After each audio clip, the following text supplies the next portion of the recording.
Chapter 929. Half an hour ago. Compared to the commotion in Greystone Town, the nearby hills were quiet. On the top of the hill where Erwin's delegation was, everyone was quietly waiting in the pine forest. Due to the fear of the harpies circling in the sky, no one dared to light a fire or do anything out of the ordinary. They even had to speak softly. Everyone was waiting for the sky to turn completely dark. But before that, time became extraordinarily dull and long. Some people were whispering, some were eating dry food to maintain their strength. In the forest, for Knight of the Inner Court were discussing the matter of the North Mountain sentry post. Romain was telling a story to the Grand Duke of Grenoise's daughter. The latter looked at Romain with admiration. Romain had a special ability to tell stories that had not happened yet. She was talking about her merchant group, the merchant ships with huge sails that looked like clouds crossing the shining sea, following the waterway to the bustling port and the wild areas. She talked about the giant beasts that lurked in the distant sea, the storms that brewed on the surface of the sea, the strange fish, and the wonders that were rarely seen in a mortal's life. Although she had never been to those places, she talked about them as if she had seen them with her own eyes. Soon, other people gathered around her. Brando saw Sugarpot, Dilfrey, and Hippamera, the three loyal Roman listeners. Then, Chiara and Princess Magadal joined in. The Duke's daughter was counting the stars with keen-eyed. The strange starry sky of Wonde always shone from the east to the west. The night sky was like a black cloth sprinkled with gemstone fragments, shining brightly. A long river of stars had faintly appeared, as if announcing the final arrival of the night. But when the light of the stars and the moon converged, the outside of the forest became brighter, and the silvery valley emitted a faint light under the night sky. Before night fell, Brendel had been asking Cooper about the situation in Greystone Town. The latter also wanted to take advantage of the night to break out of the encirclement, but the defenses in Greystone Town were very tight. Not to mention other things, there was nothing he could do about the harpies in the sky. He did not know much about the current situation in Greystone Town. When Brando asked, he could only vaguely answer a few questions. But as a local noble, he knew Greystone Town very well. He knew where the market was, where the open streets were, where the barracks and towers were, and where the Holy Cathedral was. He knew all about it and could even draw a simple map. Brando's questions were very detailed, which made Cooper very puzzled. He could not help but ask, "Count, are you sure you can take Greystone Town?" "It's hard to say. Everything will only be known after nightfall," Brando replied. "Count, the Jorgendi Ridge troops stationed in Greystone Town are not weaker than us. They have the advantage of defense. The individual combat power of the harpies and cavemen is also stronger than our swordsmen and spearmen. Of course, they may not be as strong as your army, but according to my observation, you didn't bring many guards with you, right?" Cooper asked carefully.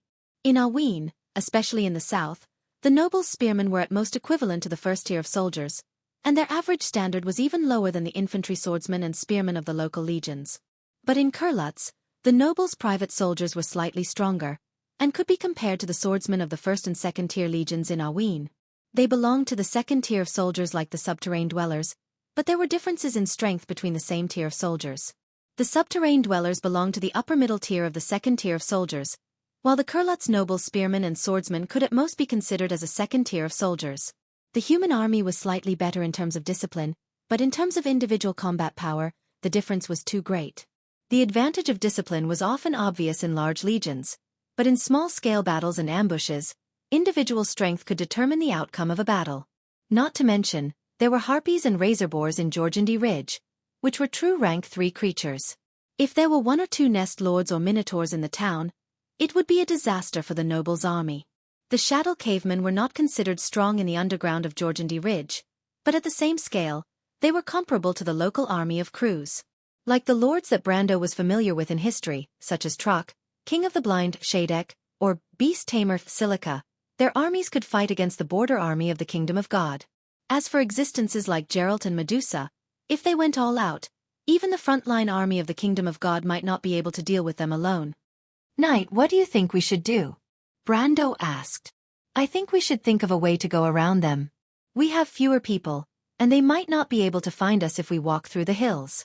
Cooper thought for a moment and answered hesitantly, as if even he felt that his suggestion was not that reliable. Brando smiled and shook his head.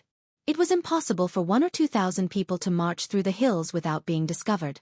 Not to mention 1 or 2 thousand people, even if 1 or 200 people were to move, no matter how dense the trees were, they would not be able to hide. Unless everyone was in groups of a few and scattered into the hills, but that would require a lot of space and time. They did not have the time to do that now. If we don't get rid of the garrison of Greystone Town, we won't be able to leave this place safely. Sigh, Cooper sighed and felt a little hopeless. Do we have to fight? Is there no other way? Brando saw that he was scared out of his wits by the people of Georgiandy Ridge, so he could only comfort him.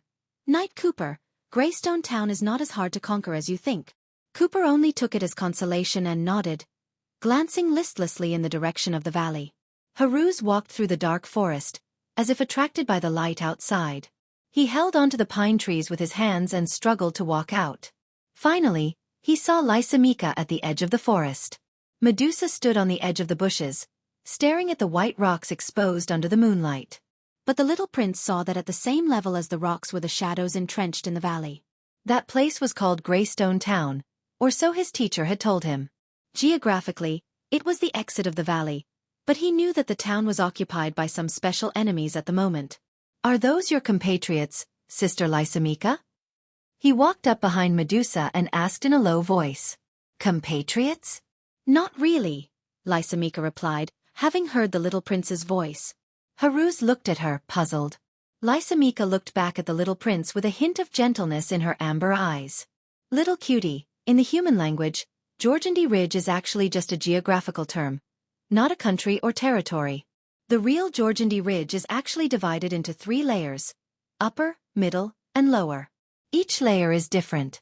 The rulers of the shallowest layer are the dwarves, the middle layer is the Georgiandy Ridge you are familiar with, the bottom layer is the kingdom of the dark elves, and further down is the river flowing with magma and sulfur.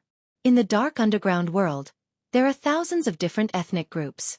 They have never had any concept of a country. Even the most powerful lords often only rule a city and a territory. The smaller tribes are dependent on the lord.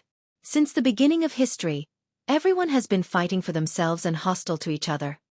She sighed as she spoke, and Haruz vaguely felt that he should not have mentioned these things, so he stopped asking. After sending Cooper away, Brando returned to Maynard's side and looked at the scene at the edge of the woodland from a distance. What about that Medusa? He asked, looking back.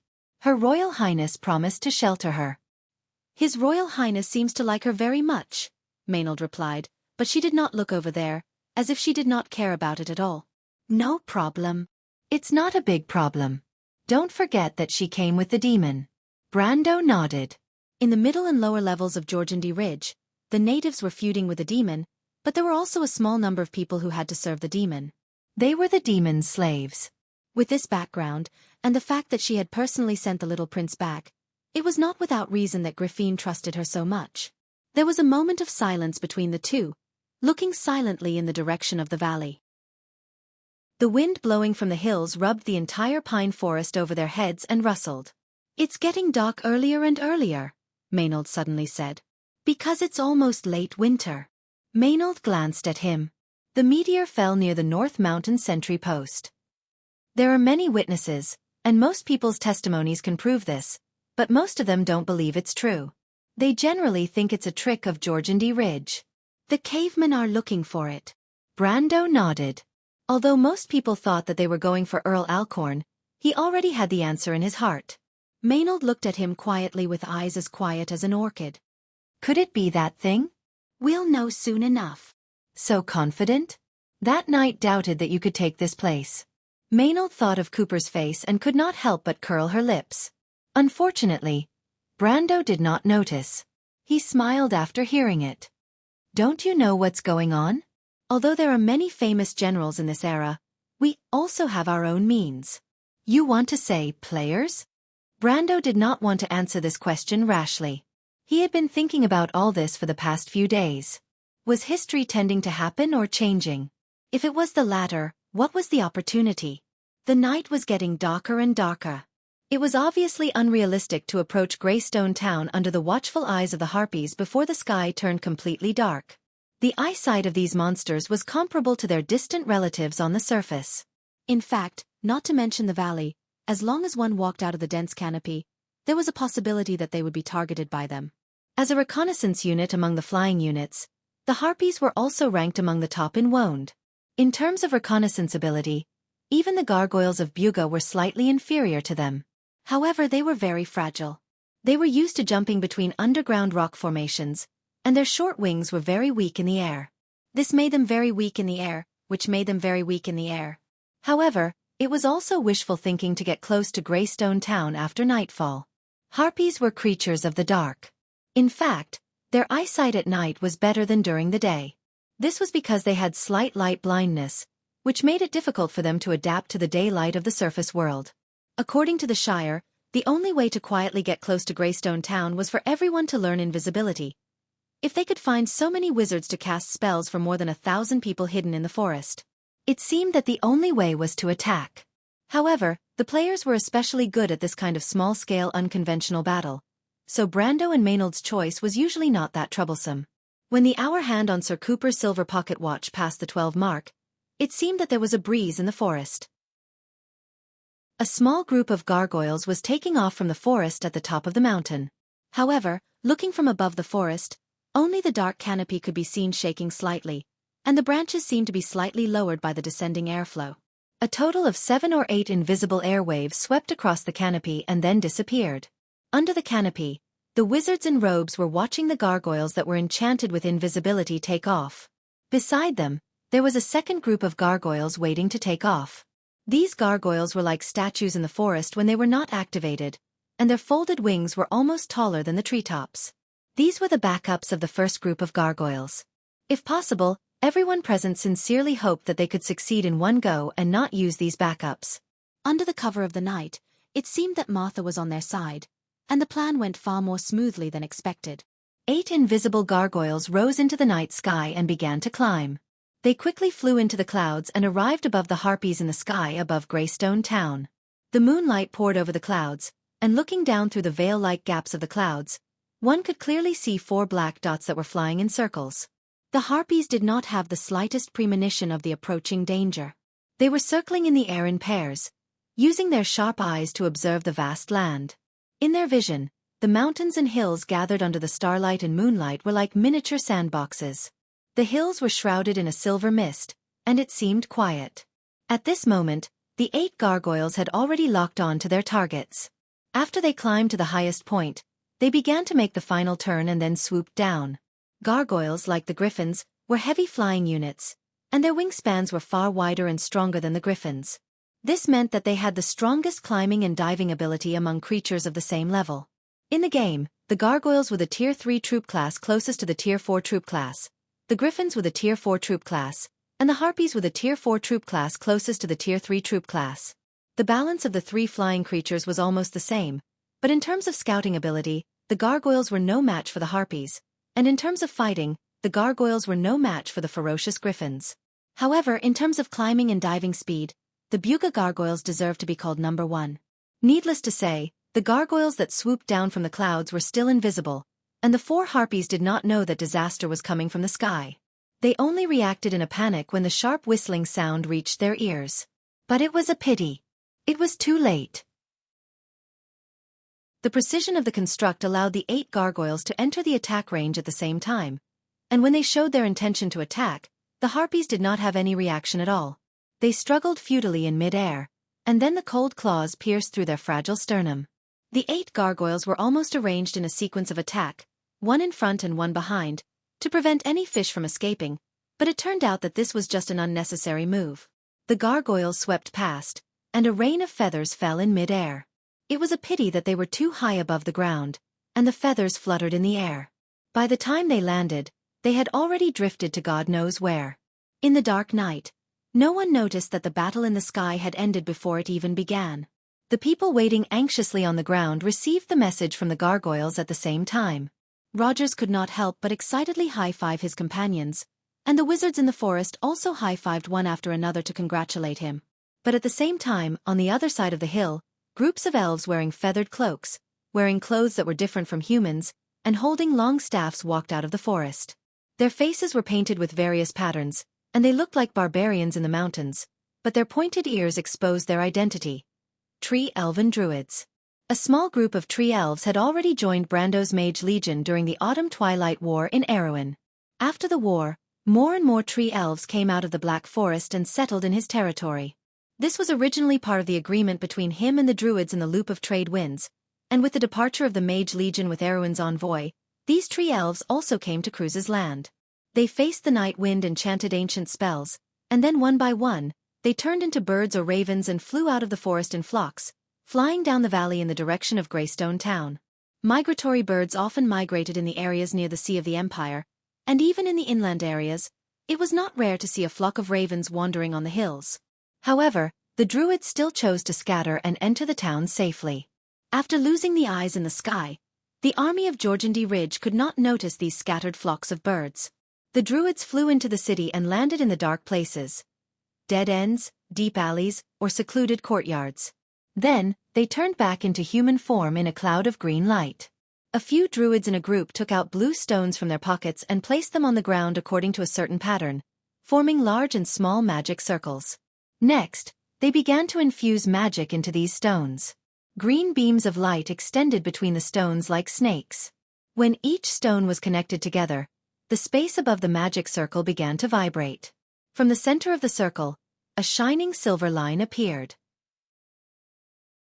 This silver line expanded to both sides like an open eye in the void, but this eye had no pupil.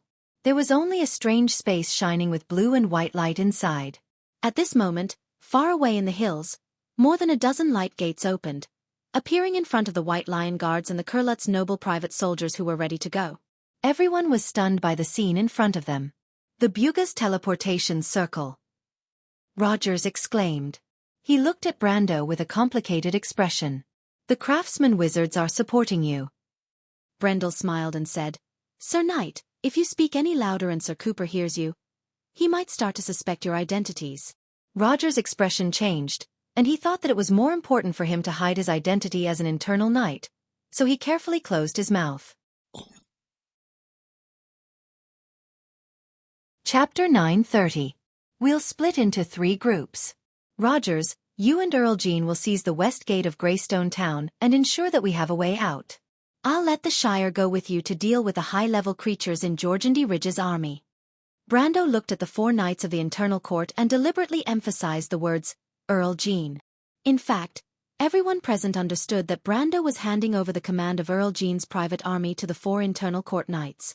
As for the so-called going with Earl Jean, it was just a fig leaf to avoid embarrassing the Earl. Earl Jean could only let out a low snort not far away to vent his dissatisfaction.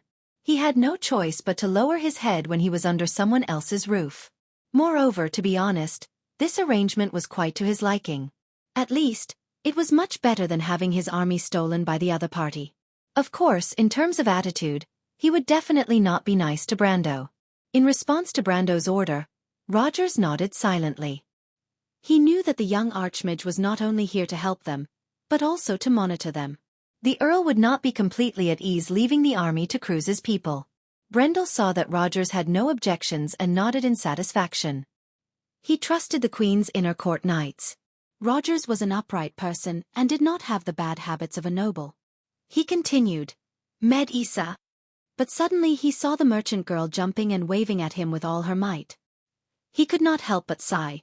All right, Romaine, I'll leave the diplomatic group to you. There's a bakery in Greystone Town called Rove's Compass. There's a secret passage there that leads to the lower reaches of the Silver Stream Valley. He looked at Rogers. That bakery was actually the secret base of the Inner Court Knights in Greystone Town. This information was also given to him by the latter. Rogers nodded in confirmation. Brendel turned back. Miss Nasha will bring you and the diplomatic group to find that place. Med Isa will also lead a squadron of White Lion infantry to protect you. Also, I'm leaving everyone's safety to you, so this time you have to at least act more seriously. Romaine nodded in confirmation. Brendel turned back. Miss Nasha will bring you and the diplomatic group to find that place. Med Isa will also lead a squadron of White Lion infantry to protect you. The merchant girl's eyes sparkled as she nodded vigorously. Brando was still not at ease seeing him like this. He simply said to the Duke's daughter, Miss Eugenie, I'll have to trouble you. The Duke's daughter turned her head away, not wanting to see him at all. She said coldly, I'll naturally be responsible for my own safety. Then she added, besides, I think the Roman lady is much more reliable than you. At least she won't start a war for no reason. That's because you still don't have enough contact with her. Brando criticized in his heart, thinking that the young lady would soon regret her words. However, the diplomatic group would not encounter too much trouble on this route, so he dared to leave it in the hands of the Roman. Even if there was a battle, among the people accompanying them were Eek and the sergeant from Yanalasu. In addition, among the captives of the cruise, there were also the knights of the Summer Solstice Night Regiment. Among them, there was even the Vice Commander Blofeld, who was at the peak of the gold level. In addition to Metisha, their safety was still guaranteed. The order he gave to the diplomatic group was to guard the entrance of the secret passage. If there was an unpredictable situation on the other routes, then they could at least retreat through the secret passage. This was the worst-case scenario, and it could be considered as leaving a backup plan for the whole plan. As for the last route, Brando glanced at Sir Cooper, who was not far away. Cooper still did not know what was happening in the sky at this moment. The attack of the gargoyles was carried out in complete secrecy. On the side of Cruz, only the 4 internal knights knew about it, so the knight was still dejected at this moment, with a hopeless look on his face. Sir Cooper, he asked, would you like to come with me to deal with Count Alcorn and the other imperial nobles? Cooper was slightly startled, then slowly raised his head to look at him. His expression was as if he was looking at a psychopath. Why, Sir Cooper, if I remember correctly, you should be the retainer of the Count. Is your loyalty to the Count only limited to this? Brando asked again. Cooper licked his dry lips and replied, with all due respect, Count Tonagel, he stammered a little and replied. Your plan sounds perfect, but the problem is, you don't seem to have said how we should enter the city. Should we fly in? Fly in? Brando smiled and shook his head. That would be too slow. He snapped his fingers lightly. In an instant, a dozen light doors opened in front of everyone. Cooper was almost stunned by the scene in front of him, and Rogers even whispered, the Buga's teleportation circle. He looked at Brando with a complicated expression. Count, the craftsman mages are indeed supporting you. Brando put his index finger to his lips and smiled. Mr. Knight, you know so much. If Sir Cooper hears you a little louder, he might start to suspect your identity. Roger's expression changed, and he thought that hiding his identity as an internal knight was more important for him, so he cautiously shut his mouth. Cooper seemed to finally recognize these things. He had been fortunate enough to see the door of flame of the Holy Cathedral of Fire. Although these portals were not as spectacular as the opening of the door of flame, the aura that represented space and time was the same. He stammered and asked, My lord, this is a portal. Correct answer, but no bonus points. Brando replied with a chuckle. A white light flashed in the portal, and Brando and Maynard appeared in the secluded courtyard one after another. The teleportation circle continued to flash behind the two of them, and Cooper and his guards appeared one by one, followed by Yuta and a small group of white lion swordsmen. The tree elf druids who were quietly guarding the courtyard immediately bowed when they saw Brando. Brando nodded to them in return. At this time, the night song tiger came in from outside the courtyard with the two sisters, Falerne and Tia. When he saw Brando, he put his hand on his chest and bowed like a knight. My lord. Are you ready? Brando asked. We're ready.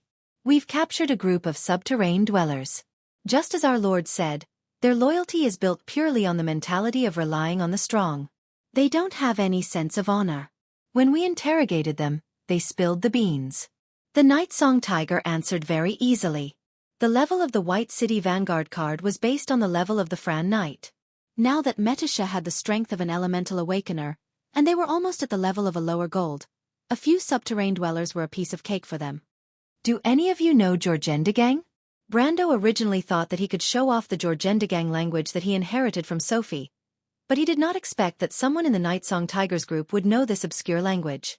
His little sense of superiority was instantly shattered, but he was more curious. In the whole of Wonde, other than the dwarves in the mountains, there was not much contact with the underground inhabitants of Jorgendegang. Due to the isolation of the beehive, the underground and the surface kingdoms were almost two separate worlds.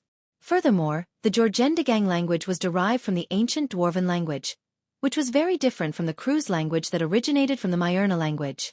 Even scholars rarely studied this language. Dia, who was standing beside Falerne, was all smiles. She opened her mouth and said a lot of strange words to him. Brendel almost jumped out of his skin when he heard it. Isn't Dia speaking Georgentile Gaogen? She also had a strong subterranean dweller accent, which made him think, that's right, that's the smell. He almost couldn't resist the urge to ask the little girl if her family knew that Xiao could speak Ganjis so well.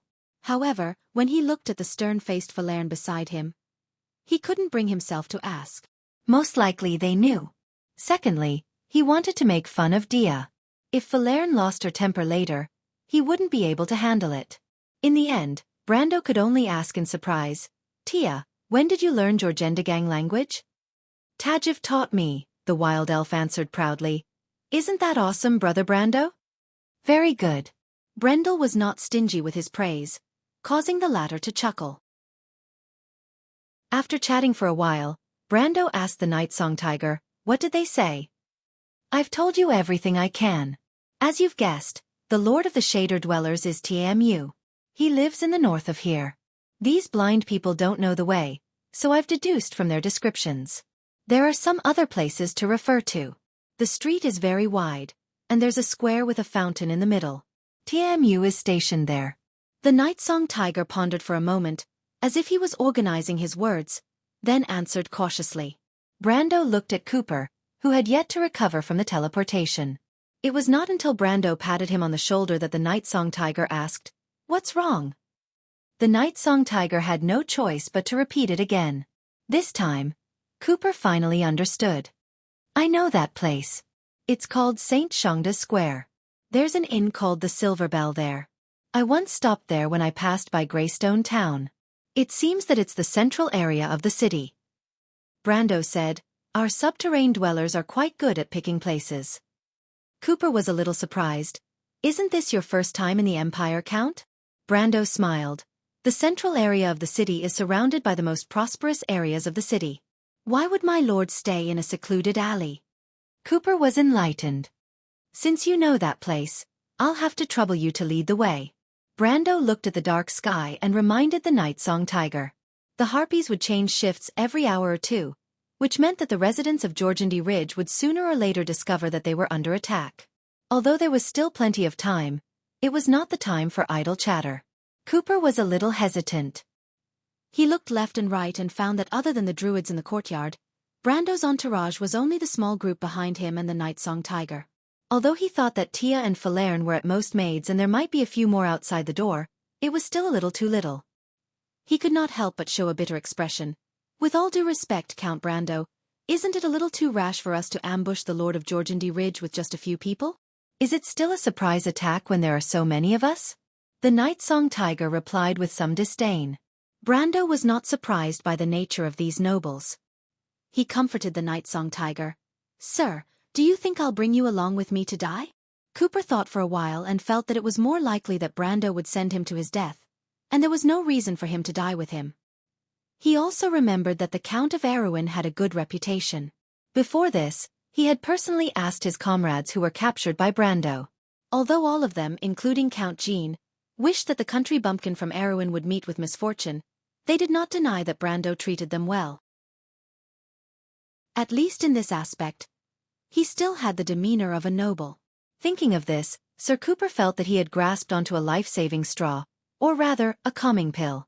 He hesitantly nodded to Brando.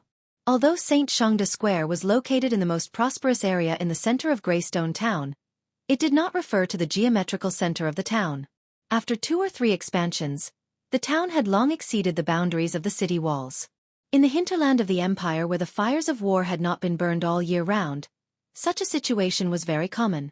St. Xianxia Square was located in the heart of the old town. The 5 main streets that led to the 5 gates of Greystone Town converged here, forming a large open-air square. Surrounding the square were shops, hostels, local chambers of commerce, and a series of tall buildings. Of course, the most majestic building under the night sky was the temple of the god of pottery, Kaladas. However, the god of pottery was extremely unlucky. Last time in Buchi, the undead of Madara only managed to destroy 1 wall of his temple. Now, this group of subterranean dwellers had directly used the temple as an army camp. Brando and his entourage hid behind a wall next to a nearby shop. When the Night Song Tiger saw this scene, he could not help but twitch his mouth and said, "Although these subterranean dwellers are blind, they can still differentiate between good and bad.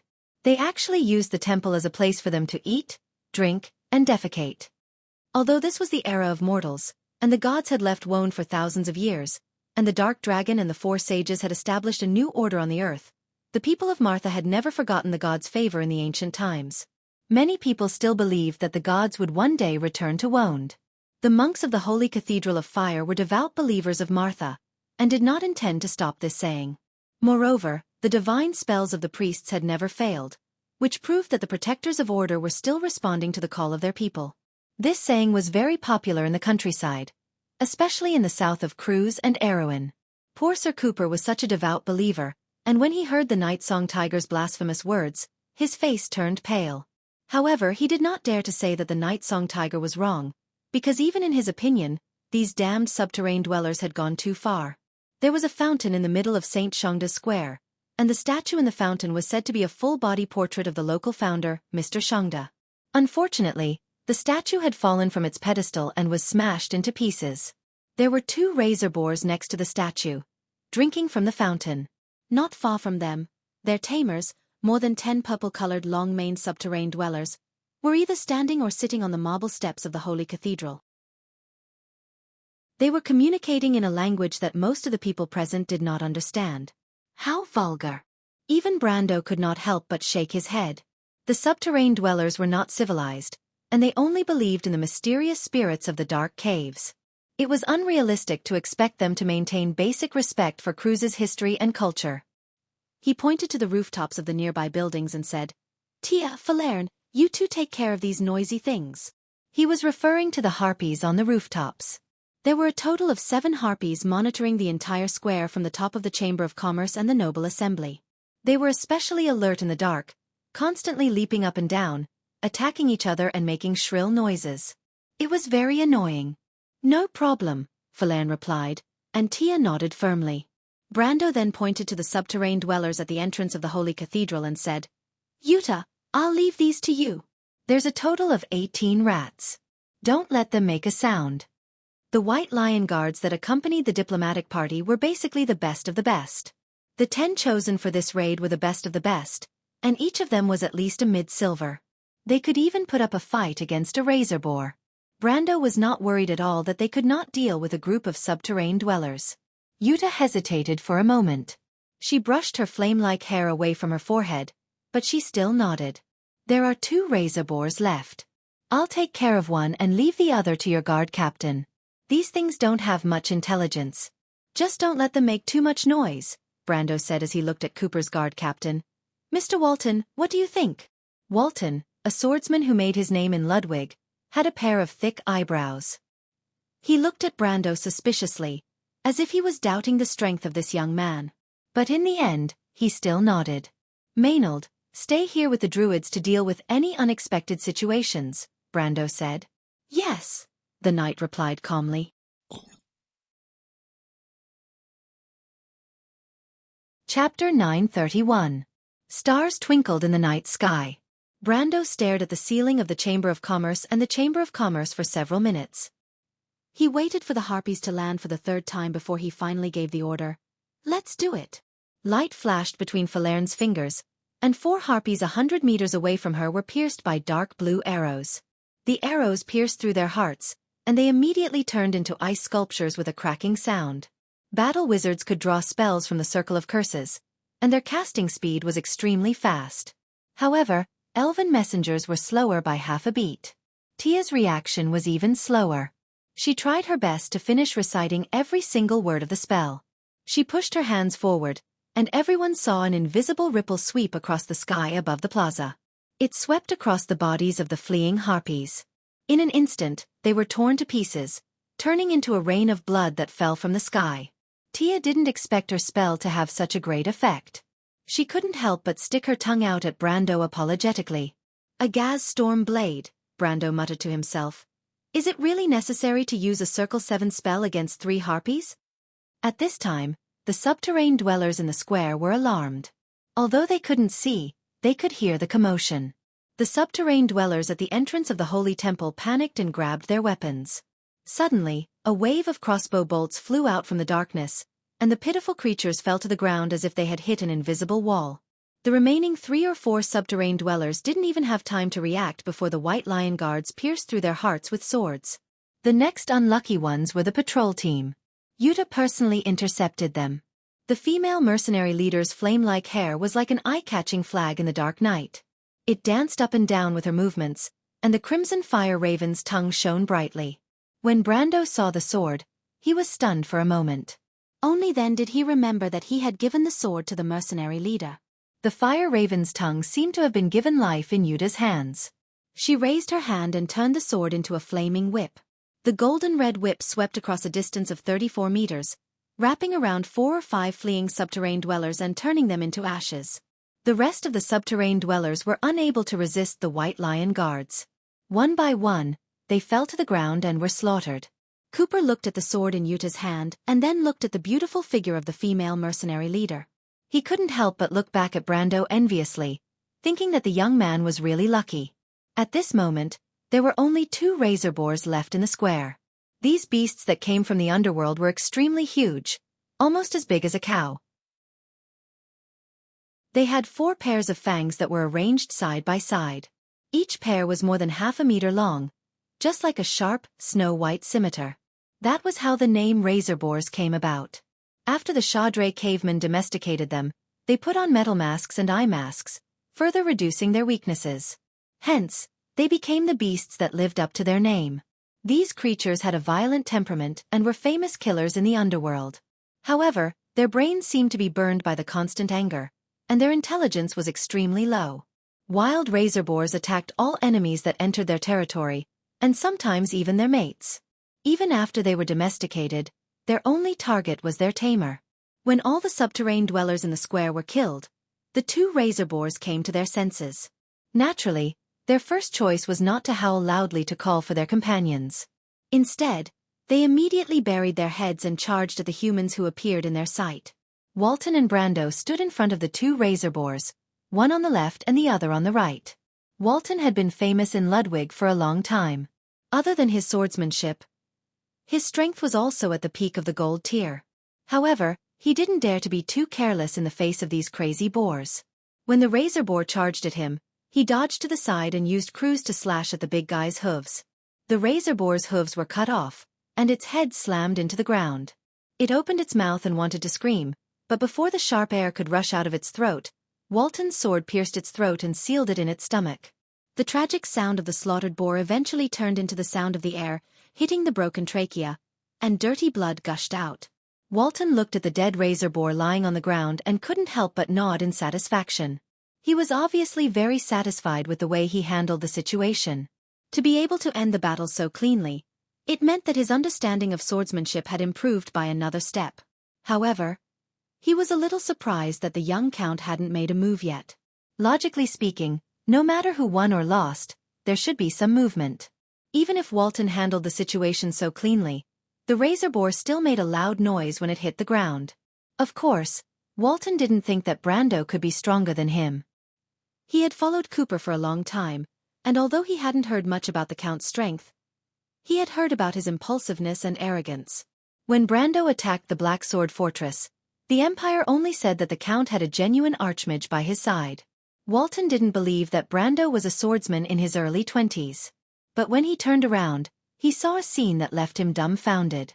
Brando stood still, and not far away, the razor boar was lying on the ground, trembling like a sieve. It was so scared that it wet its pants, and it didn't dare to take half a step forward. All the young men of the White Lion Guards, including the female mercenary leader, looked at their lord with reverence. Walton wasn't ignorant, and he naturally understood what had happened. The might of a swordsman. In the natural world, only a few creatures that had reached a certain level of power could naturally produce pressure, such as dragons or mythical creatures that couldn't be described with words outside the elemental frontier. However, for the Iron Folk, only those who had reached a certain level of strength in a domain and had even grasped the principles of the laws could produce pressure. The power of the laws, the power of the Sword Saint. In order to reach this level, the only condition that had to be fulfilled was the enlightenment of truth.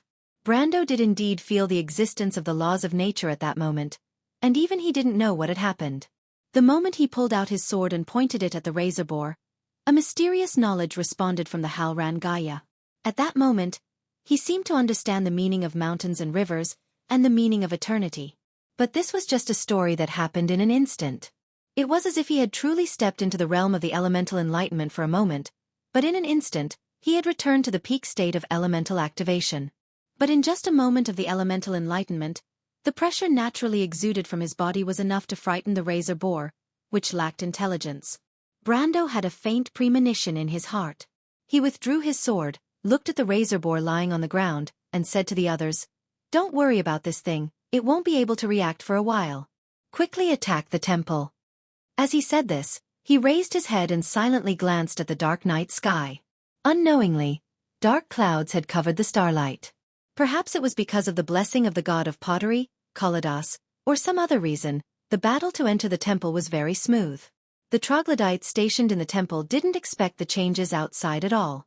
When the White Lion guards attacked the temple, they were caught off guard and lost the initiative. The rest of the battle was almost a one-sided massacre. Although Tanu's bugbear guards launched a fearless counterattack, these Grade 4 creatures from the underground of Jorgendi Ridge were obviously better at fighting in caves than on the surface. Under the attack of Yuta, Maynard, and Walton, the White Lion guards almost wiped out Tanu's guards at the cost of one minor injury. The battle ended faster than expected. Tanpu was the lord of the Shadra subterranean dwellers. But that was it. The subterranean dwellers were the lowest existence in Jorgendi Ridge, and their status was only slightly higher than that of the ground dragon. Tanpu was most famous in the underworld for having a minotaur as a slave. With this Tier 6 creature, he occupied a small territory at the edge of the Tranquil Lands and built up his prestige among his fellow subterranean dwellers. He raised an army and became the lord of the Tranquil Lands, but his power was only slightly stronger than the banished Tajiv. This time, the minotaur he had always relied on was only able to withstand a few blows from Walton before its head was chopped off. The stench of blood spurted out from the minotaur, who was hiding behind the minotaur, and it almost fainted. When Janna dragged him out of the holy temple, the lord had lost all of his former majesty. Instead, he was like a rooster that had fallen into water, shivering in fear. "My lord, this guy doesn't know much, but he has told us everything he can," Yuta said. "Why don't you ask him again?" Brando glanced at Tanu, but shook his head and replied anxiously, "Don't waste my time. Just tell me what he said." Yuta was slightly startled and looked at Brando strangely. Maynard, who had followed them out, did not have as many concerns as the mercenary commander.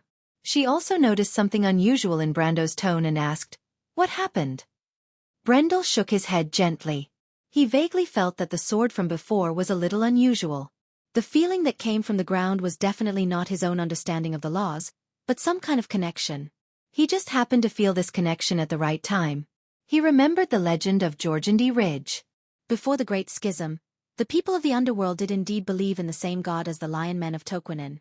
This legend made him feel a little uneasy, as if it was connected with some of the doubts he had in the past few days. However, he could not find the key point for the time being. There was another thing that puzzled him. That feeling was clearly coming from the sky, but the sky was not the traditional territory of the Jorgendi Ridge. This made Brendel unable to tell what he felt for a while. Yuta looked at the female knight, and then at her liege. She did not dare to let the latter wait for too long. She whispered, "I'm afraid even this guy doesn't know how big the invasion of Jorgendi Ridge is this time. But my liege, according to his description, I'm afraid it's not small." This was within Brendel's expectations, and Janna's words only confirmed his conjecture. Brendel threw away the messy thoughts in his mind and cleared his mind. He asked, "How many units of Jorgendi Ridge's army are stationed in Greystone Town? Who is the main force of Jorgendi Ridge's army in this direction? I should know, right?" "There are only 2 troops of Jorgendi Ridge stationed in Greystone Town. The other liege is called Guku, Brother Brando." Tia answered first. Yuta nodded as if she was testifying, indicating that Tanu's words were translated by Tia. Guku? Brando felt that he had heard this name before. But when he thought about it, he realized that this name did not seem to belong to any well-known liege in Jorgendi Ridge. It was not even as famous as Tanu. Tanu was one of the only 2 liege lords of the Shadre cavemen. In addition to his minotaur slaves, He was somewhat famous in this regard. What made him feel strange was that, theoretically speaking, a lord that he had heard of would definitely not be unknown. Brando could not help but wonder if his memory was wrong. He turned back to Maynard for help, but he found that the female knight was also frowning as if she was thinking about the same problem as him. "What about the other problem?" he asked again. "The liege who is now marching toward Azaf seems to be a guy called Moksha, but this guy can't explain it clearly. He's really useless." Tia glanced at Tanu and replied, "Moksha." Brando was slightly startled. "So it's him, the king of the lizard men. He is considered a lord second only to Geralt and Medusa. If he is the commander of Georgandy Ridge's attack on Azaf, then the forces of Georgandy Ridge invading the surface world this time will not be too small. At least there must be a real king of the underground in the south." The wild elf sister smiled and replied, "Brother Brando, you guessed right. The Georgandy Ridge army that is attacking Rokizi, the Broken Sword Mountain Fortress group, is the army from the Venom Swamp. The Medusa Queen." Brando immediately reacted, but he was not too nervous. After all, it was the Empire that was in trouble now, and it had nothing to do with him. No matter how powerful the Medusa Queen was, it was impossible for her to turn north from Rokizi Plateau to cause trouble for him. He asked a few more questions, and Tia answered them one by one. But as Yuta said, Tanu knew very little. He did not even know the real reason why Georgandy Ridge invaded the surface world. As for why he appeared here, it was because he was forced to participate in the war by a more powerful lord. This was a common occurrence in the Underdark, and Brando was not surprised. In the end, Brando asked about the whereabouts of Count Alcorn and his men. These unlucky imperial nobles were locked in the underground tomb of the Holy Cathedral by Tanu. At this moment, Sir Cooper had led his men to rescue them. But it was conceivable that the cavemen did not have the superfluous bearing of nobles. It was almost imaginable what would happen to Count Alcorn and his men if they fell into their hands. Even if they did not die, they would probably lose a layer of skin. Speaking of this matter, Brando could not help but think maliciously that if the Count had known about this earlier, he might have taken the initiative to surrender to him and would rather be a captive of Erwin's men. At the same time, Tia's description of the Cruz nobles' encounter also confirmed another premonition in Brando's heart. The fact that the Shadra cavemen did not value these Cruz captives meant that they were not targeting Count Alcorn at all. In other words, the Count was captured by these cavemen on the way. However, Brando did not have time to sigh for the unlucky Count at this moment. He immediately looked at Maynard and asked, "Did you find that thing?" Maynard nodded. Then, she took out an item. The item in her palm was not even the size of her palm. It was a bit like an enlarged platinum coin. This kind of gold coin was widely used in the Fanzin area. Because of the special casting process, its surface was brighter than ordinary gold coins. However, the metal disc in the female knight's hand was even brighter than ordinary platinum coins. It was like a sparkling gemstone with metallic characteristics, but there was no obvious crystallization structure. And if one looked closely, one would even find that this metal disc contained a faint glow of flames. Anyone could tell at a glance that this metal disc was not an ordinary item because all the metals and forging techniques in the mortal world could not create the same thing. Even if it was similar, it seemed unlikely. Janna's attention was drawn to the metal disc the moment she saw it. She stared at it as if she was possessed. It took her a long time to react. "What is this? It's so beautiful," she blurted out. Brando heard this sentence and could not help but smile bitterly. Such an item, in Yuta's eyes, was only beautiful, but for anyone who had ever seen it, it was the most precious treasure in the world. Wand had two things that mortals could not touch. The first was fate, and the second was the law. But Martha finally gave mortals the power to change everything. The master of fate lies in the amber key, and all the whispers between heaven and earth are recorded on the stone tablet. Pale Poem, Verse 4, Paragraph 3. P.S. Silly Miss, also, I beg for monthly votes. Everyone, seeing that I'm working so hard today, I hope you won't be stingy with your votes. Chapter 933. Looking down from the sky, the entire city was immersed in darkness. In the North City, there were still shadows of subterranean dwellers moving around, but the center of the old city was dead silent. Looking further south, there was a group of people moving quickly along the streets without any lights. Faster! Don't give them a chance to react. Medisa took the lead. She was like a silver flame that swept across the street. The patrolling subterranean dwellers that were blocking the road immediately fled in all directions. Those who were unable to dodge in time were engulfed by the soul flame of the silver elf princess spear and burned to ashes. The elegant and tall unicorn galloped on the street. Its 4 hooves that were covered in soul flame flashed and disappeared in a flash, leaving behind only a trail of light behind it. Behind her was the White Lion Knight Squad in a charging formation, followed by the Summer Solstice Knight Squad. "Follow them, Knight of the Empire." The Summer Solstice Knight Squad's vice-captain, Bloomfield, also roared, "Go and open a path for our allies, protect the left and right wings, don't let those underground rats have a chance to take advantage of us." The cruise knights had already taken back their equipment 2 days ago. Brando invited them to fight for the Empire, and as the Empire's knight, they naturally couldn't refuse. Although they knew that they were still hostages, the Georgiandy gang was the enemy of the Empire. In comparison, Erwin's people and Cruz's people had an advantage. As the saying goes, there is only a gap when there is a comparison. After the Knight Squad cleared the path, it was the bloated team of envoys. In this team, except for a few nobles who were born in the military who could keep up with the speed of the envoys, the rest of the people who lived like princes were pushed, dragged, or carried by their servants. There were a few who were especially fat with their tongues hanging out, and they looked like dying old dogs from afar. But at this time, no one dared to complain, and no one urged them to move forward, but the consequences of falling behind were self-evident. Erwin's envoys rode on horses, and these were all real war horses. Firstly, Brando didn't want to waste Medisha's night preparation card on these nobles, and secondly, summoning the heroic spirit Pegasus would cause too much of a commotion, and it would be hard to not attract attention. But after all, the number of mounts was limited. At this moment, there were only 3 people on the Roman horse. She was hugging the daughter of the Duke of Grenoires, and Chiara was behind her. Fortunately, the weight of the 3 added together was not as big as the meatball that was Ephraim, and these pure-blooded cruise horses could carry them easily. "Ephraim, you idiot, you went the wrong way, come back. Don't hold the reins so tightly. Do you know how to ride a horse?" "There are monsters on the left, Mr. Bloomfield. Please stop those subterranean dwellers." "Ah!" Romaine screamed in fright and quickly lowered her small body to protect the daughter.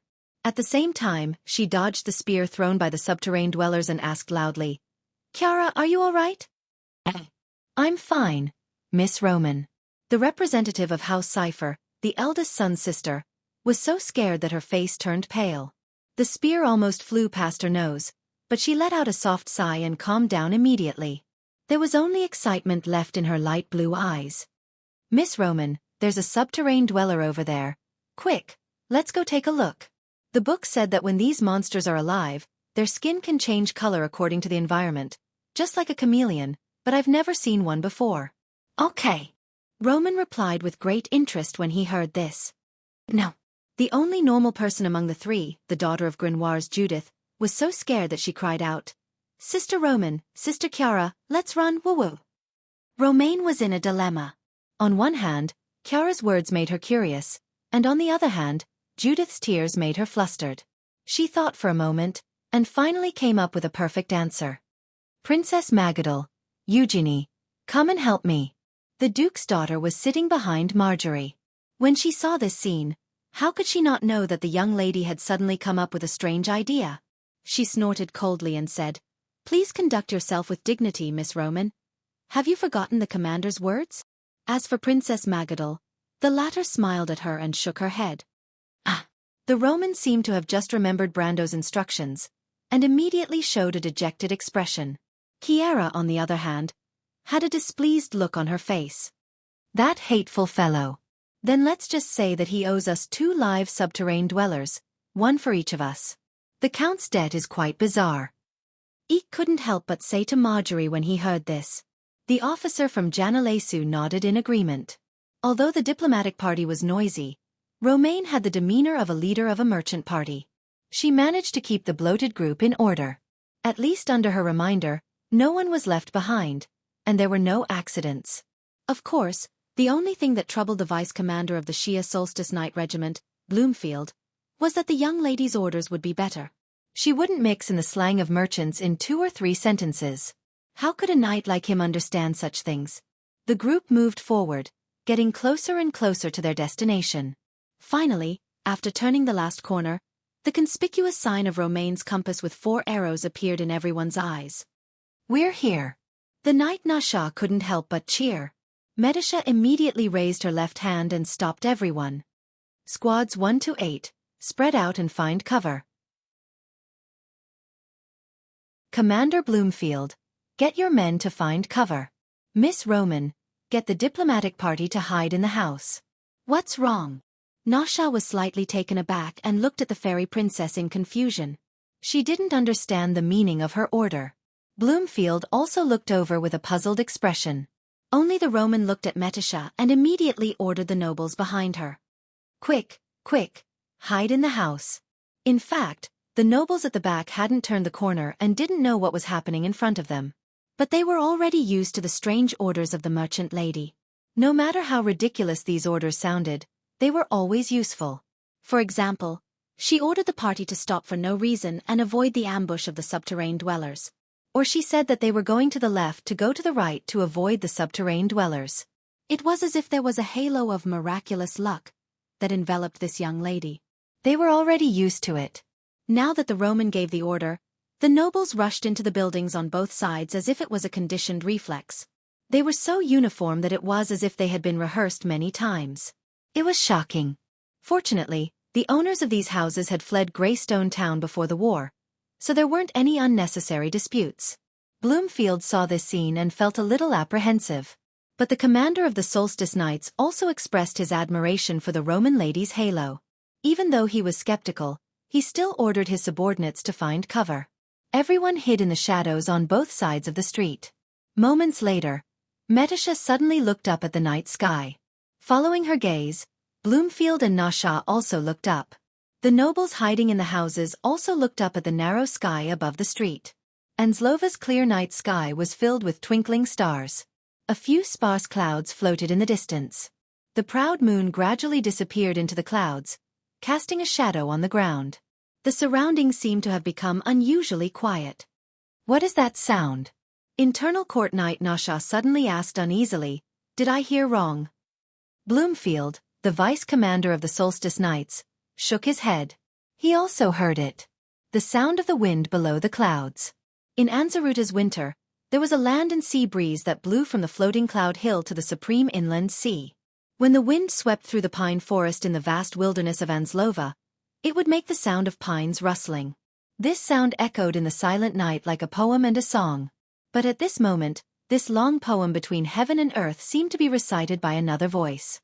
This voice gradually became louder and louder, as if a lunatic with a red face was shouting at the top of his lungs. The sound of the wind gradually became a roar as it swept across the entire hill.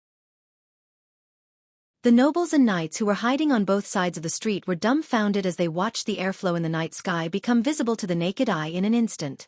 Along with the sharp whistling sound, there were sounds of things being thrown to the ground and broken into pieces.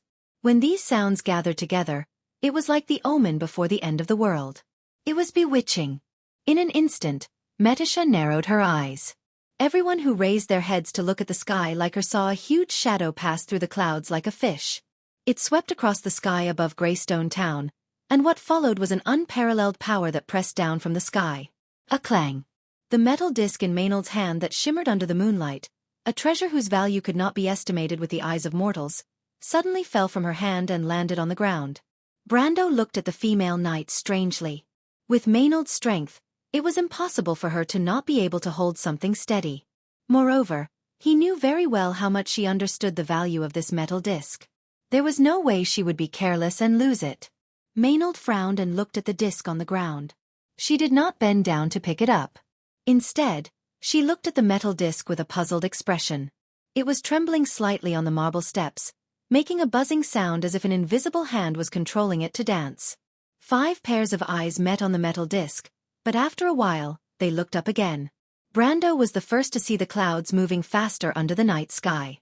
Damn! Why is there such a thing? Quick, hide in the holy temple. His expression changed. He pulled Tia up and rushed back into the holy temple. The wild elf was caught off guard and screamed in fear. Maynard's reaction was a little slower, but she bent down to pick up the metal disc and followed behind. Yuta was right behind her. Although she did not understand what was going on, she saw the strange phenomenon in the sky above Enclova and realized that something was wrong. She subconsciously followed Brando's footsteps. Falerne was the last to arrive. She picked up her younger sister's staff and walked into the temple unhurriedly. She handed the staff to her younger sister, who was still in a state of shock, and rolled her eyes at her liege. Unfortunately, Brando did not notice her gaze. He and Maynard were looking at the sky outside the holy temple nervously. The clouds were moving westward. The howling wind seemed to have suppressed all sounds, and the whole world seemed to have turned into another sense of silence. Silently, a black shadow swept across the clouds. Its open wings covered the light of the moon and stars, casting a dim shadow over Greystone Town. Jana and Tia's eyes widened at the same time. They didn't even know when their mouths had dropped open.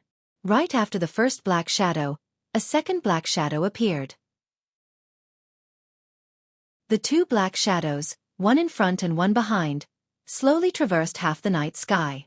Yuta could hear her throat gurgling. Her heart felt like it was going to jump out of her chest.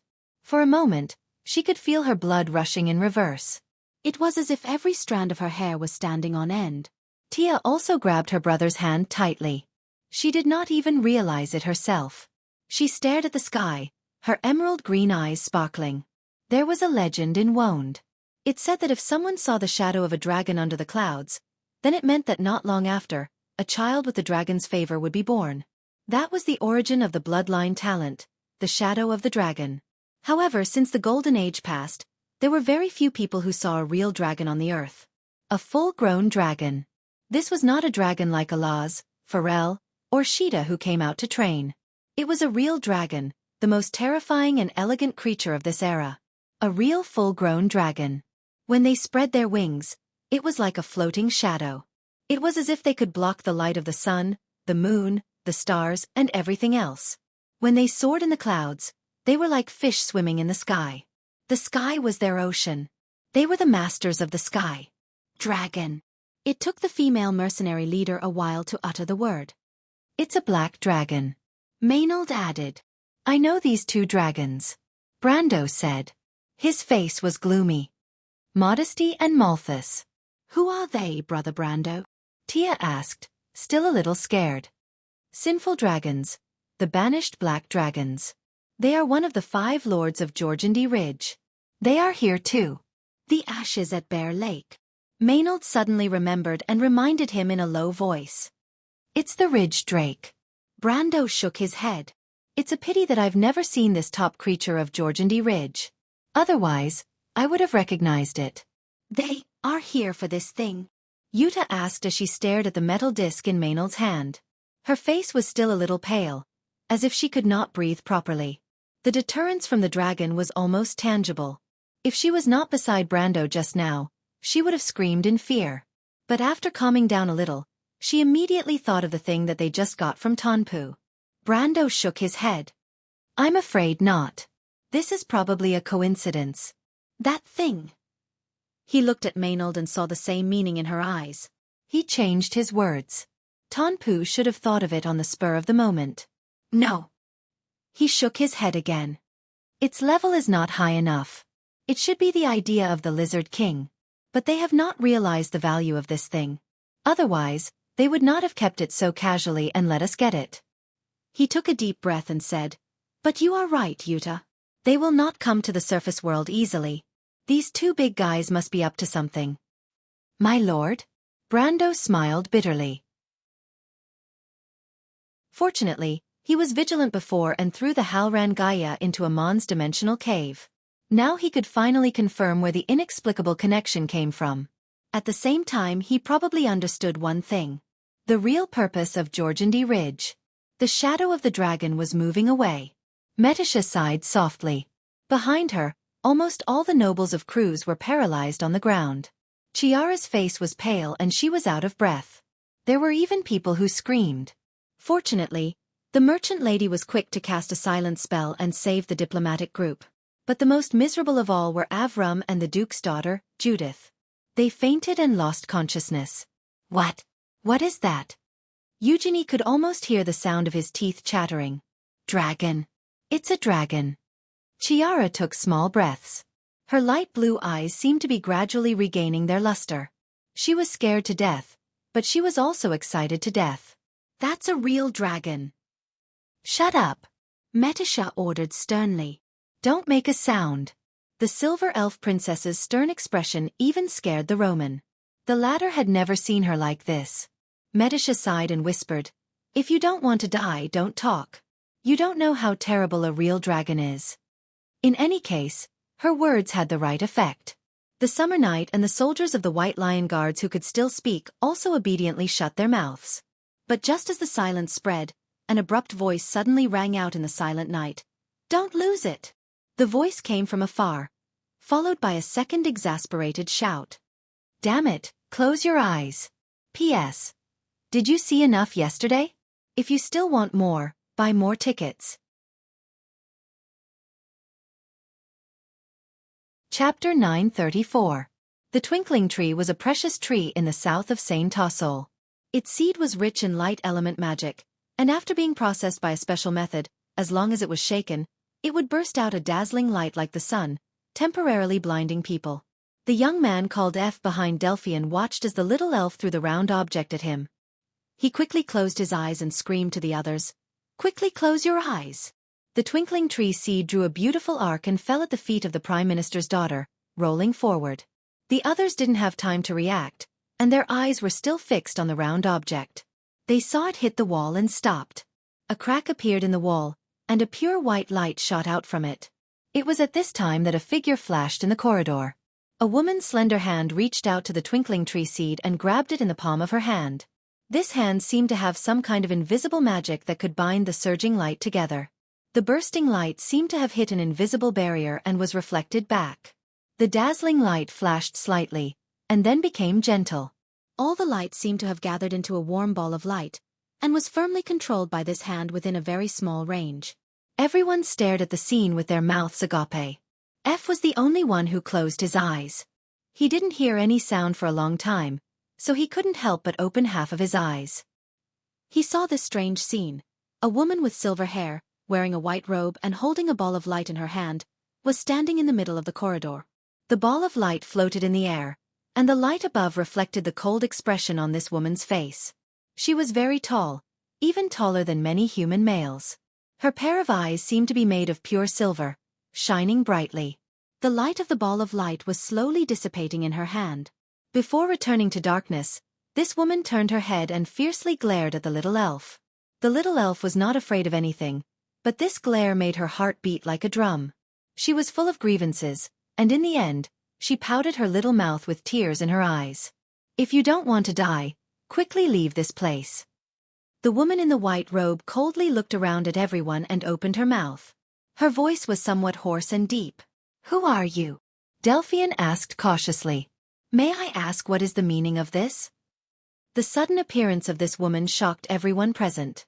To be able to restrain the blossoming light in the palm of her hand. How powerful was her control over the light element?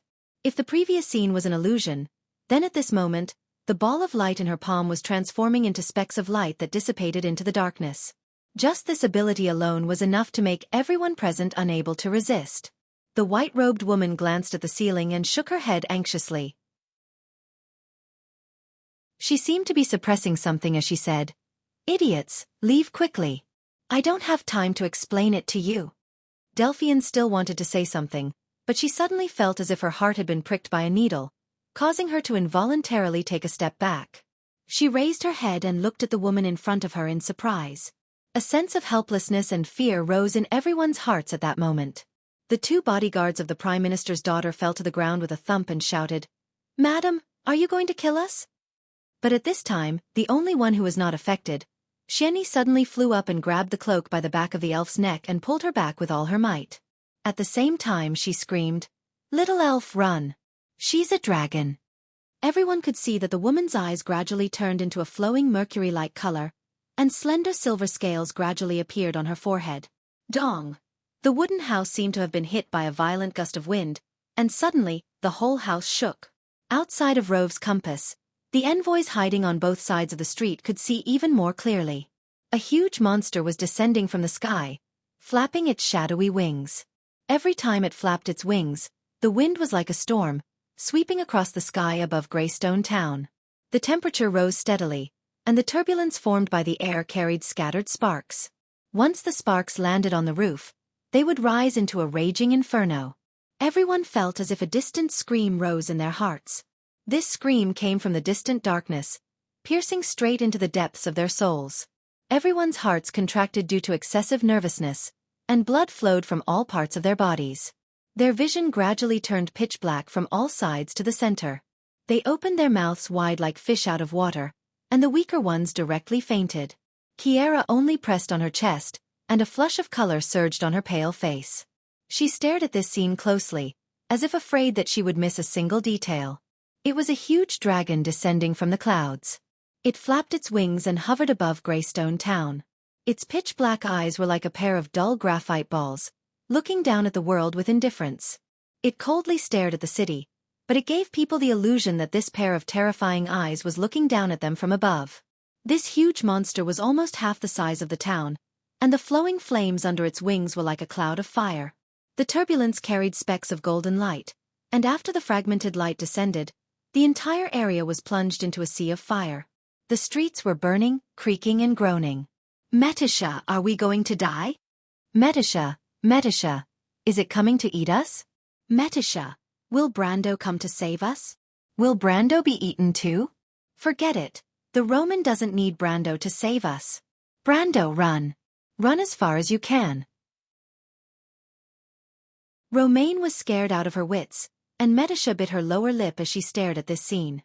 Beside her, Nasha had already fainted, Yenid was hugging herself in tears, and Dilfari was hiding in the embrace of her cowgirl knight. Eek was trembling as she unsheathed her sword, and Marjorie was guarding the Duke's daughter.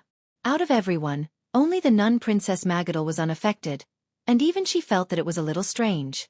The Silver Elf Princess was like a taut bowstring, ready to fight to the death at any time, but at this moment, she let out a soft gasp.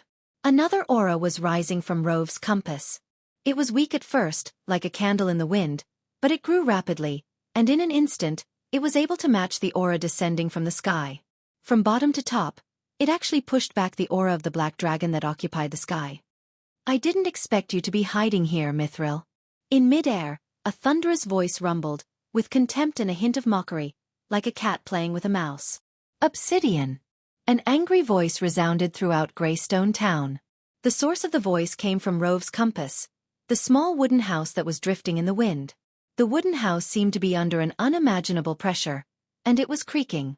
Its wooden walls, floor, door and windows were all trembling, as if it would fall apart at any time. The aura of the white-robed woman was exploding uncontrollably. She looked at the others with pity, and tried her best to suppress the violent energy in her body. With difficulty she reminded them, "Run for your lives." The last syllable of her sentence turned into a distant roar. She stretched her neck and let out a long roar. Silver wings grew out from her back, and her limbs turned into sharp claws covered with fine and solid scales. Her white robe was torn apart inch by inch, revealing the body of a dragon. A tail also grew out from between her legs. When she turned her head again, she had completely taken the form of a dragon. Under everyone's horrified gaze, this silver dragon was rapidly growing. It broke through the corridor, the roof of the wooden house, and stepped on the floor. Everyone in the corridor slid down with the collapsed floor. Delphian screamed and fell down the stairs. The little elf dizzily fell forward and hit her forehead on the doorframe. Ouch! She flailed her arms and legs in an attempt to grab hold of something, and ended up grabbing hold of Sydney's tail and dragging her down, screaming. Effie, Solons, and two of Delphine's guards were all grasping at the nearest obstacle, but to no avail. After a sharp groan, Rove's compass was completely torn apart. Bricks and planks, dust and pillars all broke and collapsed, turning into dust and debris. In an instant, the place was turned into ruins. Above the ruins, a gigantic and elegant creature was spreading its wings. The dust and tiles on its wings fell to the ground like rain. Roman and Xianxia looked up in a daze at the pair of wings that blotted out the sky as it rose higher and higher. When the silver curtain was fully spread out, it almost covered a few streets nearby. Both of their mouths were slightly agape. The silver dragon had become incomparably huge, occupying a few streets. Its silver body shone under the moonlight, and its scales seemed to be enveloped by a sacred and inviolable halo. She raised her head and looked at the black dragon in the sky with her mercury-like eyes. Obsidian, I'll ask you one more time. Why did you break your oath and leave Georgandy Ridge? The woman's cold voice echoed in the sky above Greystone Town. It even crossed the valley and spread in all directions, spreading to the nearby hills. 1 or 2 miles away, in the center of the old city, Brando witnessed everything more clearly. He saw the shadow in the sky return and descend over Greystone Town. An aura that was comparable to the shadow rose from the city. In an instant, a silver dragon appeared out of thin air a few streets away and confronted the shadow. Yuta and Tia were speechless. Sir Cooper was walking out of the temple with Earl Alcorn, who was covered in wounds. When he saw the scene, he was so scared that his legs went weak and he knelt down. "Oh, Martha, what's going on?" Cooper screamed. Brando did not know what was going on. What was going on in Greystone Town? "Metisha, answer me quickly," he shouted nervously through the spiritual link. "My lord," Metisha replied with some difficulty. "Where are you?" Brando asked nervously. "I'm here. You should have seen it. I'm right here." Metisha glanced at the scenery outside that mortals might not see once in their lives. Brando was silent for a moment. "Are you all okay?" Fortunately, the target of the 2 dragons should be each other. We hid well and did not attract their attention for the time being. "Is it Brando?" Brando could sense the Roman voice in Metisha's senses. The silver elf princess waved her hand at her, motioning her not to make a sound. Metisha's words made Brando feel a little relieved. He thought for a moment and asked, "Do you have any way to enter the secret passage now?" "I'm afraid it will be very difficult," Metisha replied. "That silver dragon is on Rove's compass, but it's already turned into ruins. It's hard to say if we can find the entrance to the secret passage. I can only wait for them to fight before I can confirm it." "Is it dangerous?" "It's fine. Don't worry, my lord, I'll protect myself. If there's any danger, find a way to return to the portal." "I know. Wait for me, I'll be right there." Brando picked up the trembling Cooper. "Come with me, take me to Rove's compass." Sir Cooper was so scared that his legs turned to jelly. He struggled desperately and said, "My lord, you're crazy." "I'm not crazy. Maynard, take Earl Alcorn, Yuta, and Falern with you. Keep an eye on that rat. I have something to ask it." "Mr. Walton, you can tell the nobles in the tomb that the plan has changed. We have to carry out Plan B. They can leave or stay, but I won't send them out of the city." He paused for a moment. "This sentence applies to you too." Walton looked at Cooper, who was in Brando's hand, and shook his head helplessly. "Do we have a Plan B?" the Night Song Tiger asked in confusion. "Now we do," Brando replied. "My lord," Metisha helplessly realized that Brando had unilaterally cut off the telepathic connection. She sighed and felt slightly moved. "Obsidian, I haven't heard this name for a long time. I used to regret losing it." At this moment, the voice in the sky was still thundering. "But Mithril, it's a pity that it's not now. You were so arrogant in Semillion, but now? You're like a stray dog. You shouldn't have appeared. Only death awaits you. Obsidian, it's you who deserve to die. Have you forgotten the sacred agreement? How dare you participate in the war of the mortal world? The 3 of you are crazy. You've made one mistake after another. Only the harshest punishment awaits you." The silver dragon proudly raised its head and replied coldly. "Punishment?" Malthus sneered. "Who will carry it out?" The ancients thought that they could avoid the disaster by living in seclusion. How sad and ridiculous. "Me." "You." There was a hint of mockery in Malthus's voice. "Have you fully recovered, Mithril?" Mithril let out a roar and spread her silver wings. The earth trembled slightly as she shot into the sky like an arrow, heading straight for Malthus. The wind pressure produced by the dragon's wings created a terrible storm in half of the town. Everyone in the vicinity was blown away. Rows of houses groaned in the wind. The slightly older buildings were almost uprooted. The loose walls and roofs disintegrated into countless fragments like butterflies in the storm. The 2 dragons collided in mid-air. At that moment, the whole sky seemed to be shining with the brilliance of the lines of law. Half of the night sky was densely covered with golden flame patterns, and the other half flashed with layers of overlapping pale silver networks. The two completely different scenes completely enveloped the entire Greystone town and spread in all directions. With the two dragons as the epicenter, there seemed to be a moment of delay before a shockwave swept across the entire town. At that moment, Greystone town seemed to have suffered a terrible earthquake. The buildings on both sides of the street collapsed layer by layer like dominoes. Roman was lifted up by the sudden shockwave with a boom sound, heavily slamming into Chiara, who was behind him. The two of them rolled out together and then lost consciousness. Medish's law of psionic power automatically took effect at the moment of impact, interweaving a gray net of light. But it was useless. She was also pushed into a collapsed house with a groan. The nobles were even more chaotic. Because they did not have elemental power, they were much less affected by the counterattack. However, they were still thrown from side to side. Many of them were even blown out of the windows and landed heavily on the street outside. At the center of the impact, Rove's compass was even more unlucky. The bread shop, which was already in ruins, was blown into the sky by the airflow. The people buried below were immediately dug out by the cyclone and thrown in all directions. Xianxia almost screamed as she pulled the elf's cloak out of the cyclone. Delphian crashed into the wall of a building on the opposite side. Fortunately, it was a wooden wall. The Prime Minister's daughter crashed into it with a crack and was lucky not to become a large meat patty. However, her two guards were not so lucky. One of them was thrown dozens of meters away and landed heavily on the ground. The other's head was cut in half by a tile and became a corpse before it fell to the ground. Solons grabbed onto a pillar at the critical moment to avoid the tragedy of being sent to the sky. The young man called F was slightly less lucky and fell directly from the second floor of a nearby house. Only one of them was the luckiest. The dwarf Boris Anvil roared, "Who woke me up in the middle of the night?" Then with a splash, he fell into a nearby tributary of the Milky Way and bubbled a few times. The clouds in the sky rolled back layer by layer, forming a huge hole in the sky. Endless starlight poured down from the hole.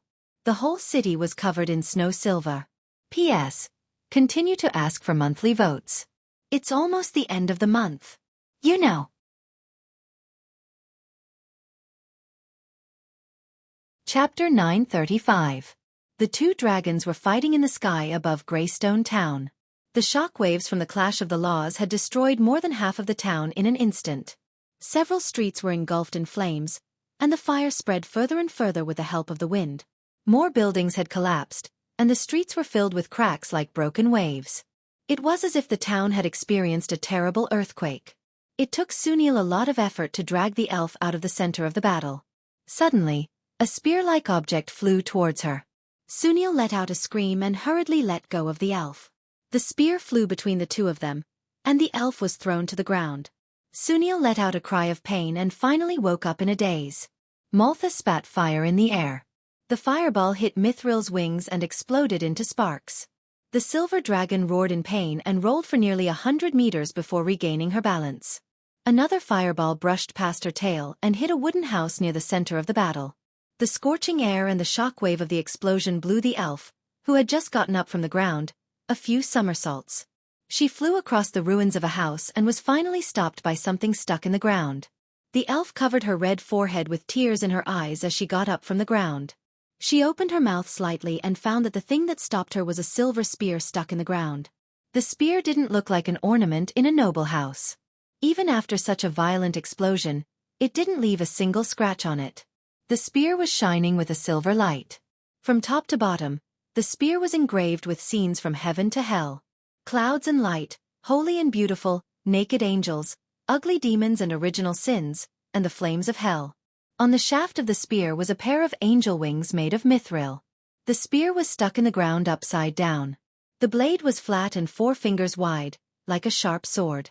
The edge of the blade was as clean as new, as if it had just been quenched in a forge. Treasure. The little elf's eyes immediately emitted a dazzling brilliance.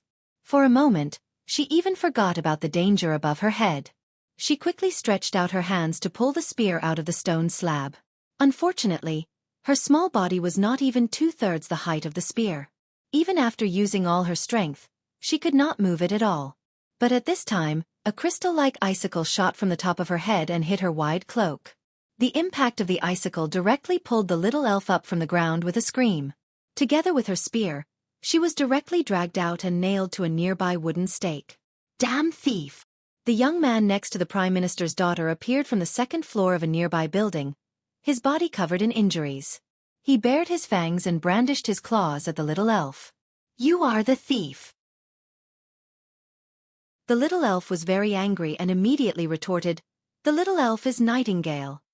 Then, she desperately tried to pull out the icicle above her head. That icicle had nailed her cloak to a crooked wooden stake, hanging her in mid-air. She twisted and turned for a long time, but her short little hands still couldn't reach the icicle. She was so anxious that her little face turned red. Seeing this scene, Ev couldn't help but laugh. Who told you to be stubborn? He raised his right hand, a ball of ice was floating in the middle of his palm, and then he shouted at the little elf, Quickly put down the thing in your hand, and I will spare your life. The little elf was a little scared, but she was even more angry. She pulled her lower eyelid with her index finger, stuck out her tongue at him and made a face. No way! You deserve to die!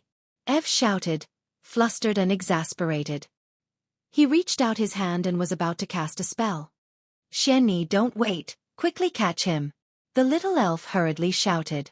Ev was startled, and hurriedly looked back, but behind him was a dark room, and there was no sign of Xianxia. He immediately realized that he had been fooled, and when he turned his head, he found that there was only an empty cloak left on the wooden stake. The little elf had already drilled out of the cloak and ran far away. The young man immediately felt that his intelligence had been severely damaged. He was so angry that he didn't care that he was a weak elementalist, and directly jumped down from the second floor. He screamed as he fell, and only then did he limp up from the ground. He gritted his teeth and chased after the little elf. At this time, Solons came out from the other side of the ruins. Seeing his companion in such a sorry state, he couldn't help but ask in surprise, Ev, what happened to you? Did you see the young mistress? I don't know where the young mistress is either. Ev gnashed his teeth and shouted, Quickly catch that damned brat. She stole our demon slayer spear. Solons was shocked. The demon slayer spear was the family heirloom of the Floyds. Count Floyd had only lent it to them because his mistress was the fiancée of Viscount Elman Floyd. If it was stolen, the reputation of the Prime Minister's family would be ruined. He hurriedly unsheathed his two-handed sword and chased after the little elf. When the little elf turned back and saw that there was one more person chasing after her, and one of them was the ferocious-looking fellow who had caught Xianxia, she couldn't help but be scared out of her wits. Inwardly, she complained that Xianxia hadn't come to save her yet. She ran for her life until she was out of breath. She was gasping for air, her face pale. Suddenly, she heard the sound of wind coming from the darkness. It sounded like the sound of wings flapping. She became alert and shouted happily, Xianxia, you're here to save me. Don't think this trick will work again. When Ev heard the little elf repeat her old trick, he was almost angered to death. She simply looked down on him too much. In any case, he was also a dignified magician, not one of those rude and ignorant barbarian beasts on the border. A fireball had already appeared in his hand, and he was ready to blow the little elf up. Solons grabbed him and said, Careful, there's something up ahead. Don't listen to her nonsense. Ev was about to go crazy. He pushed Solons away and said, but the latter half of his sentence was drowned out by a sharp whistle. His eyes widened. Suddenly, he saw a pair of huge fleshy wings in the darkness ahead of him, followed by a terrifying face. Under the two pairs of huge horns, there were long and narrow emerald-like eyes shining fiercely. On top of the thick black scales, there were horny bone plates that looked like a swarm of bees. Strong and powerful limbs, sharp claws, and a huge bloody mouth that was filled with golden flames. Dragon. The young man didn't even have time to say a word before he was completely submerged in a sea of fire.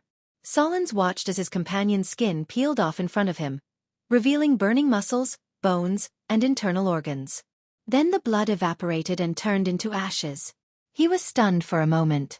The terrifying monster spat out flames and swept across the sky, turning the whole street into a sea of fire. In the dark night, many such dragon beasts were descending from the sky. They spiraled into Greystone Town and spat out fireballs to set the streets ablaze. They whistled as they flew over the fire, creating a hellish scene. Get out of my way! Brando roared. The icy blue sword in his hand flashed with a long and narrow light, and a dragon beast that was charging at him was cut in half. He carried Cooper and moved forward without any hindrance. The dragon beast that was cut in half fell to the sides and crashed into the buildings on both sides. Like a cannonball, the buildings made of wood and stone collapsed. Cooper looked at the scene with his mouth agape. He finally had a clear understanding of the Count's strength. That was a ridgetop dragon, a grade 7 creature of Georgandy Ridge. It couldn't even withstand a single blow from Brando. Brando walked on the street filled with blood. The frost-chant Cinna in his hand dripped with the same color. Behind him was a sea of fire, and the golden flames shone brightly on the river of blood. Walton followed behind him with mixed feelings. Count Alcorn and the other nobles of Cruz who were rescued from the tomb were behind him. Except for the Count, who was over 50 years old and still looked calm, most of the others were trembling in fear. From time to time, they would look up at the two dragons fighting in the sky.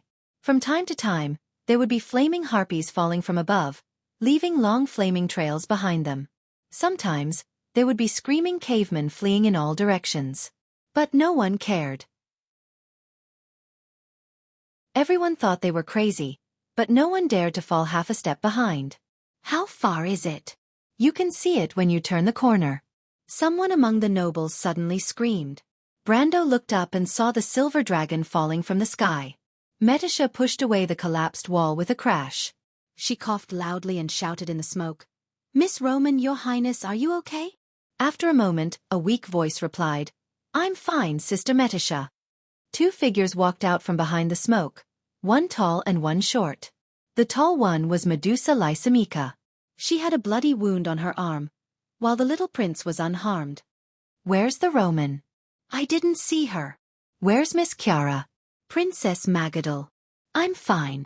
The nun princess replied softly. Cries could be heard in the darkness. Some were dead, some were injured. Everyone stood up weakly and tried to find the nearest person. Metisha quickly found Eek, Sergeant Marjorie, Duke's daughter Eugenie, Dilfery and her knight Nia, Enid and Judith, and finally Nasha. The others also gathered together one after another. Other than Marjorie, who was slightly injured, the knight of the inner court was the most seriously injured. A sharp shard pierced her lung. When she was found, she was already unconscious and had a fever. She was mumbling something in a daze. The nobles of Cruz suffered heavy losses. 7 or 8 of them died. Some of them were missing an arm or a leg. If they did not receive timely treatment, they would not live for more than a few days. Most of the others were also injured.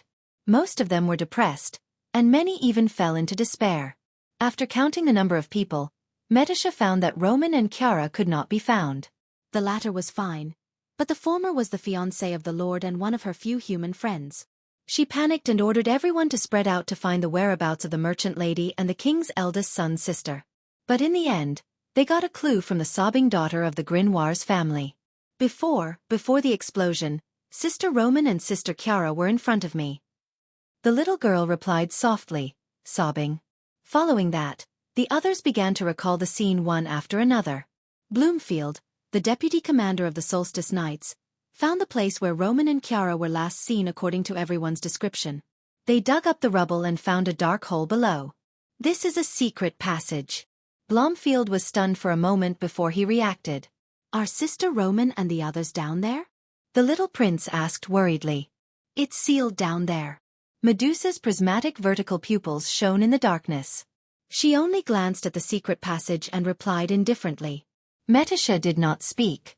She was an undead, and darkness was no obstacle for her. What Lysimeka could see was naturally not difficult for her. "Find a way to dig it out," she replied. A hand pressed down on her hand in the darkness. Metisha was slightly startled. She turned around and saw the Duke's daughter looking at her with bright eyes. "Miss Metisha, we can't do that. The nobles of Cruz are very emotional and can cause trouble at any time. The injured also need to be treated. This is the center of the battlefield. There are 2 dragons. We can't stay here for long. I don't know what the commander told you, but we have to move now." Metisha's eyes showed hesitation, and she gently bit her lower lip. The battle outside didn't stop for even a moment. The fire continued to spread, and from time to time, golden rays of light would seep in from the cracks of the ruins. The dry wood crackled in the flames, and the temperature was rising every moment. The dragon flew over the streets, causing the already shaky buildings to creak as if they would collapse at any moment. In such an environment, everyone's nerves were stretched tight. Injury and despair could make people collapse at any time and do unreasonable things. Brando had also ordered her to return to the portal, but the problem was, what about Miss Roman? Eugenie said again, "Let Mr. Eckert and Her Royal Highness take the others and move. I will stay with you to find Miss Roman." Metisha looked at her in surprise. "Miss Eugenie, you..." "Miss Metisha, you are that person's subordinate, and I am a member of the diplomatic team. I will stay and represent Erwin's diplomatic team. This is my duty." The Duke's daughter calmly replied, "Don't worry, I will never accept the reputation of the diplomatic team abandoning their members to escape alone. I'll stay too." Petty Officer Marjorie suddenly replied. The Duke's daughter turned around and glared at him in annoyance. "Miss Metisha, I alone will be enough." Metisha looked at the two, especially Marjorie's wound, and couldn't help but smile. "If that's the case, I'm afraid Mr. Marjorie won't agree. Then let's do as Miss Eugenie says. Leave the outside matters to Mr. Eckert and Commander Bloomfield. We will stay and look for Miss Roman and Miss Chiara." In the darkness, Eugenie and Marjorie's faces blushed when they saw the silver elf princess's teasing gaze. The little elf opened her mouth wide and looked up at the group of dragons flying over her head.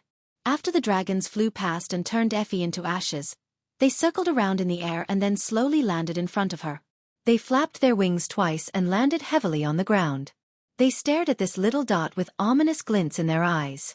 The little elf covered the dust with her hands and coughed. She looked at the big guy through the gaps between her fingers. After a while she asked in surprise, "How did you become so big?" The dragon beast shook its huge head and slowly approached her. It seemed to have noticed that the other party was not afraid at all. Suddenly, it felt that its dignity had been challenged. It spread its wings and let out a deafening roar at the little thing. The little elf screamed and covered her ears, as if she was shivering in a storm. She closed her eyes and angrily shouted, "How dare you shout at me, Judy? I will never talk to you again. You are so bad." This time, it was the dragon beast's turn to be puzzled. The dragon beast was a race of inferior dragons, but it was slightly more intelligent than the viper dragons. Even with its huge brain, it couldn't understand why this little thing dared to yell at it. If it could, it almost wanted to scratch its head, wondering how this little thing could pose a threat to it, and why it dared to stand in front of it so fearlessly. But the dragon was not a race with true intelligence, so it couldn't understand the cause and effect of this. It couldn't figure it out for a while, so it decided to follow its primitive instinct and spit out a flame towards the little elf. In its simpler logic, if it burned to death, then it was an enemy it could provoke, and if it couldn't burn to death, then it had to consider making way. A wisp of flame from the ridged dragon beast was just a fireball the size of a small house for the little elf, but when she saw the golden flame pressing towards her, she was stunned. Judy wanted to kill her. "Little elf, you're a complete idiot. How is that ugly, stupid and dull fellow like me?" With a shriek, a black shadow flew out of nowhere and headbutted the little elf.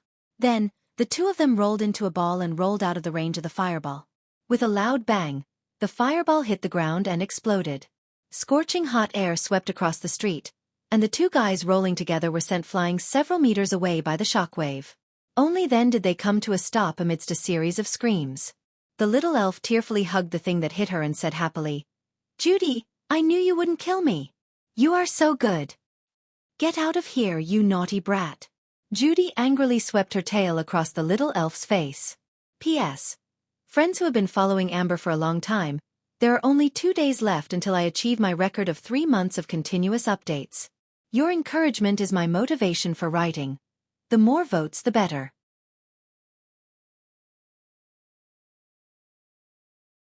Chapter 936. The outcome of the battle in the air was decided at this moment. Silver Dragon Mithril's body was not at an advantage to begin with, and the injuries from before had seriously affected her speed. After being hit repeatedly, she finally could not hold on any longer, and her movements were obviously delayed for a moment. The huge black dragon took the opportunity to swing her tail from above and hit Mithril's waist. Mithril let out a cry and fell from the sky with wounds all over her body. She crashed to the ground, and her huge body flattened several streets in an instant. At that moment, Greystone Town seemed to let out a cry of pain. The ground sank layer by layer in all directions, and the houses collapsed one after another. The falling mithril pushed forward on the ground, and the remaining momentum did not dissipate. Large and small buildings were crushed under her body, and half of Greystone Town was destroyed like a bulldozer. She was about to reach the street where Rove's compass was located. Erwin's envoy group, who was preparing to move, felt the world collapse. Everyone lost their footing and fell to the ground. Amidst the chaos and screams, the people near the windows watched in despair as a shadow pressed down on them. The scene looked very much like a tsunami, except that it was replaced by a broad silver back. Rows of houses collapsed under the back of this back, and then they were sucked in. When the last row of buildings collapsed, the shadow of death was almost in front of them. The nobles panicked and left the buildings like ants, fleeing in all directions. But how could they be faster than a falling dragon? Running away was just to delay the time of death for a moment. A terrifying creaking sound came from the house. One of the walls had completely collapsed under the pressure. Enaid, who was under the wall, was already scared stiff. This count's daughter stood there in a daze. She even forgot to dodge when she saw this scene. "Enaid, dodge!" Eugenie shouted. The latter was indifferent. Metisha rushed out at the critical moment. "Wings of spirituality!" she shouted, and a grayish-white net spread out from both sides of her body. The flashing hexagonal structure formed the shape of wings. The silver elven princess clenched her teeth and waved, and the tips of the wings on both sides bent towards the middle, blocking the collapsing wall in front of Enaid. The wall was smashed into pieces, and the ground rumbled.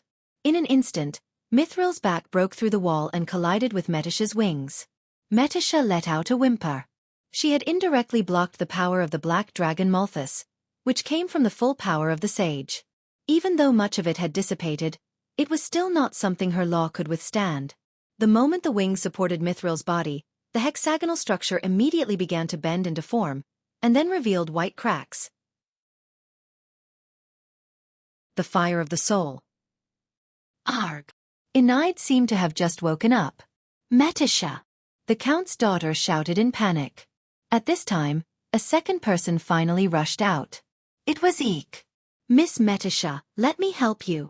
Then the White Lion Knights, followed by Marjorie, the deputy commander of the Summer Solstice Knight Regiment, Bloomfield, and the rest of the Summer Solstice Knights. Everyone rushed up and used all their strength to block Mithril's back. But other than Bloomfield, the strength of humans was so weak in front of a battle of this level that everyone was sent flying. "Nia!" Dilfrey's forehead was full of cold sweat. She reminded loudly, "Hold me." "Miss, you can't." Dilfrey had already put her hand on her chest. Dark spells flashed on her snow-white arm one after another. She reached out and pointed at the broad back of the silver dragon. Black flame seemed to burn from her chest. It burned fiercely and formed the upper body of a huge demon. The demon howled and waved its arms, pushing Mithril's back heavily. The power of this blow was so strong that even the silver wall trembled slightly. It was a spell, Banuk's Claw. This demonic spell could instantly summon the power of the seventh lord of the Sulphur River, Banuk, the king of the Black Fire Abyss. But like all other demonic spells, the backlash was just as strong. Dilfrey was already weak, and now she vomited blood and fainted directly. Her spell finally worked. Metisha's pressure was relieved a little, and she finally had time to cast a spell. Inspire! The Planeswalker's Law was activated. Bright white light rose from everyone nearby. Metisha's broken wings were about to solidify in this white light, and Mithril's momentum finally slowed down. "Just a little more," Eek shouted loudly. The Silver Elf Princess could only tremble. The power of the dragon seemed to be endless, and it made her feel almost hopeless. At this time, a hand appeared beside her out of thin air. The hand gently pressed on the silver dragon's back, and the whole space seemed to tremble slightly. Countless silver lines spread out from the point of contact between the hand and the silver dragon's back. These lines intertwined with each other and shone faintly, forming a huge net. Mithril crashed into the net, and at that moment, a sharp wind formed into a sharp whistling sound. The silver net shone with a dazzling light, but that was all. Everyone was surprised to see Mithril slowly come to a stop. Metisha completely relaxed the moment she saw the hand. It was as if all the strength in her body had been sucked out. Her body went limp, and she almost fell to her knees. Before she fell, a hand supported her, and then Brando's face appeared in her vision. The latter looked at the sky with a cold face, and then looked down at the little princess who was summoned by him. "My lord." The silver elf princess was so weak that she could barely speak. "Didn't I ask you to leave early?" Brando looked at Medicia's injuries with some heartache, but more than that, he was angry. "But Miss Roman, she's fine." Brando interrupted her and said, "Come, let's take the others and leave this place first." Medicia was slightly stunned. She saw a hamster standing on Brando's shoulder. The hamster's appearance was very ordinary, but the breath of the soul was very familiar. She widened her eyes and said, "White Mist, how did you become like this?" White Mist snorted softly, obviously disdaining to answer the question. Seeing White Mist, Medicia knew that Roman was probably out of danger. White Mist was most likely a messenger. She sighed in relief and nodded weakly to Brando. Regarding Medicia's condition, Brando frowned. He held the little princess and asked softly, "Can you still stand in your current condition?" Medicia's face was slightly red. The fire of the soul in her body was quite serious. This was similar to a living person who had exhausted their physical strength, but she still nodded gently. Brando sighed and said, "Don't try to be brave." After saying that, he bent down and put his hand through the little princess's knees and directly carried her up. Medicia immediately raised her head and smiled at Brando, who was holding her. "Thank you, my lord." "You're much more generous than Amandina," Brando said in surprise. "After all, I am the commander of the Silver Elves, my lord," Medicia said in her heart. She was starting to feel very tired. She gently leaned her head on her lord's chest and closed her eyes, falling into a deep sleep. Brando looked at the silver elven girl in his arms and sighed. He told Medicia that he would take the others away, but that was only a consolation. The battle between the two dragons had completely destroyed Greystone Town. Now that they had nowhere to hide, they could only hope that the silver dragon would continue to attract Malthus's attention. But lying in the ruins, Mithril tried to stand up a few times, but in the end, she fell back down heavily. Malthus looked down at Greystone Town coldly from the sky. Noticing the puny humans below, he did not want to do it himself. He only signaled for the ridged dragons to circle down and surround the pitiful creatures in his eyes. Brando saw this scene and felt that he was unlucky. He thought of a way to escape while he had Cooper gather the nobles of Cruz. He also had Eek bring the injured away first. He turned around and unsheathed his sword at the same time as Maynard, facing the dragons in the sky. These dragons were nothing to him, but he knew how prideful dragons were. Malthus might not want to deal with them personally, but he would not let them escape. It was not hard to imagine how difficult it would be to escape under the watchful eyes of an adult dragon. There was only one thing he could do now. He subconsciously looked at the wounded silver dragon Mithril. "Human, we need to work together." At this moment, a voice sounded in their minds. Brando was a little surprised. He did not expect Mithril to have the same idea as him. In his impression, the pride of the dragons would not allow them to lower themselves like this. He looked up and met Mithril's gaze. There was a gentle light in the silver dragon's mercury-like eyes. Mithril was covered in blood. The scales on her back and wings were a mess of flesh and blood. She panted heavily and said softly, "Malthus will not let you go, human. Help me buy some time. As long as I can fly, I can find a way to lure him away." By time? Brando was a little confused. He looked up at Malthus. That was a dragon. His teacher Mephisto might be able to do it, but he was not even enough to fill the gap between Malthus' teeth. "I don't think I can do it, esteemed lady." Brando could only answer honestly. Mithril shook her head and suddenly said, "No, I think you can do it. I have seen the same power as you in someone. About 1,000 years ago, I saw that person in the Silver Sea. At that time, he was just a young wizard among the Bugas. Do you know who he is now?" Brando of course knew who that person was. That name was probably known by everyone in Wonde. He did not expect the dragon lady to compare him to that person. He did not know if it was a compliment. In the sky, a swarm of dragons was flying in their direction. "I really can't buy time for you, esteemed lady. This is not a game I can participate in." Brando shook his head. As he spoke, he took out a strange dial from his pocket. But I think there is room for us to work together. The elapsing needle. Mithril exclaimed. You really didn't misjudge me. Brando looked at the sky. Now there is another problem. The elapsing needle can only accelerate me and the creatures or objects I come into contact with. How do I get to your side without attracting that guy's attention? It's better to be fast. My people can't stop those dragons. That's easy. Mithril replied. She moved slightly on the ruins, and her huge wings drooped down to cover Brando. I can only accelerate time for you for about 5 minutes. Is that enough, esteemed lady? Brando did some calculations. If he carried Mithril with him for 5 minutes, he would lose at least 2 levels. But at this time, he had no choice. The silver dragon did some calculations and nodded. It's a little less, but I think it's enough for me to recover. Brando nodded. Time was limited, so he did not waste any more time. He placed his hand on Mithril's wings and activated the elapsing needle. The draconic beasts had already arrived, and what greeted them were gargoyles. The gargoyles shrieked as they launched a suicidal attack on the top-tier air force. The difference in strength between the two sides was so great that the moment they clashed, the gargoyles' mutilated corpses fell like rain. Malthus looked on with interest. He did not expect the humans to have the means to resist, but that was all. He was not worried that these pitiful creatures could change the outcome of the battle. On the battlefield, the Xia Knight and the White Lion Guards quickly joined the battle. On the other side of the battlefield, other people were also facing the threat of the dragons. Xianxia and the little fairies dodging completely enraged the ridgeback drake. It let out an earth-shattering roar and flapped its wings, stirring up a gust of wind as it pounced towards the two of them. It no longer played the game of cat and mouse. Instead, it opened its gaping maw and bit towards the little fairy. The little elf and Sydney screamed at the same time. They scrambled to their feet, turned around and ran, but their movements were no match for the gigantic dragon.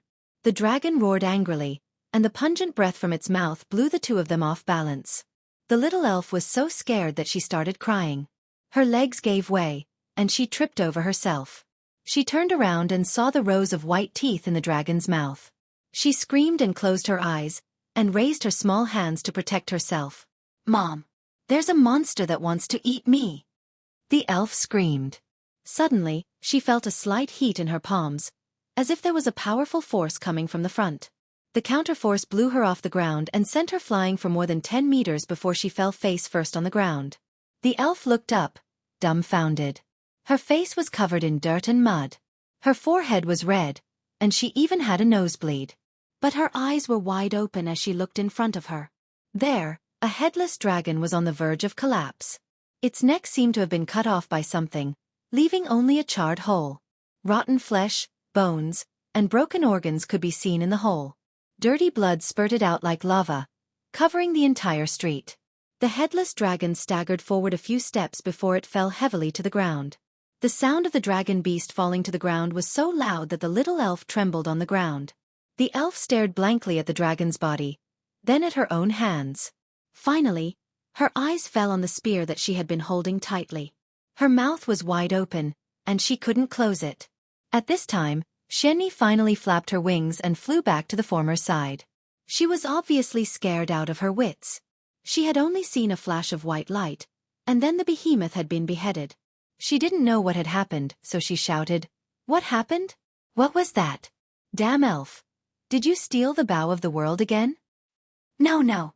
The elf hurriedly explained. "It's this." Both of their eyes fell on the spear.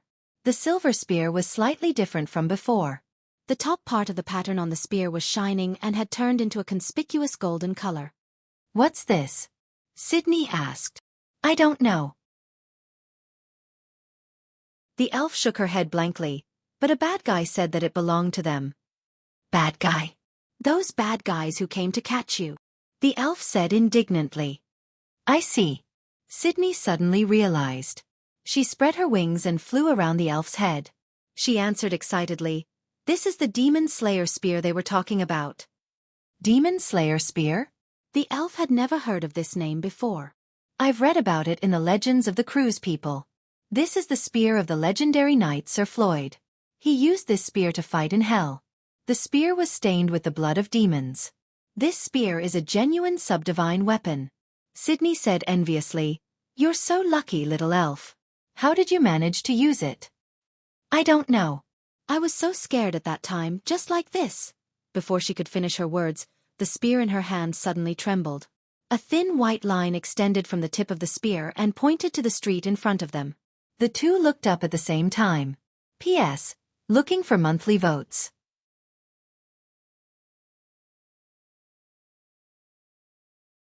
Chapter 938. Protect that silver dragon. Don't let them get close to her. The battle in the sky was reaching its climax. The draconic beasts circled around Mithril's gigantic body. They flew lower and lower, circling like low-hanging dark clouds. Only the female knight's voice could be heard clearly above the din of the battlefield. Under her command, the stone statues began to move. The gargoyles continued to attack the dragon beasts. It was as if two dark clouds were violently colliding with each other. There was no loud bang, but there was a mixture of golden flames instead of lightning and thunder. The remains of the gargoyles fell down like rain, and from time to time, a huge monster would fall from the sky and crash to the ground. The ground trembled from time to time. When the silver dragon Mithril landed, it had turned the nearby streets into flat ruins. However, there was still a circle of surviving buildings around the empty area. The Knights of the Solstice Knights and the White Lion Guards climbed up these buildings and helped the gargoyles fight on the roofs. They built a temporary and stable line of defense. At least for the time being, they could still hold the dragon back. They blocked the periphery of the ruins. Their casualties were also heavy. From time to time, fireballs would fall from the sky and hit these isolated buildings. A dazzling fire would rise in the darkness, often representing the loss of several lives. The little prince and the weak nobles had already been moved to a safer place by Dilfari and Princess Magadal, leaving only a few who still dared to fight. Eek and Yuta temporarily assumed the position of commander of the White Lion Guards, taking over the position of the unconscious Metasha. Unexpectedly, the Duke's daughter insisted on staying with Marjorie, because she knew some basic healing spells. The deputy commander of the Summer Solstice Knights, Bromfield, also agreed to her request. Just hold on for a minute. Silver Dragon Mithril lay quietly on top of the ruins. Her wings drooped, and her slender neck curled up. She narrowed her eyes and watched the battle in the air. Only when a draconic beast breached the defense line and got too close would she raise her head and spit out a mouthful of silver holy flames to burn it to ashes. The gargoyles in the sky were not lacking in intelligence. These Buga's creations gradually discovered this detail and began to consciously lead the dragons to the top of the ruins. Although Mithril's holy flames would inevitably cause collateral damage, the Grade 4 gargoyles were far weaker than the Grade 7 ridgeback dragons. Even if they led the dragons to crash into the Silver Dragon Lady and perish together, it was still better than fighting them head-on. The ratio of exchange was 10-1. Mithril was slightly annoyed by the gargoyles' actions. She spoke to Brendel telepathically. "These toys of yours belong to the Bugas, right? If they dared to do this on any other day, I would have burned them all to ashes." Brendel nodded. It turned out that before the Slate War, Wone's best air force had become toys. Only a dragon would dare to say such a thing. Brando pretended not to hear it to avoid getting angry. He only replied, "Don't forget that they are protecting you. Also, don't attack anymore. The time distortion will speed up your movements. Be careful not to be seen by that guy in the sky. But your toys are going to be a huge loss. Is that okay?" Brando was naturally heartbroken. The more than 1,000 gargoyles that the Bugas had given him were the real deal, not the monkey versions that were usually sold outside. After this battle, he would probably lose more than half of them. Although the steel marionette and the gargoyles were originally intended to be used in the Holy War, his imaginary enemy was the Lion Men of Toquinen. If he had known that he would have to face the Ridgeback dragons, he would have asked for more. He would have probably asked for 3,000 gargoyles instead of 1,000. The problem was, he had no choice but to do so. Brando shook his head, not in the mood to answer. Mithril looked at him and said, "Don't worry, human. If you survive, I will let you go to my treasury and choose a treasure. I promise that its value will not be less than your losses today." Brando's heart skipped a beat. After all, it was the treasure of the dragons. There was a legend in Woned that said the treasure of the dragons was the treasury of the kingdom. In other words, the treasure of a dragon was even comparable to the wealth of a kingdom. These two treasures, together with the ancient ruins buried underground, could be said to be the three ultimate treasures in the Amber Sword. Any one of the three would be enough to make an adventurer rich. The dragons were obsessed with treasures. Every single dragon knew their wealth like the back of their hand. Even if someone were to steal a single gold coin from them, they would immediately discover it. Needless to say, the kingdom's treasury was heavily guarded. Naturally, it would be heavily guarded by the army. Not only that, the dragons were obsessed with treasures. Dragons were obsessed with treasures. Every single dragon knew their own wealth like the back of their hand. Even if someone were to steal a single gold coin from them, they would immediately discover it. As for the ancient ruins, they were even more elusive. In the entire south of Erewhon, Brando had only heard of one that was successfully excavated in Valhalla. Mithril was an adult dragon, and it went without saying how rich her treasures were. There must be a lot of good things in there, and there might even be subdivine artifacts. Even if he couldn't choose freely, as long as he could get a high-grade artifact, it would be enough for him to benefit for a period of time. But he immediately calmed down. Let's talk about it after I survive. A hint of surprise flashed in Mithril's quicksilver eyes.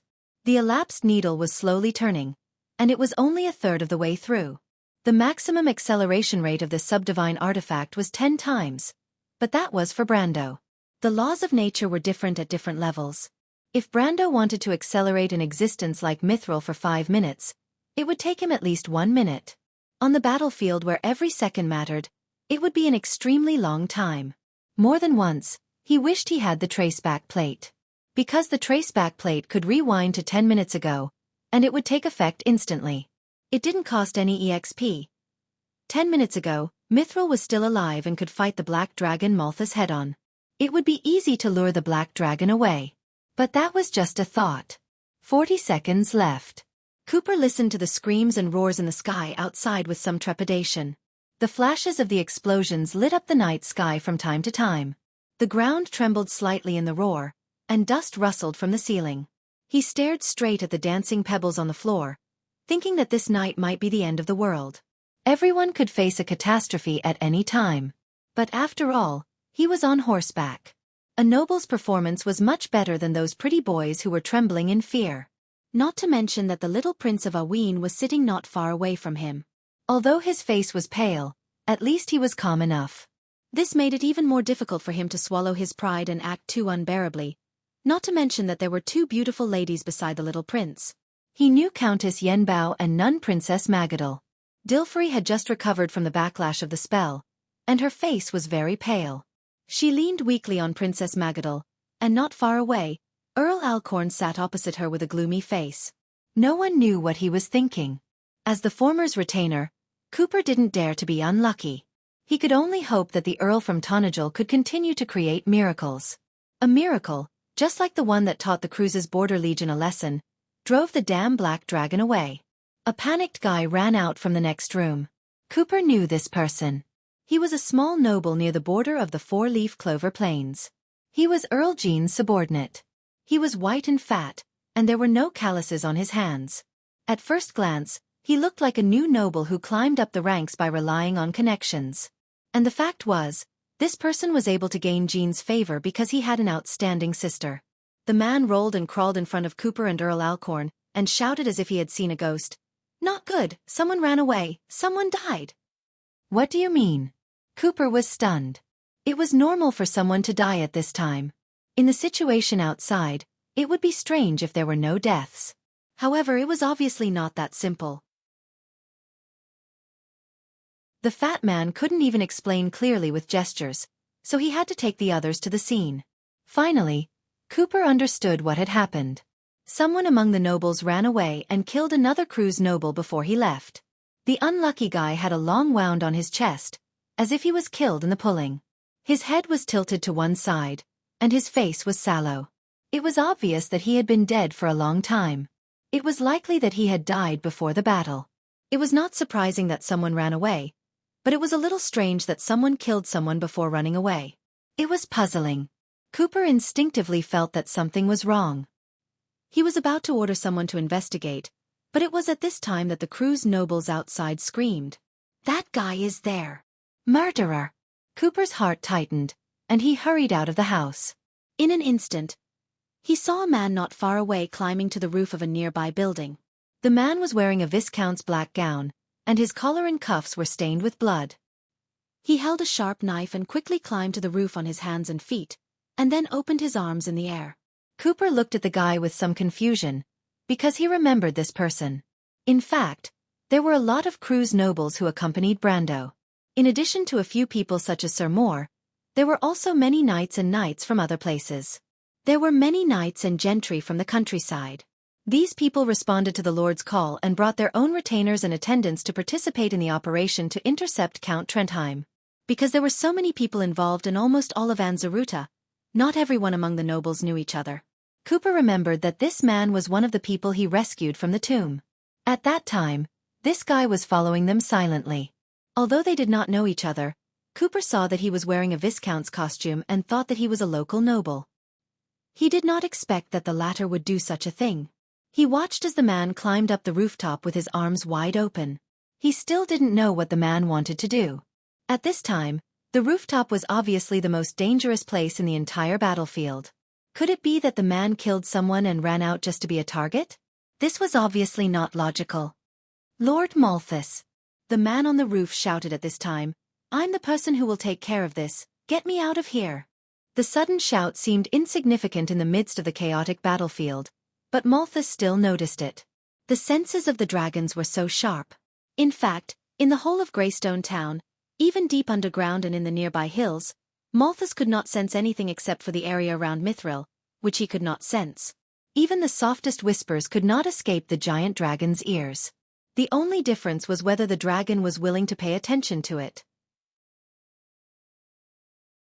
When Malthus heard the word person, he lowered his head in mid-air and looked down at the insect-like existence on the roof on the ground. The latter kept waving at him. Malthus thought for a while before he remembered the purpose of this abominable creature's existence.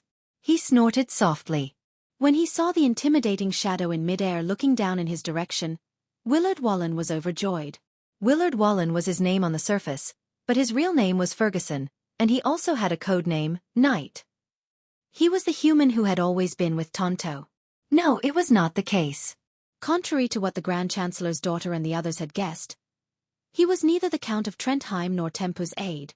He rarely appeared in the outside world, and very few people knew of his true identity. In fact, when that foolish subterrane dweller buried his future, Ferguson immediately hid in the tomb and locked himself up. Those foolish local nobles didn't recognize him and only treated him as a companion. No one even checked his identity. What made him even more ecstatic was that the enemy's commander was actually from Erewhon. This gave him a bold plan. Knowing that he would not be exposed, he did not choose to run away along the way. Instead, he sneakily followed them. Sure enough, it was just as he had expected. From the beginning to the end, no one doubted his identity. The only exception was when he encountered a little bit of trouble when he was about to escape. This was his best opportunity, and Ferguson thought that he had grasped it. Tonto, that idiot, did not realize what he had gotten, but he recognized it.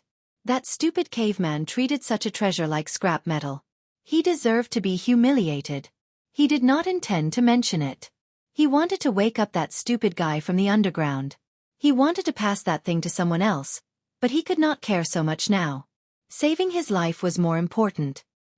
He raised his hands to Malthus in mid-air and spoke again. 20 seconds left. The draconic beasts did not break through the gargoyle's defensive line at the last moment. The long 60 seconds seemed to have come to an end. Just as Brando was about to breathe a sigh of relief, he subconsciously turned his head and caught a glimpse of this scene. When he saw Ferguson standing on a distant roof and shouting the name of that damn lizard, he knew that something was wrong. Rogers and the others had long suspected that there was a traitor in the Empire, but they did not expect that this traitor was lurking in Greystone Town and chose to appear at this time. It could be said that he understood what was going on in an instant. He couldn't help but curse Cooper in his heart. "Dear madam, I'm afraid we have to end the spell early. I'm afraid Malthus will intervene soon." Brando immediately asked through the telepathic link, "Can you recover in advance?" "I'm afraid not." Of course, Mithril knew what was going on, but she could not do anything now. Otherwise, it would only lead to Malthus' revenge. She replied in a low voice, "With my current injuries, I'm afraid it will be difficult to lure Malthus away." Brando remained silent. Now, he could only hope that Maynard would be able to get rid of the lizard before it attracted Malthus' attention. However, Ferguson understood this as well. He knew how prideful the dragons were. If he did not pique their interest immediately, he would not even know how he died. He simply shouted, "Lord Malthus, the war slate." Before he could finish his sentence, a sharp arrow flew towards him from the darkness. Before the arrow could reach him, it hit a layer of shining golden net and turned into ashes in an instant. Not far away, a bow-wielding officer of the White Lion Guard screamed in agony. His body burst into flames and he rolled down from the roof. "What did you say?" Malthus' voice rumbled in the air. "It's over." At that moment, although Brando's vision was blocked by Mithril's wings and he could not see clearly what had happened, when the damned lizard opened its mouth, it meant that they had missed their last chance. Cooper, who was not far away, was now pale and on the verge of collapse. He seemed to have finally realized what had happened. Maynard's face was gloomy. The female knight wanted to take out her longbow several times, but in the end, she resisted the urge to do so. There were only 10 seconds left, but it seemed to be out of reach. The war slate. Ferguson knew that he was under Malthus' protection, and immediately heaved a sigh of relief. He even looked at Sir Cooper, who looked as if he had seen a ghost, and replied, "Do you still remember the divine artifact reaction in the nearby area a few days ago?" "Dear Lord Malthus, I..." But he did not finish his sentence, because at this moment, everyone heard a soft buzzing sound.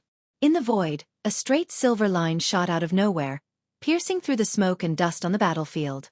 One end of it seemed to extend from another street in the darkness, while the other end landed on Ferguson's chest, leaving a small spot of light there.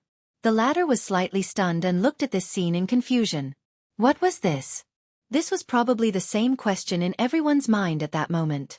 But the answer was immediately found. In an instant, a silver pillar of light pierced through the night sky.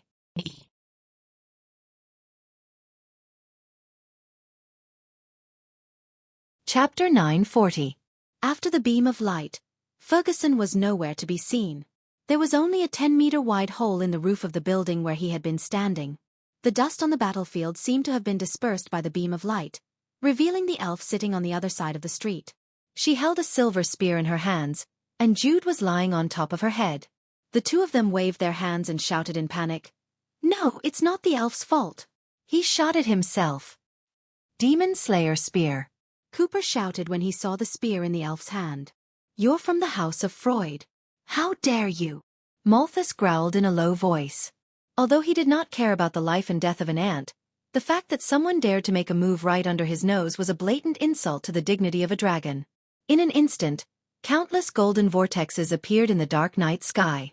Countless meteors with flaming tails shot out from the vortexes, forming a rain of fire that covered almost half of Greystone Town. They appeared above the little elf and Xianxia's heads. Ah! The elf and Jude were so scared that their limbs turned to jelly. They hugged each other and cried, "Mother, I don't want to die." The girl and the dragon had nowhere to run. They thought that they were doomed this time, but they hugged each other tightly for a while. Although their ears were filled with the sound of explosions and the earth was shaking, the expected death did not come. Curious, they opened their eyes and saw a magnificent scene. The rain of fire swept across half of the night sky, but there was a semi-transparent shield-shaped force field in the air. The meteors collided with the force field and exploded into flashes of light. Sparks fell from the sky like fireworks in the rite of resurrection. Only a few of the fireballs that penetrated the force field landed on the ground and caused sparse explosions. Seeing this, Malthus screamed in shock and anger. "Mithril, you actually recovered? How is this possible?" Mithril flapped her huge wings and slowly stood up from the ruins. She stretched her body elegantly and stared at Malthus in the air. "Malthus, I haven't seen you for many years, and you've been reduced to bullying little girls. You've really improved a lot, haven't you? How did you do it?" Malthus stared at Mithril. He could tell that Mithril was not forcing herself. Although she had not fully recovered, she had at least regained some of her strength. She scanned the square with her cold eyes and finally noticed Brando, who was standing beside Brando. She roared, Damn human! You must be the one behind this. The moment Brando turned off the elapsed time indicator, he felt as if he had aged 10 years. Of course, this wasn't true aging, but the illusion of having his life force sucked away.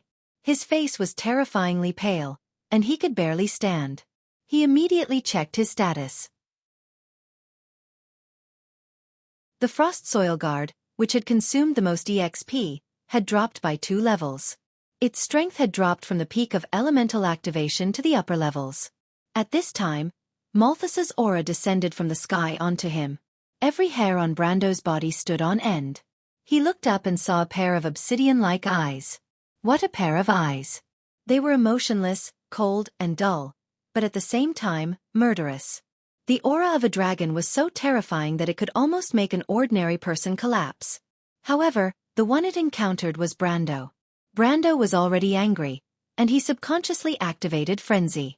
His aura suddenly rose and tore Malthus's aura into pieces. He glanced at the flying lizard and chose to ignore its words. Eh! Malthus was slightly startled, as if he had noticed something. Mithril also felt the change in Brando's body. She calmly cut off Malthus's aura and said to him with a dissatisfied look, "What, you only dare to be rude to my human friends? Your opponent is here, Malthus." Malthus retracted his gaze and looked at Mithril, snorting disdainfully. "You've just recovered, and you've already forgotten the pain. You weren't so forgetful before, Mithril. This is for you, little one. Don't forget our promise. If you survive, I'll let you pick one of my treasures." She tapped Brendel's forehead with her claw and said, "This is for you. Don't forget our promise. If you survive, I'll let you pick one of my treasures." She looked up and sneered at Malthus. "If it weren't for your despicable and shameless ways of sneaking up on me with 2 of you, it would be hard to say who would win, Malthus." "Humph. Since when did a battle between dragons pay attention to the rules of those mortals?" "You're right. That's why there's no rule that says I have to stay tonight and perish together with you." Mithril finished speaking and raised her wings. Her silver wings were like a pair of huge sails. She gently flapped her wings, and the airflow caused everyone on the ground, as well as the dragons and gargoyles in the sky, to be blown away. However, Mithril was obviously deliberately controlling the airflow. The dragons that were fighting with the gargoyles fell to the ground one by one, or crashed into the nearby buildings. The gargoyles, on the other hand, were only slightly unstable and spinning in mid-air. The silver dragon Mithril soared into the sky and dodged Malthus' claws in mid-air. She then turned around and flew towards the hills in the south. "Malthus, I'll see you at the arbitration tribunal. Don't even think about running away." Malthus, of course, knew what Mithril meant. After all, they had violated their oath to come to the surface world. When they met Mithril, they were worried that she would attract the attention of other dragons, especially the ancient dragons from the Council of Elders. Therefore, they decided to sneak up on her from the clouds to kill her. However, they did not expect Mithril to be so powerful. Although she was seriously injured, she still managed to escape to this place. If she did not accidentally expose her aura, they would not even have discovered her. In Woned, silver dragons were known for their speed. If Mithril really wanted to escape, Malthus was worried that he would not be able to catch up with her. Therefore, when Mithril escaped, he did not want to stay in Greystone Town any longer. He flapped his wings and chased after Mithril. Everyone on the ground looked up at the scene of the 2 dragons piercing through the clouds and leaving. They could not help but feel inexplicably shocked, especially the Kurlutz nobles, who could hardly believe that the terrible dragon had let them go. As soon as the terrible pressure disappeared from the sky, everyone seemed to have lost their souls. Their legs went soft and they collapsed to the ground. The joy of surviving the disaster drained the last trace of strength from their bodies.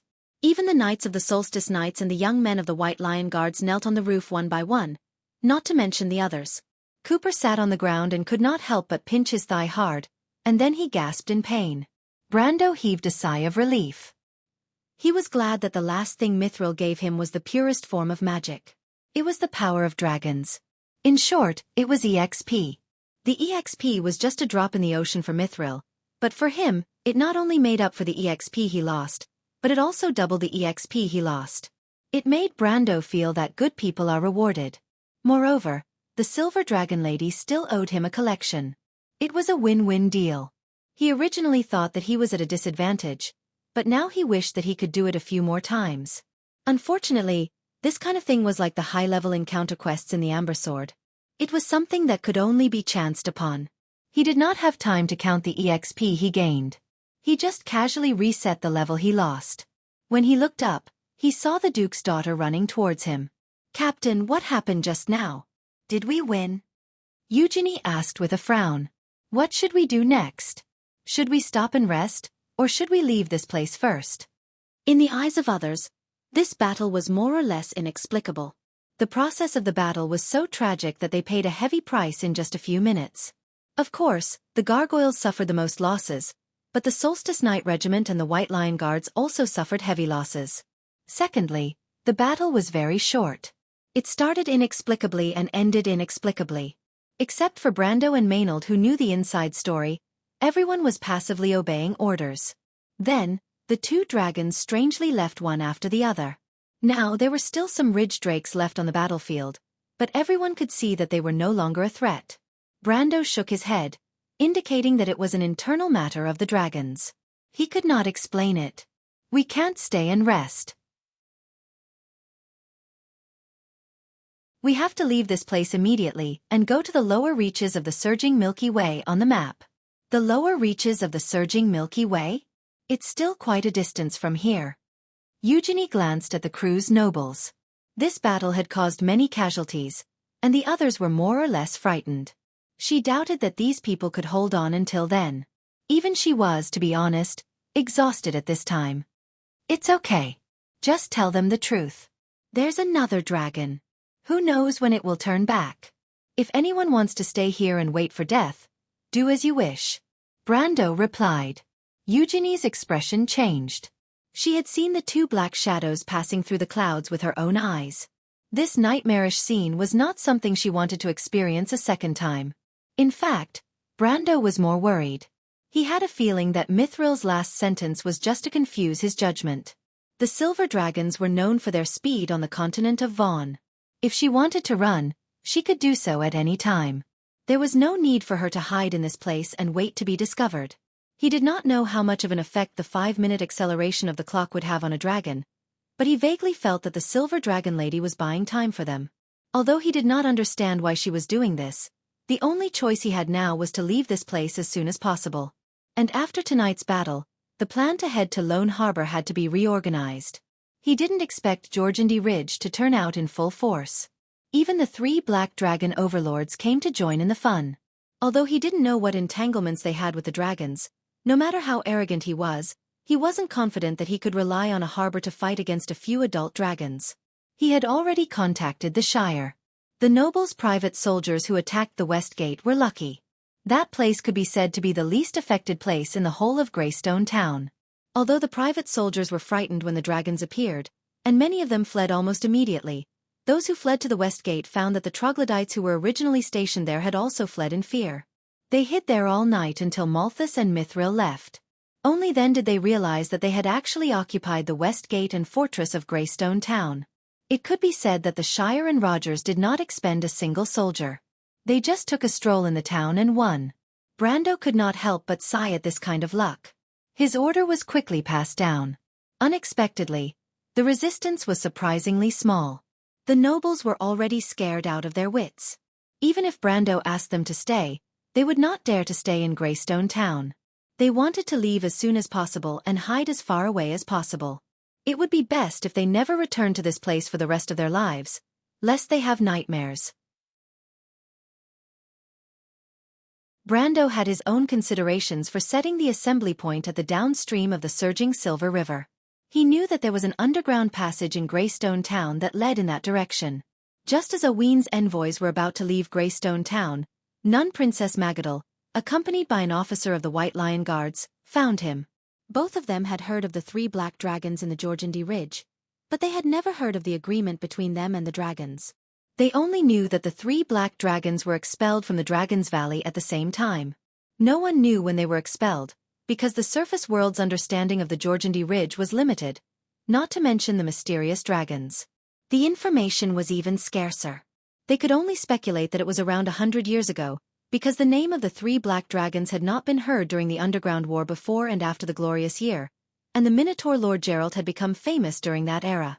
But when he saw Magadal, he couldn't help but be stunned. He met the nun princess in Ampere Seal and owed her a favor during the battle in Ampere Seal. Later on, he found the heart of the giant dragon for her and saved her from the hands of the Grim Reaper. The two of them were very close, but ever since the nun princess woke up, other than thanking him once, the two of them didn't have much interaction. It was for this reason that he didn't tell the nun princess about the secret of her body. On one hand, he didn't know how to tell her. Could he just say, "I'm sorry, but miss, you're actually a puppet?" He did not know how scared Magadal would be if she heard it. On the other hand, Brando faintly felt that the nun princess seemed to be aware of the abnormality in her body, which was why she deliberately distanced herself from others. Regarding this point, Brando did not mention it. Since he did not know how to say it, he might as well let the nun princess figure it out herself. After all, there was no way to hide the truth. Just like how he had a lightning core in his body, Magadal would eventually realize the power of the heart of the dragon in his body. Perhaps after a long period of subtle influence, the nun princess would finally accept this fact. However, he did not expect Magadal to find him at this time. Brando could not help but subconsciously think that when the 2 dragons appeared, the heart of the dragon in the princess' body had some kind of reaction. "Mr. Brando," the nun princess seemed to be a little uneasy, but once she spoke, she dispelled Brando's doubts.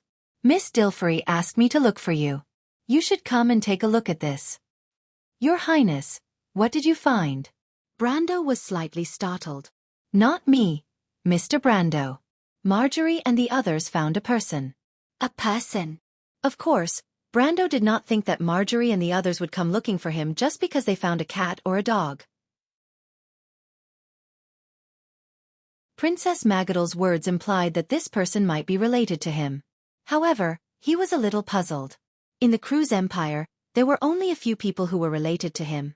Whether it was Farina or Veronica, there was nothing that he could not say. Looking at the princess' expression, it seemed that his relationship with this person was not very good.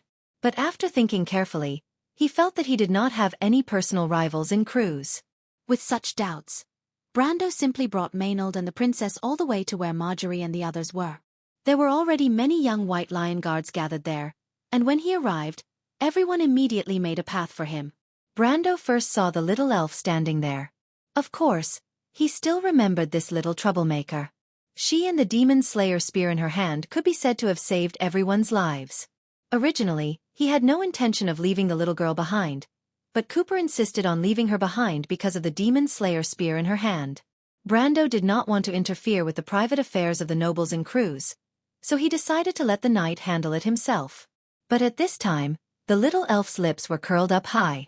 She glared at Brando, obviously very dissatisfied. Brendel sighed when he saw this scene. He felt that he needed to talk to Cooper. Bullying a little girl didn't seem to be a good reputation if word got out. And it was at this time that he finally saw the person in the crowd. Author's note, I had too much fun last night. I played Dota 2 the whole night. I woke up late today and was not in the mood. I'm really sorry that I only finished my coding now. I have to postpone my outburst. Woo-woo, I didn't do it on purpose. Don't hit me.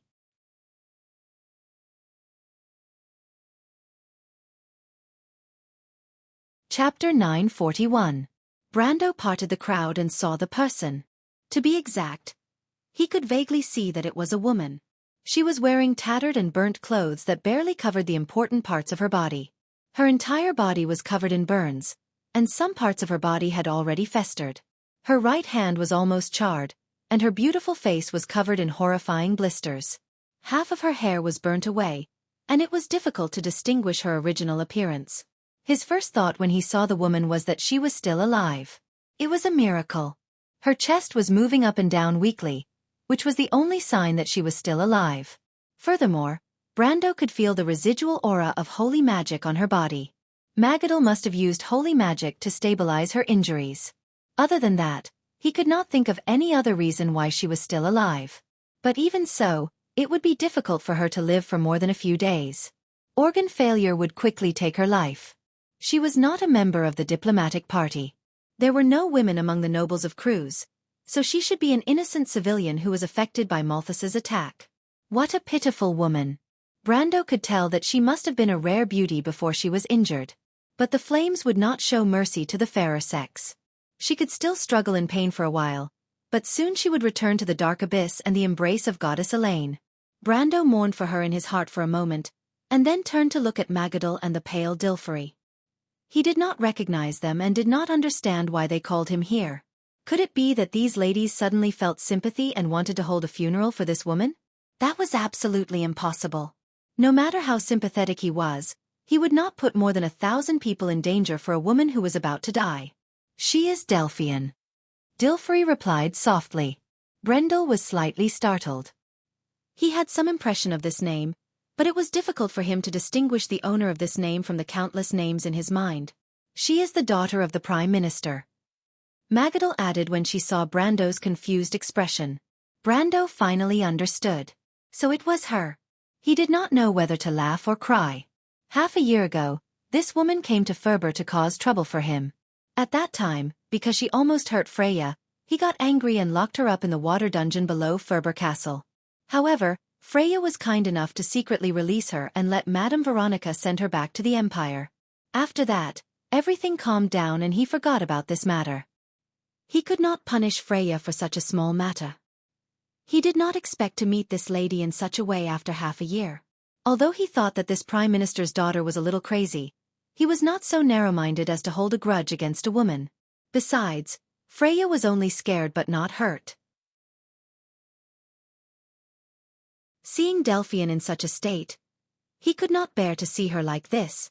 He could not help but shake his head, thinking that if he still had holy water number 1, he could save her life for the sake of the Prime Minister. But now, there was nothing he could do. Realizing that the identity of the woman in front of him was somewhat special, Brando quickly adjusted his mentality. He always had to be careful of the Prime Minister's anger. He was very familiar with the famous Prime Minister Old Nydivan, but he did not know what kind of temperament little Nydivan had. It was really worrying that he could give birth to such a narrow-minded and bigoted daughter. He looked at the others present and asked, "How did she come here, Sir Cooper? What does Earl Alcorn think should be done?" Delphian was the daughter of the Prime Minister of the Empire, so the one who had the most power to decide her fate was naturally the people of Cruz. At present, the person with the highest status was undoubtedly Earl Alcorn. Brando did not want to get into trouble with the Prime Minister, but the Earl was not afraid. Besides, the Earl had no reason to refuse. After all, the nobles of Cruz still cared about their reputation. But Brando did not expect Cooper to look at him with a very strange gaze and replied, "We haven't told Earl Alcorn yet. After all, in this situation, it is more appropriate for Earl Alcorn to make the decision." Brando was stunned. Cooper was Earl Alcorn's retainer. Since when did he dare to make decisions for his lord? But he looked around and found that the people present did not seem to be surprised by this, and did not object to this statement. What does this mean? This woman had offended him before, but he did not seem to be narrow-minded to the point that he would not let a woman go. Even the nobles of Cruz had to show their dignity in the face of women's fashion. Could it be that in the eyes of the world, he, Brando, was worse than these nobles? Even Dilfari and Princess Magadal were here. In a sense, these two ladies could be considered as one of Tonajal's people. Their attitude made Brando feel very hurt. Cooper seemed to have seen through Brando's confusion, but he did not dare to say anything. He could only give Princess Magadal a look. The latter sighed slightly and explained, "Mr. Brando, Delphian did not come here alone. Your White Lion guards found her entourage and bodyguards. After their questioning, they were certain that they were actually here for you." Then the nun princess slowly explained the whole story. Brendel felt like he was listening to a fairy tale. He would never have thought that the demon-slaying spear in the elf's hand was meant to be used against him, but it ended up saving everyone instead. The Prime Minister's daughter really made his hair stand on end. He did not know if she was too stubborn, or if she had perseverance and willpower. But this crazy woman deserved it. She came all the way here to deal with him, but she did not expect to attract the black dragon Malthus and end up like this in a sea of fire. Brendel looked at Delphine's almost deformed body, but he did not feel the slightest bit of schadenfreude. If there had been a mistake tonight, he would have been the one who ended up like this, and there would definitely be more people who would be implicated. After all, this was not just a game. He shook his head and sighed. Forget it. After all, these things did not happen. This young lady. Take her with you. If she can't hold on, at least give her a dignified funeral. Everyone breathed a sigh of relief when they heard his words, especially Cooper. Brendel's actions could be considered as giving face to the Prime Minister. Anyone who heard such a thing could only praise the Count from Aween for his magnanimity. That Prime Minister Nidevan had no right to vent his anger on Brendel. Nobles always paid attention to their dignity. Cooper was even secretly grateful to Brando. He knew that the Count of Tonagel was not necessarily afraid of revenge from the Empire, but they could not afford to bear it. Brando was known for his toughness. He even dared to offend Her Majesty the Queen of the Empire. How could he be afraid of a mere Prime Minister? So in private, Cooper felt that the Count said this to take care of them. The Count's reputation in Erewhon was excellent. He neither flattered nor bullied the weak. This saying seemed to have been confirmed. Of course, Brando did not know that he was just saying it casually out of sympathy. The lower nobles in Cruz had so many opinions about him. It was as if he had become synonymous with noble character, and had won an excellent reputation among the lower nobles. His thoughts were actually very simple. Since Miss Delphian was at death's door, there was no need for him to add insult to injury. He might as well be magnanimous and not let the Prime Minister, whose temper was unknown, find any excuse to cause trouble for him. In fact, he was completely afraid of the Prime Minister's daughter. Even when facing the Supreme of the Empire, at least the other party's actions were followed by logic. However, this young lady was purely a lunatic. The thoughts of a lunatic could not be guessed by normal logic. It was terrible to keep such a person as his enemy. Fortunately, the noble Mr. Malthus helped him solve this problem cleanly. Brendel was so grateful to a certain black dragon that he almost shed tears of gratitude. Because Greystone Town had been reduced to ruins due to the battle between the two dragons, the garrisons in the city.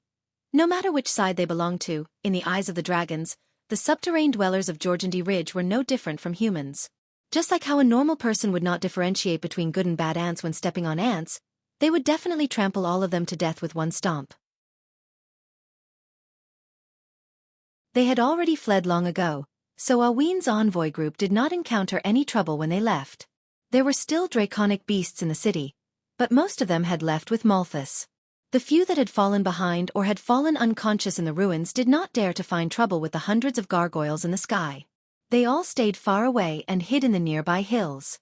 Erewhon's people and Cruz's people walked through the streets full of broken walls. As far as the eye could see, the whole town was a scene of devastation. The streets were full of rubble, and there were corpses of troglodytes, harpies, and even humans everywhere. The whole town was dead silent from above, like a ghost town. Brando looked at the completely destroyed eastern part of Greystone Town, and could not help but sigh at the destruction caused by the battle between the Supreme Realm. It was foreseeable that in the next 10 years, it would be difficult for this place to recover its prosperity, and it was more likely that the war would leave a shadow in everyone's heart. The refugees caused by the war might not even return to this place for a long time. This place would be abandoned for a long time, until decades later, the remains and withered grass left behind would tell the passers-by what had happened here. Stories about the shadows of the dragons sweeping across the land. And this kind of spreading flames of war was only the beginning of an era of war and chaos. Brendel thought of the metal disc in Maynard's hands, and he had a vague feeling that a certain era might have already begun in advance. This holy war might evolve into an even more widespread upheaval, and thus engulf the entire world in a never-ending vortex. In another part of history, he had witnessed this with his own eyes. The only difference was that in this world, there was Erewhon. He turned around and waved at the Shire in the distance. Erewhon's diplomatic group was preparing to leave Greystone Town, but Sir Cooper had other work to do. Perhaps Brando finally convinced him, or perhaps he realized that bullying a little girl was not something to be proud of, so he decided to let the elf go. But now that they knew the origin of the Demon Slayer spear, they could not let this unknown elf girl take it away, or else Count Floyd would blame it on them. They had already offended the House of Nidwin, but no one was willing to add the Floyds to the list. Under Brando's suggestion, Cooper decided to personally persuade her to hand over the Demon Slayer spear, and then she could go wherever she wanted, and no one would be able to stop her. But the persuasion work was not easy. "Little girl, we're not going to lock you up, but this spear belongs to us, the people of Cruz. As long as you leave it behind, you're free to go wherever you want." It was the elf who saved you, but you want to bite the hand that feeds you. You're bad. I admit that, and we can compensate you, but the spear is neither yours nor ours, so you have to leave it behind. Do you understand? Liar, you're bullying the elf. The elf's eyes glistened with tears. Cooper suddenly felt a headache coming on. He did not want to be known as a bully, but his mouth was already dry, and the little girl in front of him was stubborn. There were a few times when he almost fumed with anger, but he was too embarrassed to force himself on a little girl. Besides, even if he wanted to, Brando might not allow it. In front of him, the elf held the demon slayer spear tightly and stared at him vigilantly.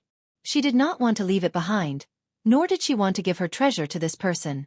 Although the other party was exaggerating, who knew if it was true or not? In her logic, if the elf picked up something, it would naturally be the elf spoils of war. In the end, Cooper could only say, "Forget it. Anyway, before you leave the spear behind, you can only stay here. When you've thought it through, you can come back and tell us." After saying that, he left this damn place with a terrible headache. After Cooper left for a while, the elf said to the pseudo-dragon beside her in fear, Shani, what should we do? They're going to rob me." Shani rolled her eyes, thinking that it was obviously the elf who stole other people's things. However, when she thought that the demon slayer spear belonged to the bad guys who wanted to catch her, she did not have the slightest hesitation in her heart. She replied matter-of-factly, "That's easy. They won't let us leave, so we'll just sneak away." Sneak away? But the elf's cloak has already been lost. It's okay. Shani flapped her wings and said confidently, "Watch me." The elf's expression changed. "Shani, are you going to use your scary magic again?" I think we shouldn't leave. Actually, it's good to stay here. That human sister is very nice to me. She even gave me candy to eat. I even exchanged names with her. She said her name is Yenid." "You told her your real name?" Shani was startled. "Of course not. Then why did you exchange names?" "I said my name is Little Elf." "Go away, you damn naughty child." Shani replied in a bad mood. "Can't you show some respect? Exchanging names is a sacred thing between friends." "Okay, I'll go tell Yenid what you're called now." "We won't leave." The elf replied carefully. "Don't try to change the topic. My magic is scary." Shani was so angry that she slapped the elf's forehead with her wings. "If it wasn't for my magic last time, we would have fallen to our deaths when that bad woman and the black dragon were fighting. But if it wasn't for your magic, we wouldn't have been knocked down from the clouds." The elf retorted with disdain. That was just the wrong spell." Shani retorted. "What about this time?" "Of course it won't happen this time." "You don't believe me. I won't be friends with you anymore, damn elf." Okay, really?" The little elf was startled and hurriedly comforted her companion. "Of course it's true." Xianxia patted her chest and promised, "Just watch me." Brando was counting the casualties. The death rate of the White Lion Guards in this battle made him frown. In just a few minutes, the casualty rate had exceeded half of them. Fortunately, most of them were either dead or crippled under normal circumstances. With the help of the holy water, they could be treated as acceptable light injuries. Otherwise, he would have been worried sick. The White Lion Guards were his elites, the backbone of the future Erewhon's basic infantry. Losing even one of them would make his heart ache. If it wasn't for the fact that he had no other choice, he wouldn't even dream of using them against a dragon. He listened to the numbers reported by Maynard and Utah as he watched the diplomatic party slowly pass through the west gate of Greystone Town. At this moment, he saw Cooper coming from the back of the party with a sour face. Seeing his expression, he knew that Cooper's persuasion wasn't going well. "Sir Cooper, how is it?" "Sigh, don't mention it." Cooper shook his head helplessly. "I've made a fool of myself in front of the Count." "It's not a big deal. Elves are naturally distrustful of humans, especially the wild elves. Although they often appear in human society, they are actually even colder than the wind elves." Brando replied. When he said this, he couldn't help but think of the wild elf sisters in the diplomatic party. Falerne could be said to be the typical elf he had seen before. Her sister, Tia, was a little different. This probably had a lot to do with the fact that Tia grew up in the human world. If you show enough sincerity, I think she won't be unreasonable. After all, she's just a child. The Count is really knowledgeable, Cooper complimented. But I don't have that much patience. She's just a child. She'll understand if I scare her a little. But does the Count have any objections to this? Brando looked at Cooper, a little surprised that this guy would actually take a child seriously. He shrugged, thinking that as long as Cooper didn't go too far, he would be fine. Don't cause too much trouble, sir. I have elves among my subordinates too. I'm sure you know how I feel about them. Don't worry, I'm just scaring her, Cooper replied. Besides, she's just a child. What can she do? Before he could finish his sentence, there was a loud boom. Everyone saw a pillar of fire rising into the sky from the back of the party.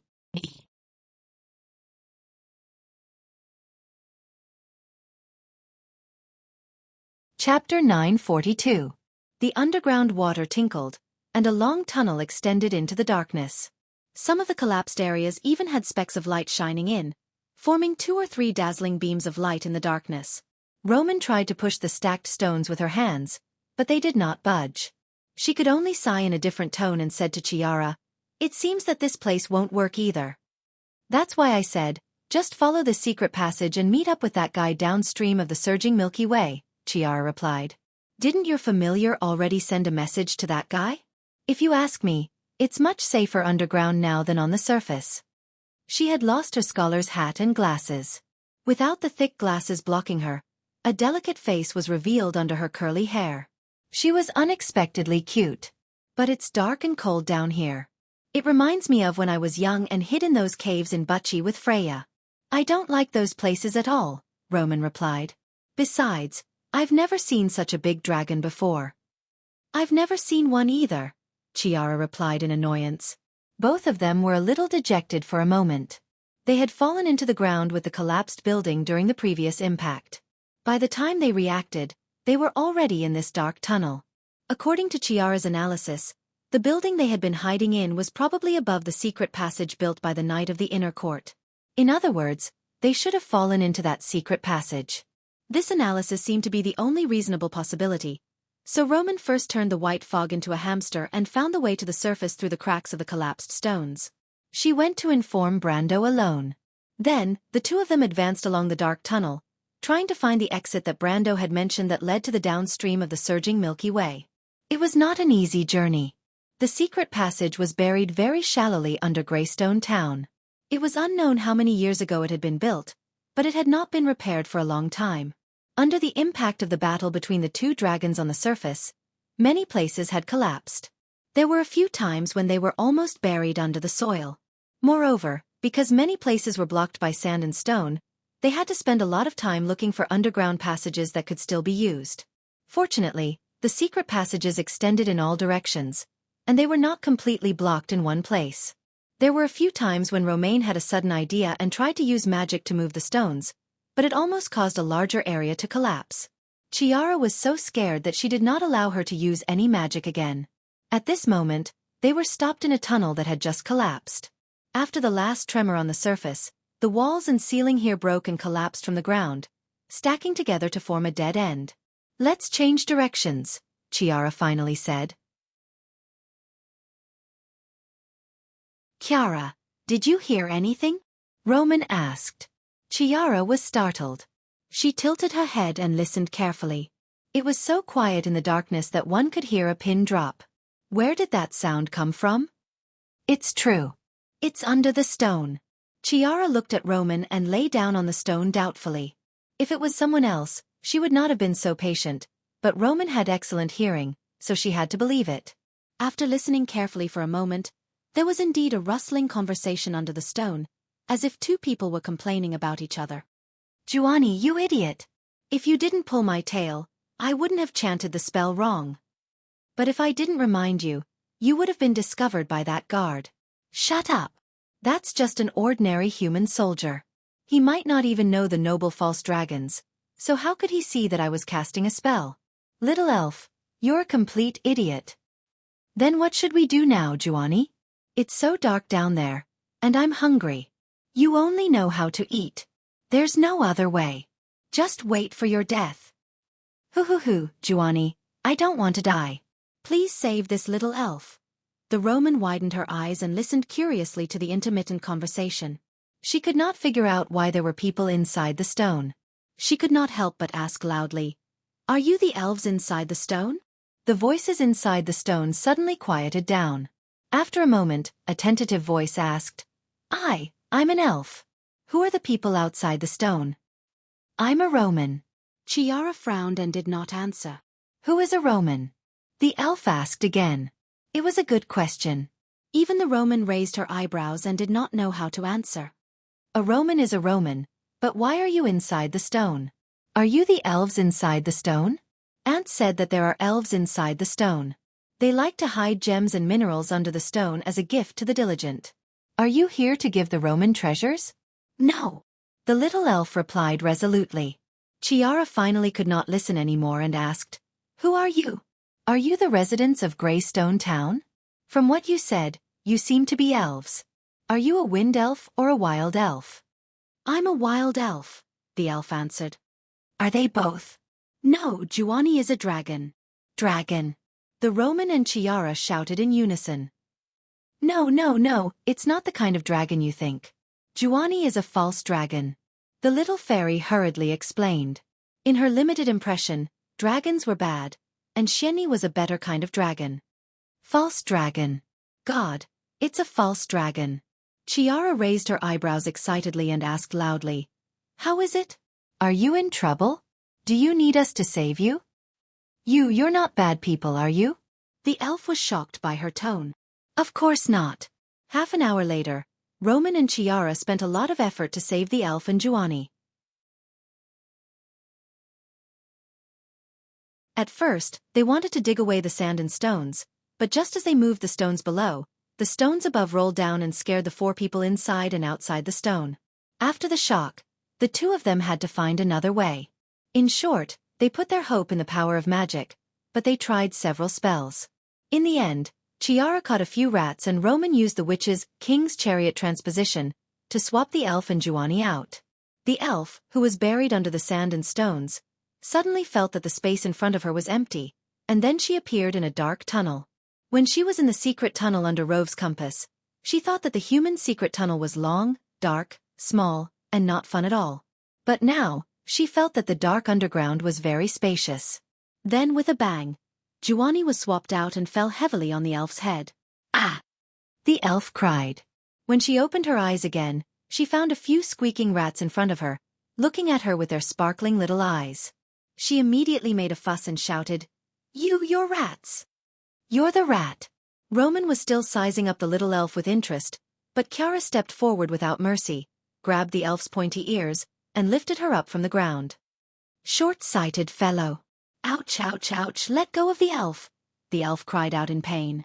"You're really bad people. Shut up or I'll kill you," Xianxia threatened fiercely. The elf was shocked and shut up. She looked at the little human girl, who was about the same height as her, with red eyes. "Where's your pseudo-dragon?" Xianxia asked.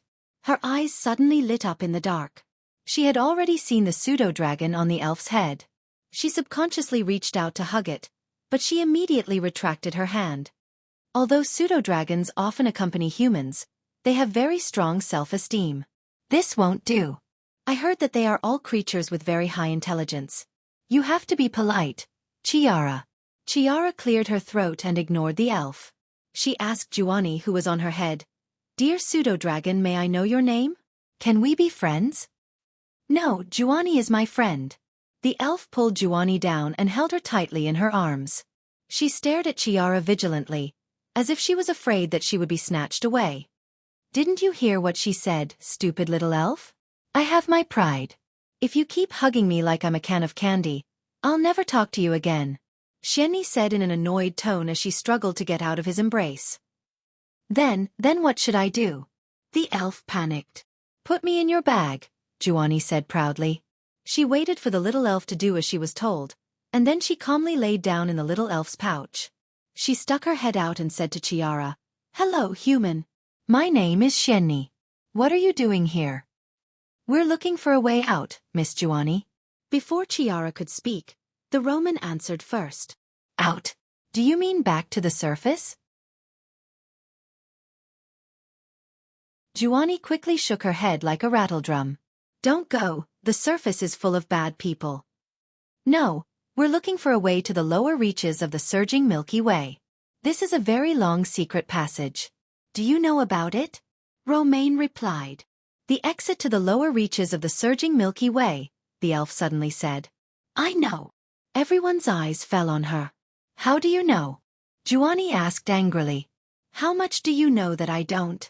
This is the secret passage from before. Juani, I stole their entire map. It's in my bag. In your bag. Juani rummaged through her bag. There were a lot of candy wrappers and some glass beads, but there was no map. Is there such a thing in here? Did you forget? I used that paper to make a paper dragon when we started a fire a few days ago. The elf replied. Damn it! Juani screamed. Is that how you use a map? The elf was proud of herself. It's okay. I can roughly remember what was on the map. Roughly. Chiara frowned as she stared at the elf. When the sun shone down on the forest below the surging Milky Way, a wild pomegranate bush suddenly moved. In the forest, there were always many uninvited guests that liked to hide under the bushes. For example, badgers, bobcats, or even armadillos. But this time, a pair of round eyes popped out from under the bush. The Roman looked around and after confirming that there was no danger, she lowered her head and shouted. Seems like we've reached the place. Then quickly climb up, I can't stand any more. Chiara, who was being stepped on, said sadly. The Roman hurriedly pulled up her skirt and climbed up. She seemed to be good at this and her movements were as nimble as a monkey. After she climbed up effortlessly, she pulled Chiara up, followed by Juani and the elf. Chiara couldn't help but look at the merchant lady in surprise. This wasn't a skill that a noble lady should know. This is nothing, the merchant lady replied casually. I've even climbed onto Brando's roof before. The two young ladies were immediately filled with admiration. However, the elf rolled her eyes and after confirming that there was no danger nearby, she suddenly broke into a run. But before she could run 2 steps, a dark shadow pounced on her.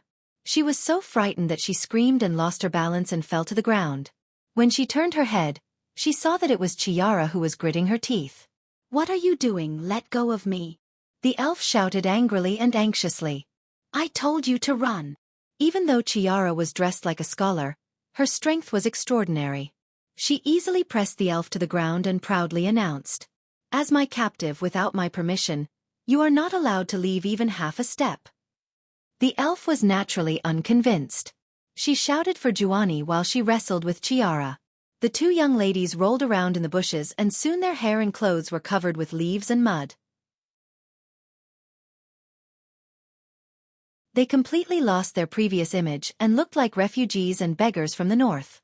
Juani had already flown out of the elf's bag to avoid being caught in the crossfire. She landed on the Roman's shoulder and looked at the two as if they were idiots. Romaine, on the other hand, was quite interested in watching the two fight. She didn't get tired of it even after watching for a while.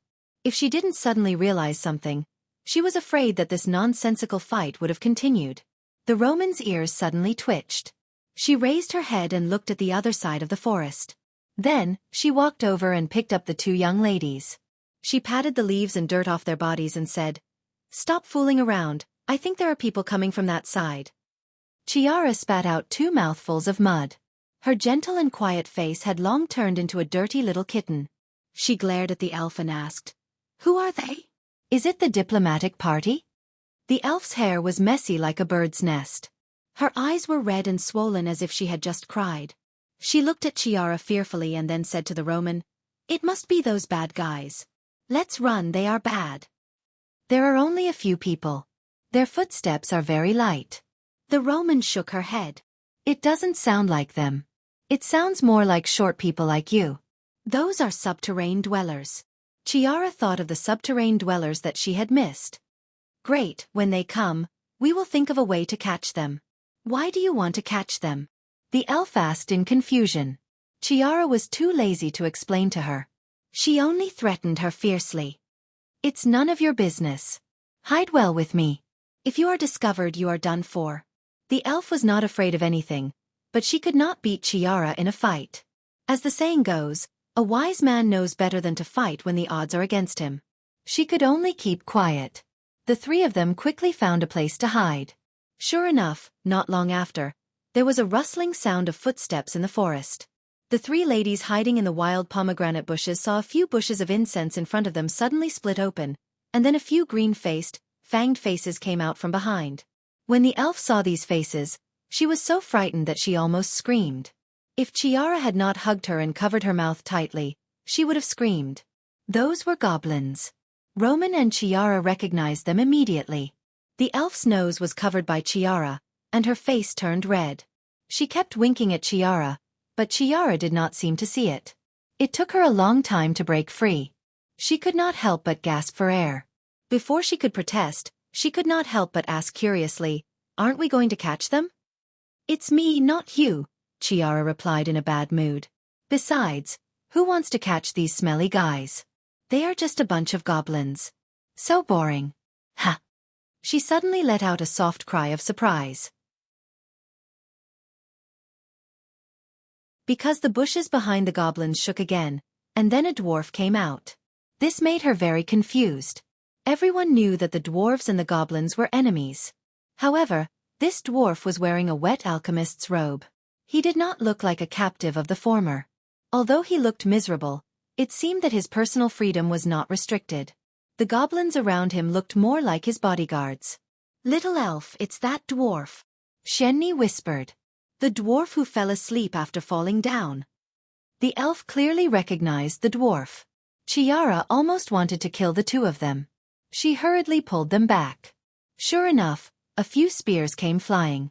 Roman lowered her head, and a simple wooden spear flew past her hair and nailed into an unknown tree behind her. The goblins had obviously discovered that there were people behind the bushes. They screamed and threw the spears in their hands. They even pulled out their rusty scimitars and rushed over. Behind these goblins, two tall figures quickly appeared from the bushes. "Ogres!" Xianxia bitterly grabbed the elf's pointed ears. "It's all your fault. We're going to become the ogre's lunch, you idiot."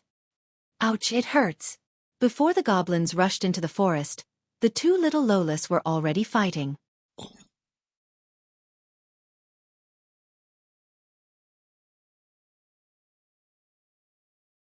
Chapter 943. 2 or 3 goblins at the front of the group screamed and rushed forward. The Roman was shocked and hurriedly cast a slow curse. This second circle spell was very useful against weak monsters like the goblins. The goblins at the front of the group slowed down at a speed visible to the naked eye, as if there was glue on the soles of their feet. Even raising their hands became heavy. They ran with big strides, but it was funny that they were running in slow motion. The former was surprised to find that her spell actually worked. She quickly took out a mirror from her backpack and said, "You can see but you can't touch." The small group of goblins behind her bumped into each other one after another, as if they had bumped into an invisible wall. The goblins at the front of the group had their faces pressed against a glass. Their pointy noses were tilted to one side and their whole body was deformed.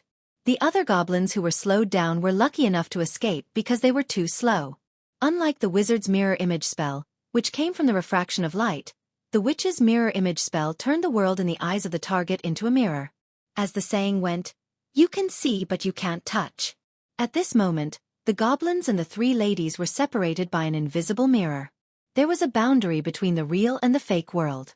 If this law could not be broken, then this boundary could not be broken. Witches were a class that players could not choose. The strength of their magic was generally higher than other types of spells in the same circle. It could be said that their magic was second only to dragon magic. However, there was always a trade-off. Black magic was very harmful to the caster's body, so most witches were eccentric. Mirror image spell was a one-way spell, which meant that it only worked on the target. When the elf and Xianxia saw that Roman's spell had taken effect, they stopped fighting. The former hurriedly took out a heavy crossbow from her back and shot down a goblin. After shooting an arrow, she immediately threw away the heavy crossbow and replaced it with the demon slayer spear. The latter, on the other hand, took out a magic wand from nowhere and cast a charm spell on the goblins, causing the goblins to fight with their own people. "Illusionist!" Xianxia cried out in surprise. Spellcasters were already rare in this era.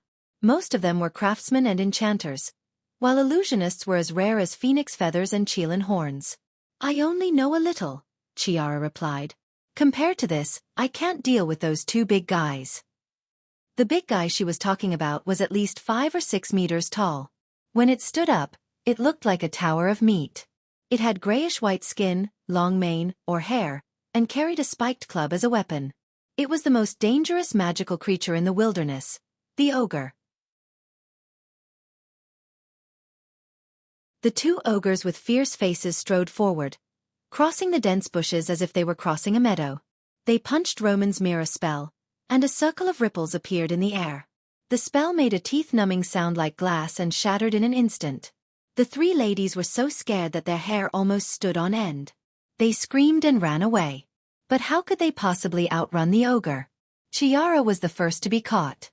The ogre in front of her reached out to grab her, but the little elf hurriedly knocked Xianxia away, causing the ogre to grab empty air. Then, the two of them rolled into the nearby bushes. The ogre roared and lifted its foot to stomp on the ground.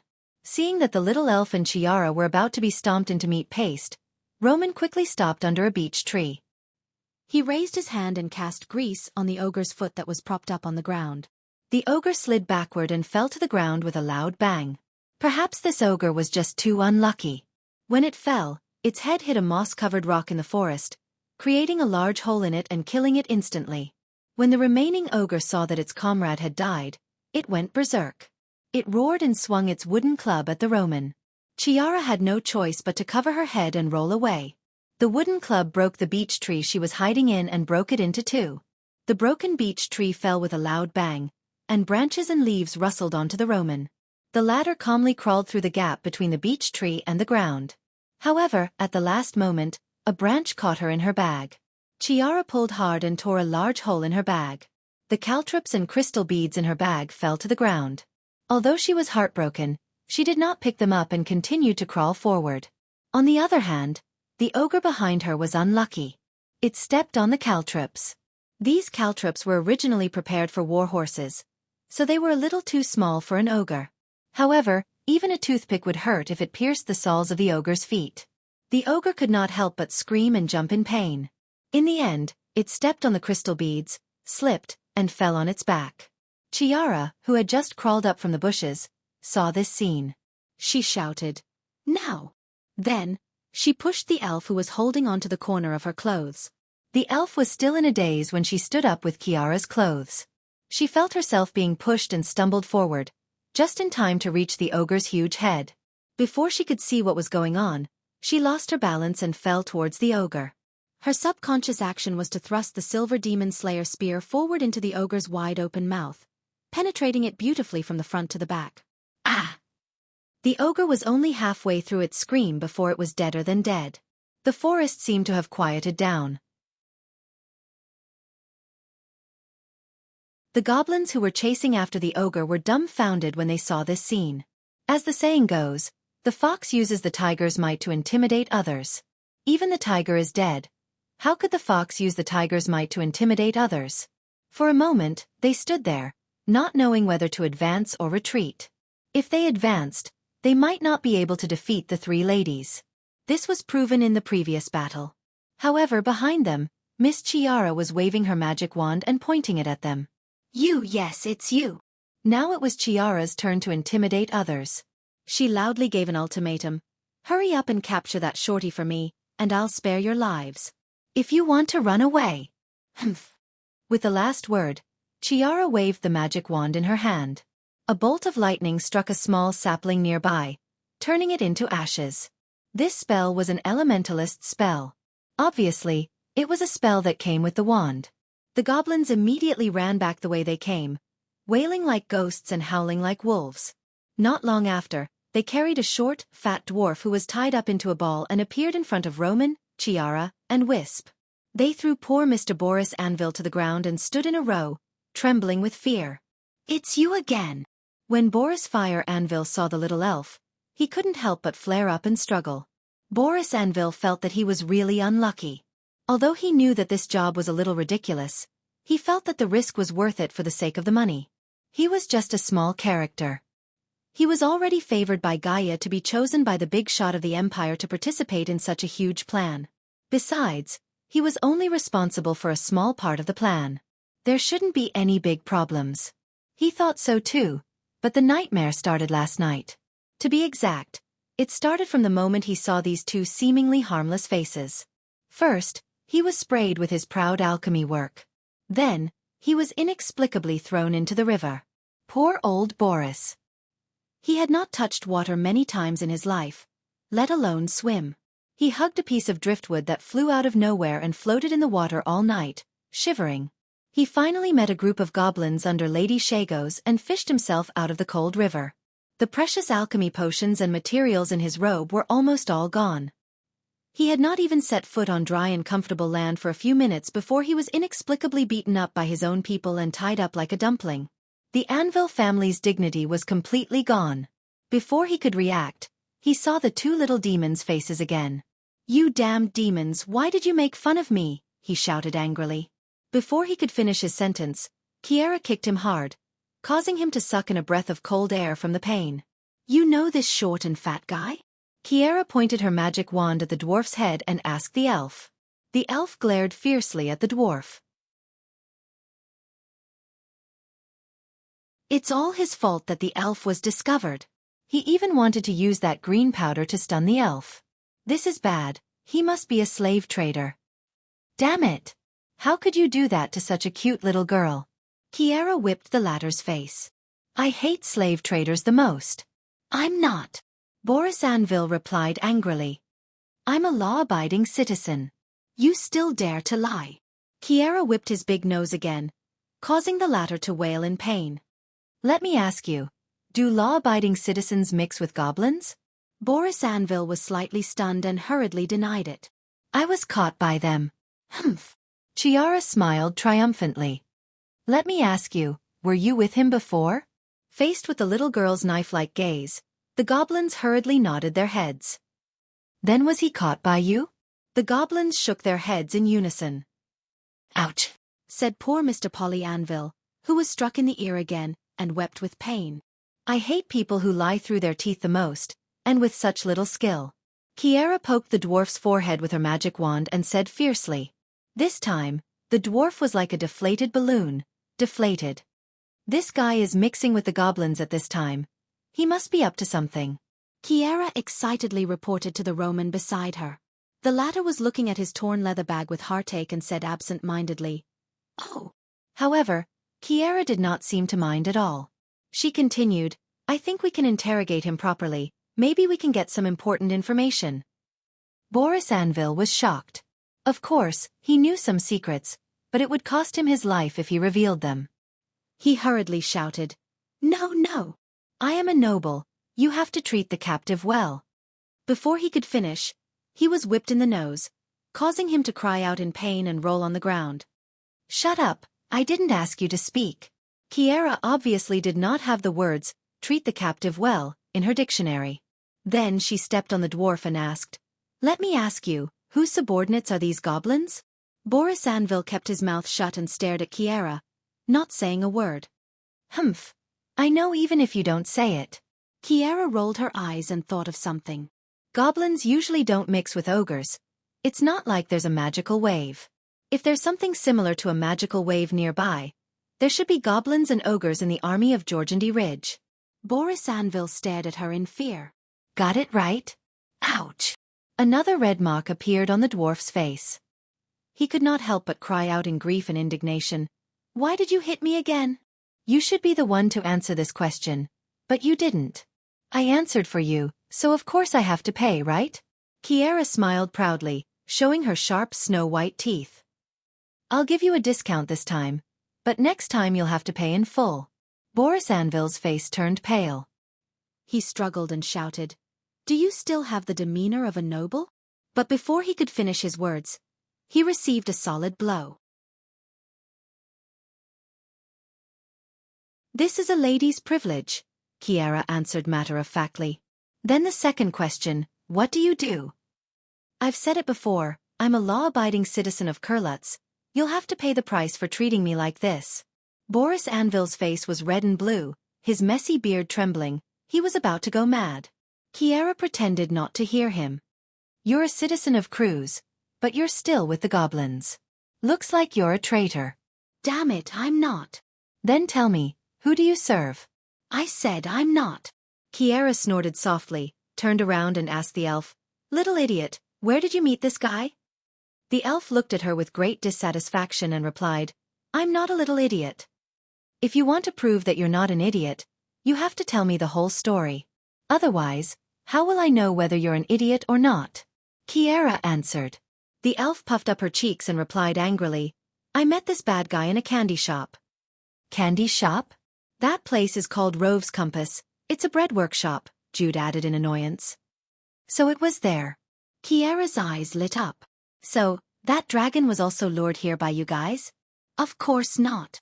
That dragon was lured here by the silver dragon. The silver dragon was a woman in white clothes at first.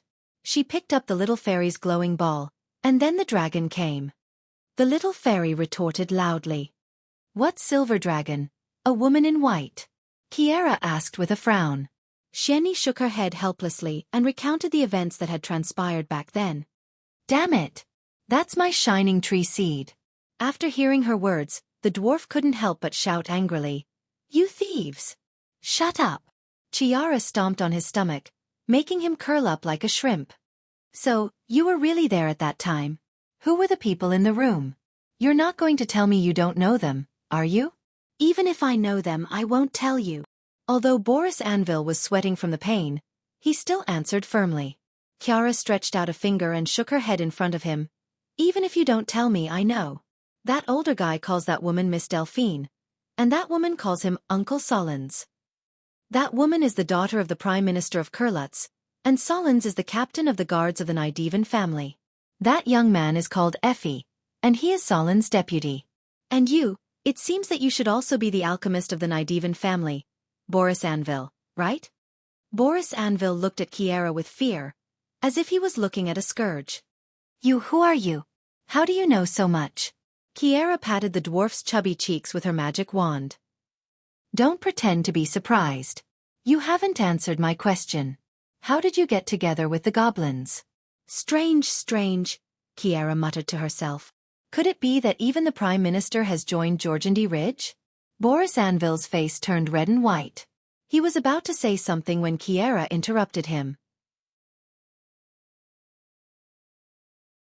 Stupid dwarf, if I were you, I would think carefully before speaking. I'm not that little idiot over there. I'm not an idiot. Kiara ignored his words and continued. You can fool them, but you can't fool me. Let me guess. You obviously have another mission, but the others may not know. Let's assume that this mission was given by Prime Minister Nedwin or the old Prime Minister. If it was for Solons, F, or anyone else, then there's no need to hide it from Miss Delphian. That means your mission target can only be the Prime Minister's daughter. Boris Anvil opened his mouth and stared at her. His beard trembled as if he had seen something unbelievable. Kiara, of course, noticed the dwarf's expression. She smiled proudly. Looks like I'm right again. As she spoke, she whipped the dwarf's nose twice. The latter's tears flowed down his nose as he groaned. After receiving her reward from the dwarf, Kiara put away her magic wand in satisfaction. She tapped her lips and asked curiously, But this is strange. Would the Prime Minister of the Empire harm his own daughter? P.S. Begging for votes, begging for votes.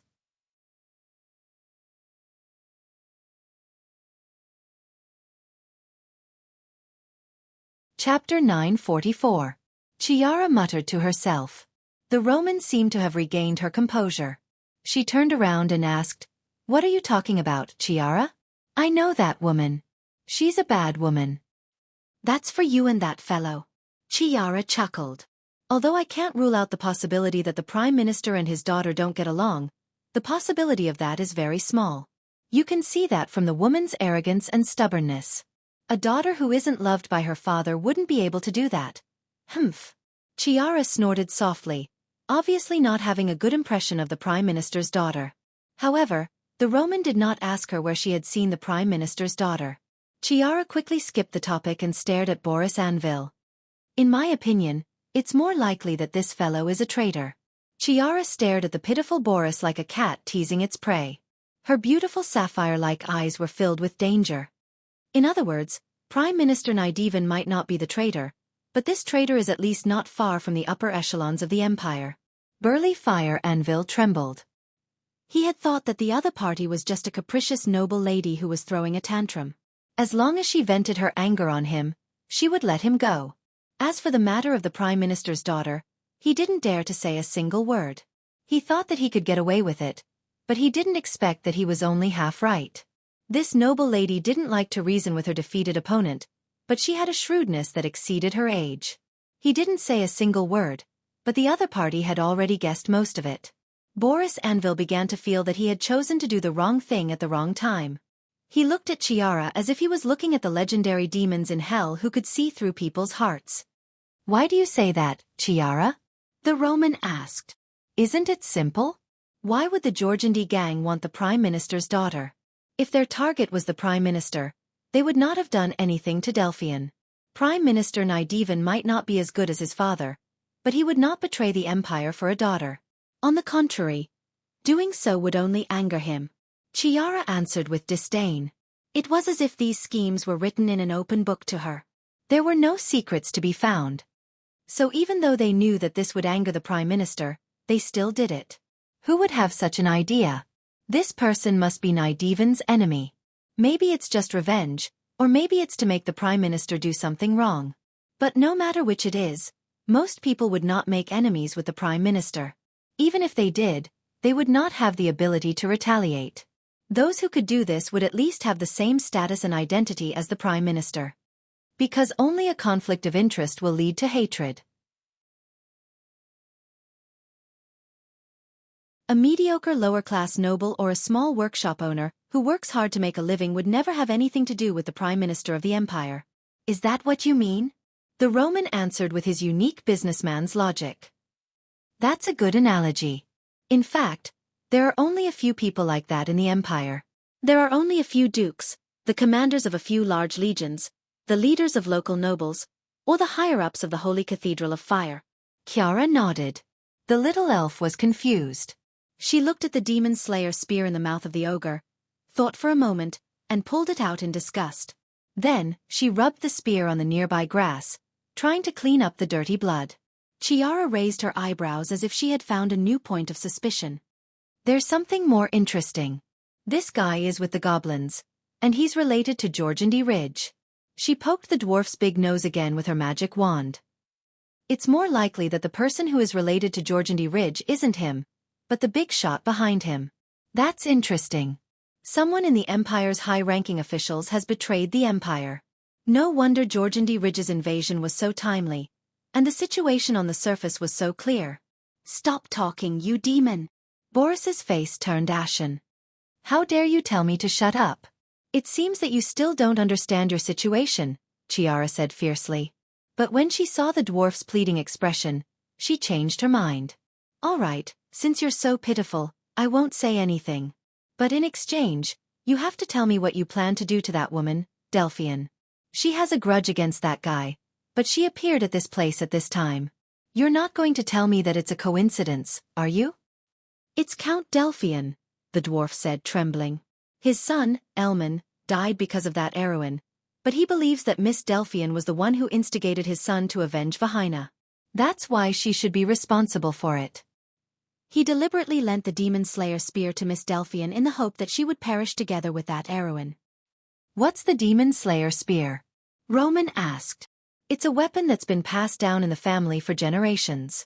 I heard that it's almost as powerful as a subdivine artifact." "Ah, then will Brando be fine?" The merchant girl was shocked. "Don't worry. That guy is so lucky that even a demon can't kill him. A mere demon slayer spear won't be able to do anything to him," Xianxia said disdainfully. She stepped on the dwarf with the tip of her foot. "Count Floyd hopes that the Prime Minister's daughter will perish together with that guy. What? Does the demon slayer spear have the ability to self-destruct? I don't read much, so don't lie to me." Boris shuddered. Miss Delphian wanted to wait for that heroine to arrive at the imperial capital before making her move. "My mission was to persuade her to come here, and find a chance to expose her to the people of Georgiandi Ridge." "How did you persuade her?" Tell her that the guy won't go to the imperial capital because he's leading the subterranean dwellers to cause trouble for the empire. He'll fight his way to Rushta, and even if he can't, he'll retreat to Erewhon. Tell her that the people of Erewhon and Georgandy Ridge have formed an alliance with Toquinen, right? Let me think, that guy has a team of subterranean dwellers as his bodyguards. This way, this scam doesn't make sense. Chiara analyzed word by word while tapping her wand. Boris seemed to have heard something unbelievable. He couldn't help but open his mouth wide. Chiara's analysis was exactly the same as their original plan.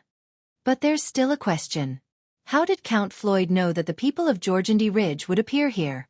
Because he's a traitor. The elf interrupted in a daze. Poor Boris seemed to have just thought of this question. He looked at Chiara with pleading eyes, hoping that she would be just a little bit stupid or just confused for a moment. Unfortunately, Chiara disappointed his hopes. She shook her head confidently. If Count Floyd is a traitor, why would he offend the Chancellor over such a small matter? Wouldn't that be exposing himself? This guy's mouth isn't honest. The way I see it, Count Floyd is most likely kept in the dark. He's just being used. She looked at Boris mockingly. I didn't know that you were a multi-faced spy. This person wants to deal with the Chancellor of the Empire and has Count Floyd take the blame for him.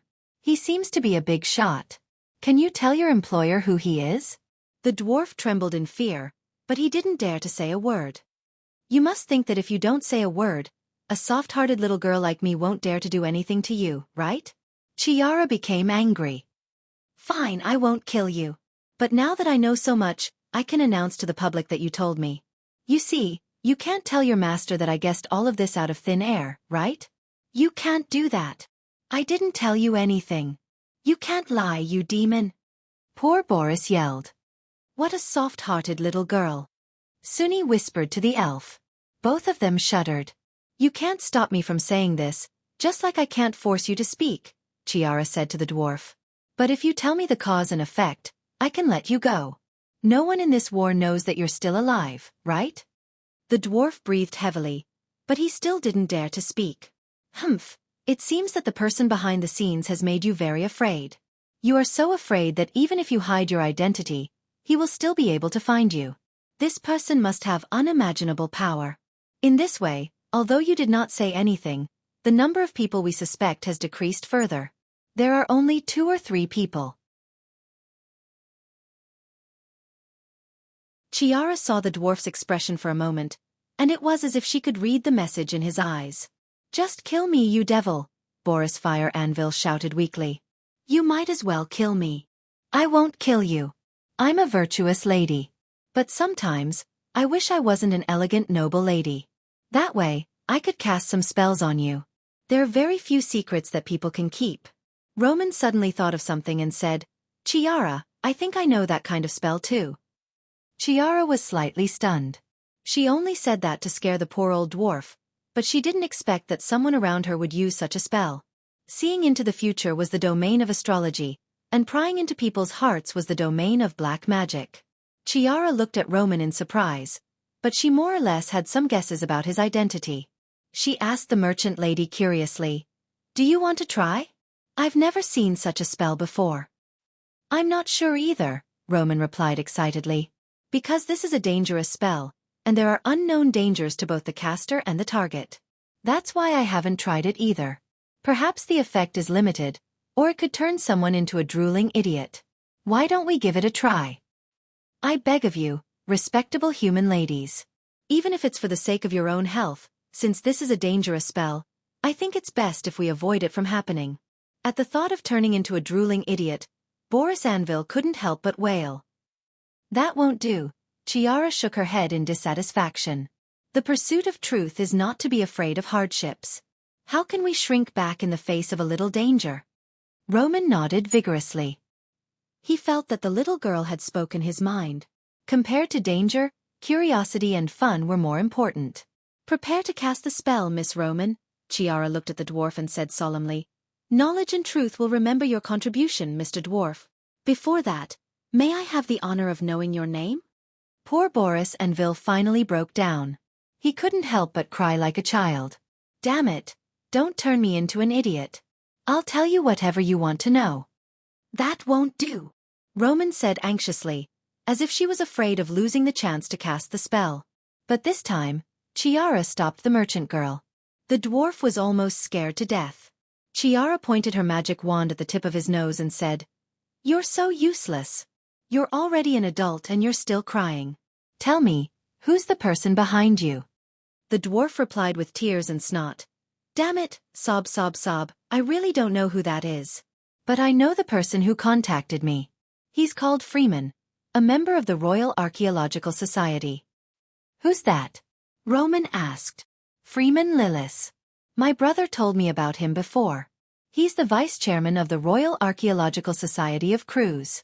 He's from the Lillis family. Have you heard of this family? They're part of the Cecil faction." Roman sat on a moss-covered rock with her knees together. Her round boots stepped on a piece of rotten wood. She rested her elbows on her thighs and supported her chin. She looked at Xianxia with her bright eyes, implying that she didn't understand anything. But Xianxia was still interested. The Cecil family is the noble family closest to the Holy Cathedral of Fire. Since he's from this faction, it means that he's related to the Holy Cathedral of Fire. But the Holy Cathedral of Fire would never collude with Georgiandy Ridge. The other party's choice of contact is very interesting. This person is probably a pawn that they've deliberately chosen to stir up trouble. "So you're saying that we can't know who's behind this?" Sunil asked while lying on the head of the elf. The latter was already confused and squatted on the ground to count the ants. Fortunately, there were many colorful insects in the forest for her to identify. "Has he schemed against you?" Xianxia looked at Miss Drake curiously. "Not really. But according to you humans, when we're in the middle of such a huge conspiracy, don't you think it's more immersive for me to say this?" Sunil spread out her claws and replied, "That's true. This is indeed a fun game." Xianxia's eyes lit up. "But Miss Sunil, you're wrong about one thing. Although the clues are broken here, in other words, there's still other information. The person who designed all of this is even willing to implicate the Holy Cathedral of Fire. This means at least two things. Either he's not afraid of the Holy Cathedral of Fire, or he's a fearless fool. But if a fool can do this, I can only admit that I'm a fool. So there's only one possibility. Maybe you're wrong. That person could be a high-level spy that the Holy Cathedral of Earth has placed in the Holy Cathedral of Fire." Sunil rested her chin on her claws and asked deliberately. She seemed to have fallen in love with this mystery game. "First, I can't be wrong. Second, why do I say that I can't be wrong? Because if that person is a spy from the Holy Cathedral of Fire, any spy will always have something suspicious about him. The only difference is how much and how little. The only way for such a person to not be discovered is not to make himself unsuspicious, but to reduce the attention of others as much as possible. So what he should do is to not let anyone suspect him. But now, he's doing this. So when we think it's him, the answer may be the opposite of ours." After hearing this, Miss Drake was convinced by a human for the first time. What surprised her was that this human looked like a little girl of about 10 years old. Even her voice was still childish. Xianxia poked the dejected dwarf with her magic wand. "Since these goblins can recognize you, you must have a contact among the Georgiandy Ridge people." "It's Miss Shagos," Boris Anvil replied weakly. "Who's that?" "An underground lizard man. I only know her name, but she should know of my existence." "That means she knows about your mission, or at least knows that you're here for some reason." The dwarf's face changed. What do you want?" "Nothing. You can rest first." Xianxia smiled proudly. She turned around and raised her hand to give Roman a high five. "Don't you need to cast that spell?" Roman asked curiously as he hugged his bag. "Not for now." Xianxia shook her head. "But do you really know how to cast that spell?" "I know a little, but the so-called mind-reading spell can only tell a person's current emotions. For example, whether you are angry or happy, this spell can reveal your true emotions and let the caster feel it." Roman thought for a moment and answered seriously in a low voice. "This is in the category of black magic. Can this spell really turn people into idiots?" Xianxia asked. Roman glanced at the dwarf. "No spell can turn an idiot back into an idiot, Xianxia." Xianxia agreed. "I think so too. P.S. I want to warn those who spread rumors about me in the book review section that I don't even know how to count. Let me tell you, after 2, it's 4. There's no such thing as 3 in this world. 3 is just your imagination. It's a conspiracy. Humph.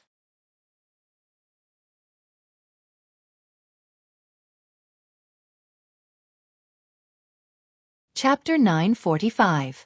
The Shire. Here we are. Hippamera. I'm here, my lord. Lady Maynard. The female knight hid behind a dragonblood tree and nodded to Brando from afar. Translator, Nyoibo Studio Editor. Nyoibo Studio. The afternoon sun filled the entire valley, but the valley was silent. Looking down from the dense branches, the first thing that came into view was a slender and beautiful back. Dark and shiny scales were arranged closely in order, followed by a pair of huge bat wings and a curled neck. At the top of the neck was a skull. It was a dragon. She lay quietly in the valley, and her huge body almost filled the whole valley. Some small creatures were busy around her. On the light screen where Charles was using the peeping spell, goblins, earth goblins, and some kobolds were shown. The giant dragon seemed to be resting. Its rubbery eyelids were lowered, and it was motionless. Only its long tail was wagging occasionally. Earl Alcorn looked at the elegant and huge creature with some fear. This dragon was slightly smaller than the one they saw last night. It should be the black dragon that left alone. At his signal, Sir Cooper asked, "What should we do, Mr. Captain?" Mr. Captain, since last night's battle, this title had become the official title of the surviving nobles of Cruz to Brando. Brando understood that this subconsciously represented the rise of his status in the hearts of these people, but it was hard to say how much this rise would do. He also glanced at the valley, then shook his head gently. This dragon happened to cut off their path, which was really unfortunate. It's lying here basking in the sun, which means it hasn't found us. Maybe it's resting, or maybe it's waiting for Malthus. We'll wait until evening. If it doesn't move by evening, we'll have to find a way to take a detour. He turned back to Yuta and said, "Be careful of its servants. Don't let the goblins and kobolds find us. Gather everyone, hide in a valley, and set up a perimeter. Don't be afraid to kill. The dragon is unlikely to remember its humble servants. As long as there are some left, it won't be suspicious." Yuta carefully remembered every word, and her sexy figure disappeared into the dense forest. Cooper couldn't help but look in that direction greedily. A squirrel crawled on Brando's shoulder all the way to the ground, then it turned its head, raised its little head, and stared at the Roman with its black eyes. This was White Mist. She was the Roman's familiar, and the two would naturally sense each other within a certain distance.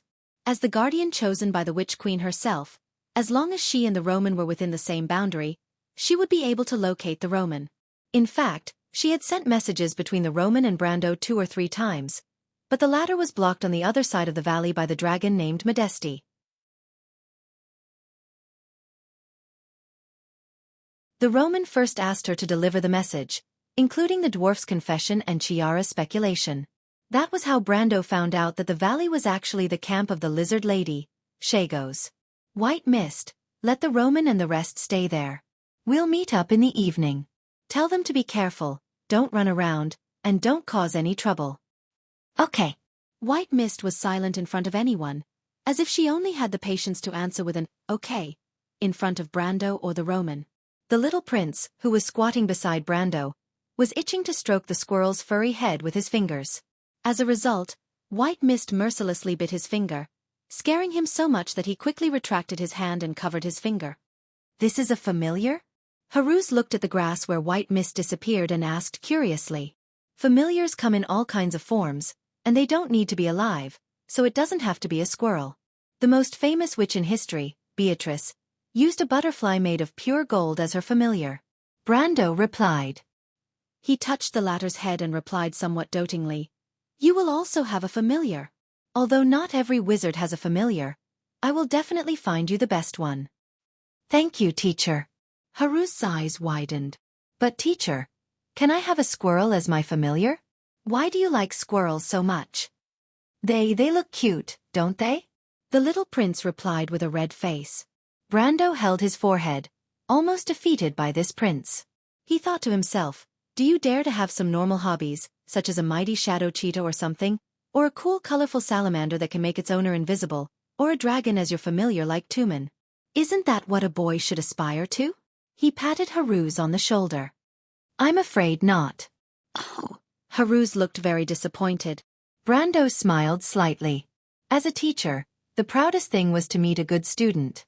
But a student like Haruz, who had an unimaginable talent in ancient magic, who was born noble but was not arrogant at all, and who obeyed his teacher's every word, was rare even among good students. Haruz's talent in black magic could indeed be described as terrifying.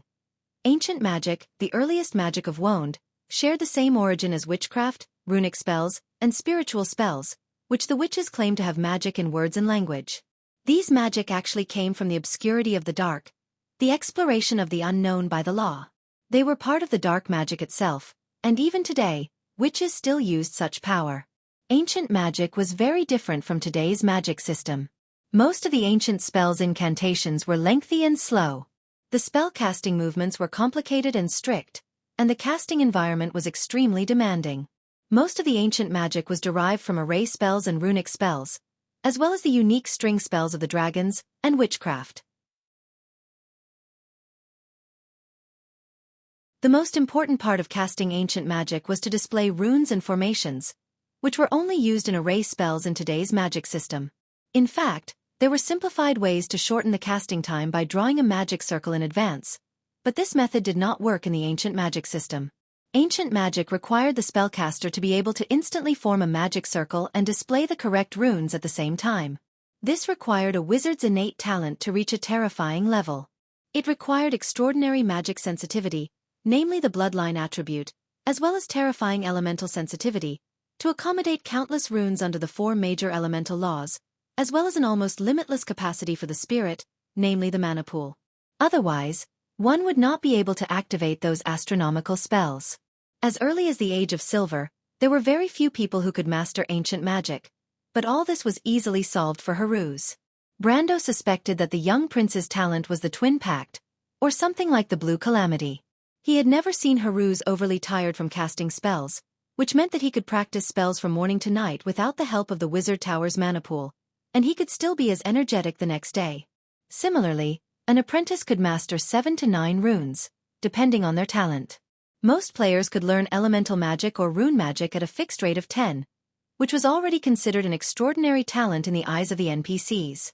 When Romain learned witchcraft, he mastered 15 runes during his apprenticeship, which made Brendel extremely jealous. As for the young prince, he had mastered 14 runes so far. The reason why he was one less than the Roman was that Brando and the Wind Empress could only teach him that much in the past 3 months. That was to say, the young prince had mastered as much as they taught him.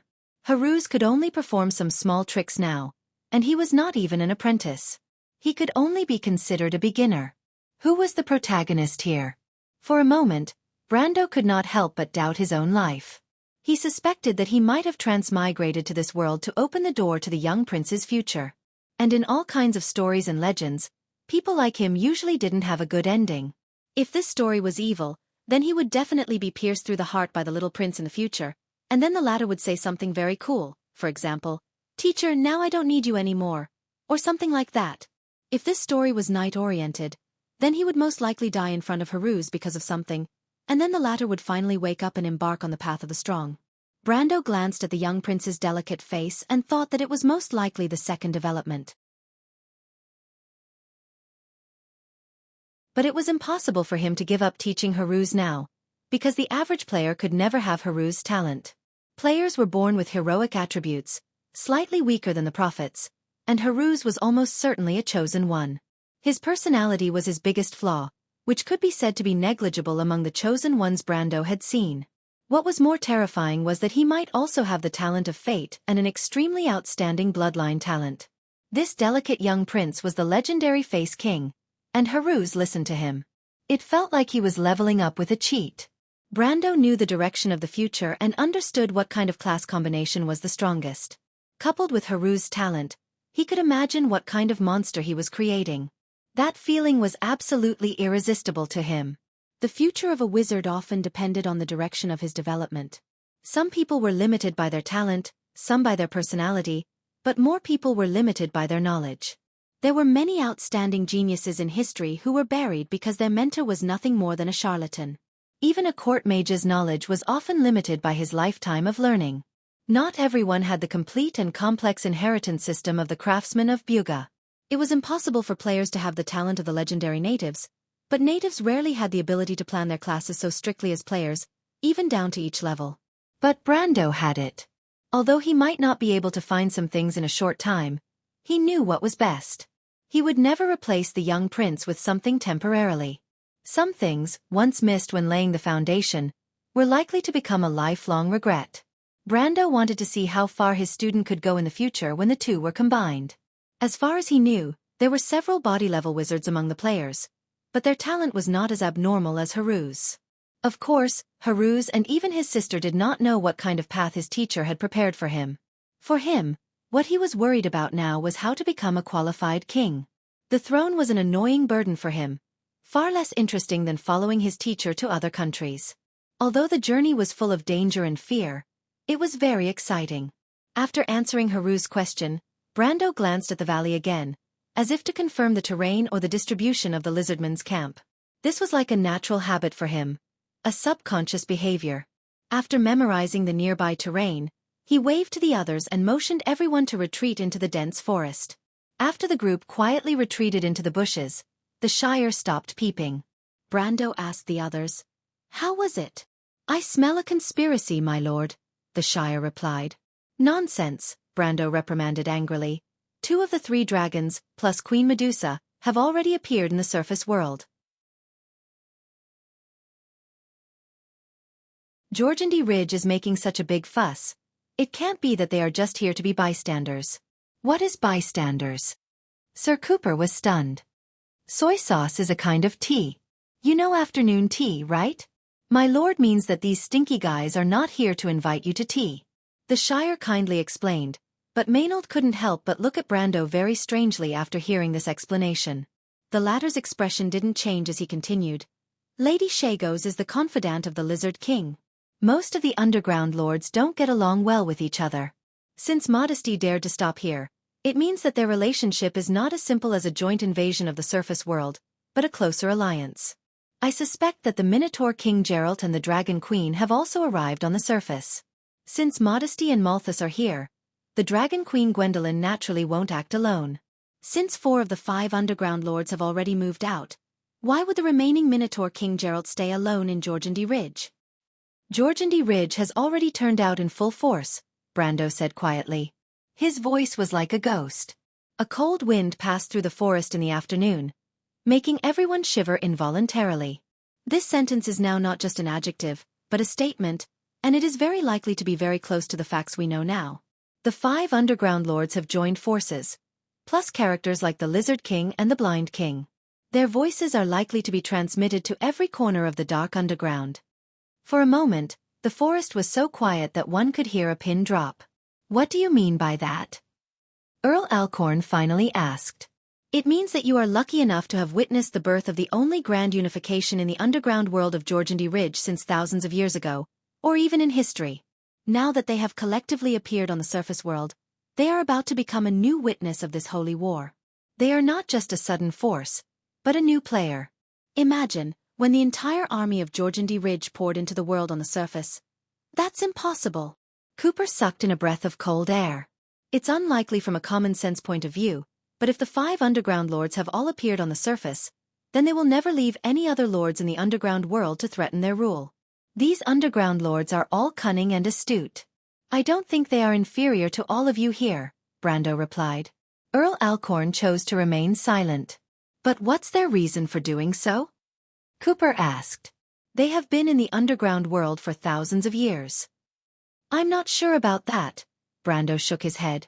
"But there may be someone in the Empire who knows."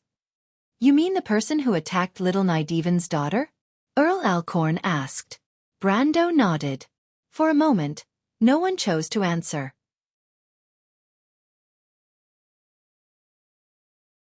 According to the information from the Roman, there were only 3 people in the entire empire who could do this. The Supreme of the Holy Cathedral of Fire, the Patriarch of the Cecil family, the Patriarch of the Firut family, or half of Grand Duke Kirk. Among these few people, Except for the supreme of the Holy Cathedral of Fire, the rest were possible. But among these people, who would dare to say that they had betrayed the Empire? Who could make such a judgment so hastily? Perhaps even Her Majesty the Queen would have to think twice before acting. Martha bless the Empire, Cooper couldn't help but murmur in a low voice. How is Miss Delphian's condition? Brando suddenly confirmed with Hippamera. The priestess shook her head slowly. She's not in a good condition. Her wounds are suppurating, her lungs are infected, her fever is very high, and all her organs are beginning to fail. I've performed a dispelling spell on her, but the effect is not obvious. What did the people of Georgandy Ridge want from Delphian? Brando couldn't help but feel a little strange for a moment. The sooner the Cruz people found the traitor, the sooner they could reverse the situation of the battlefield. But this cold dagger was hidden so deep that the fate of the entire empire was tied to a dying paranoid woman. It was hard not to think that this was a punishment for the arrogance of the Cruz people, just like the Myurna people in the past. P.S. Begging for monthly votes.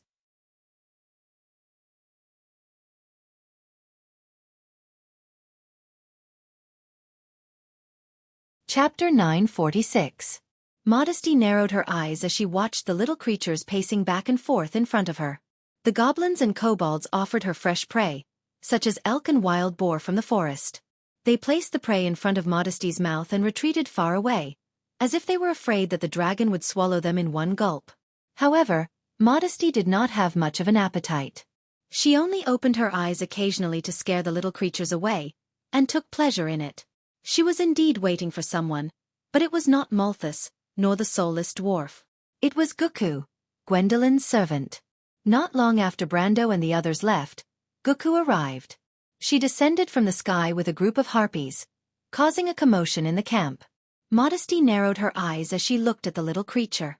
She was a rare harpy with emerald green feathers, but at the moment, she was in an extremely sorry state. There were many burn marks on her wings, and a few of the long feathers on her head were missing. Looks like you've run into a little trouble. The black dragon's tone was a little gloating.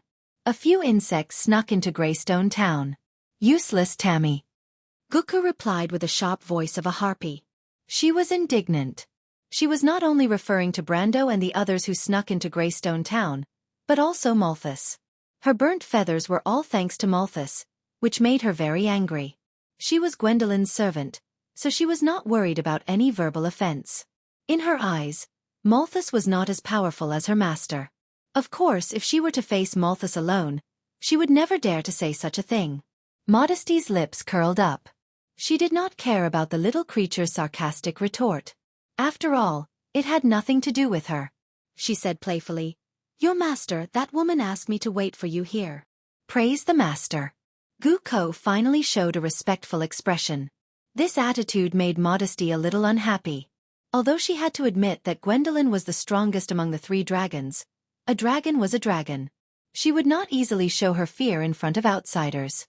Modesty sniffed, and a small flame rose from the canopy nearby. The air was suddenly filled with the smell of sulfur. She coldly interrupted Guku and said, "My time is limited. Have you found that person? The person your master asked you to look for?" Guku seemed to have sensed the change in the attitude of the female dragon in front of her. She hesitated for a moment before answering, "No, I couldn't find her. Those humans were too powerful. I could only see them from afar. Then Lord Malthus and the city was in chaos. And I took advantage of the chaos." "You can't even as," Modesty said disdainfully. However, she was not disappointed at all. To be honest, she did not care about the plan of those humans at all. She and Malthus did not come here for this matter. They were just here to help Gwendolyn. Even Modesty herself felt strange. Why would that woman be so obedient to a mere human? She was simply an idiot. However, she did not dare to say this out loud. After all, she was no match for Gwendolyn.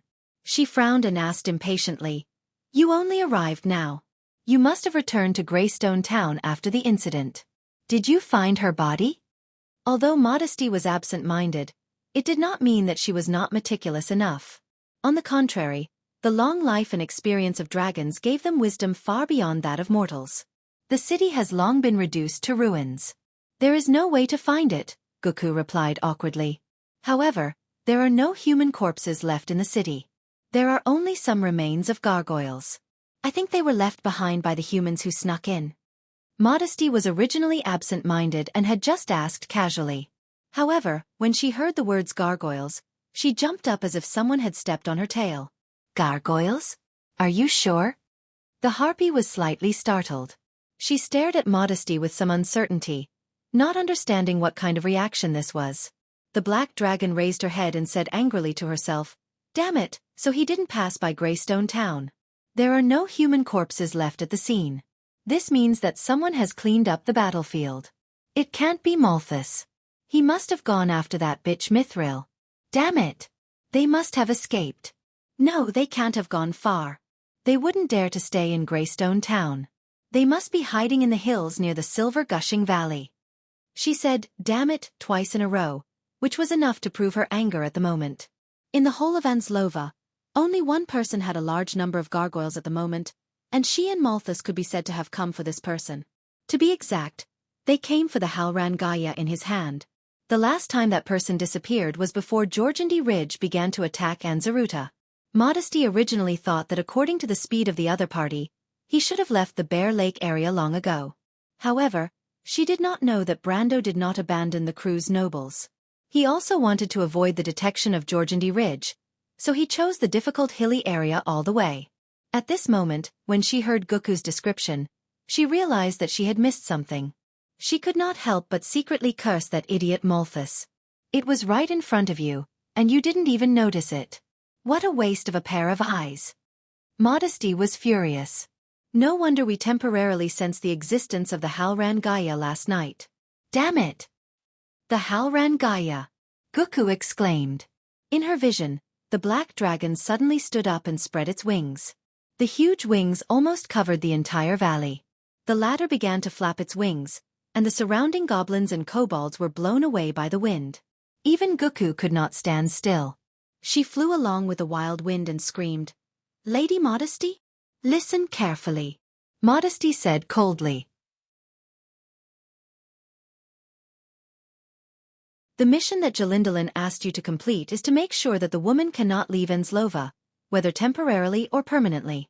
You don't have to find her. I believe you understand what I mean." Lady Modesty, could she be with those people? That woman came for revenge. She can't be with this guy, the black dragon sneered. The black dragon sneered, "But if they are together, it will save me a lot of trouble. I will make your master thank me properly." Modesty's voice was still echoing in the valley, but the dragon had already rushed into the sky. Everyone in the valley looked up and could only see a small shadow in the sky. Hiding in the forest on the mountainside in the distance, a few Lolas were blown away by the wind. But before the wild wind calmed down, Chiara rushed over and grabbed Roman's sleeve. She asked loudly, "How is it? How is it? Did you hear it? What are they talking about?" Shh. Roman turned around and put his index finger to his lips to make a shushing gesture. "Keep your voices down." "Then did you hear it?" Chiara asked again in a low voice. Roman nodded and repeated the conversation between the dragon and the harpy. After listening to her description, Kiara cheered softly. Kiara had her eyes on Lady Shagos from the very beginning. She wanted to get more information from her. As for the danger, she had never considered that kind of thing. Curiosity was not something that could be stopped by danger. This was not an empty phrase. But even she did not expect that the whole thing would go so smoothly, just like she did not expect to meet a dragon in the valley. She said proudly, "See? We came to the right place. Although I did not expect that the dragon would be here, they are obviously looking for Delphian. This explains a lot." "Is that so?" Roman asked, puzzled. "Of course," Chiara answered firmly. Her eyes flashed with a kind of moving brilliance. It was a look of wanting to see the world in chaos. "The nature of this matter is different now. Don't you understand, Roman? This is not just a human's conspiracy. There are dragons involved. Whether it is Count Floyd or the Prime Minister of the Empire, it is impossible for them to make the dragon move. The facts have proven everything that I have described. In the entire Empire, there are only a few people who can do this. No, in fact there are only two. Have you guessed who it is?" Roman may not have understood the meaning of this sentence, but he still asked curiously out of instinct. My intuition tells me that it should be so, but reason tells me that it is impossible, Xianxia answered cautiously. But anyone could see that she was trembling with excitement, as if she was not facing a huge conspiracy, but a very interesting puzzle. No, we should choose to believe in reason first. I still need more evidence. She licked her lips. It was probably the meaning of the phrase, birds of a feather flock together.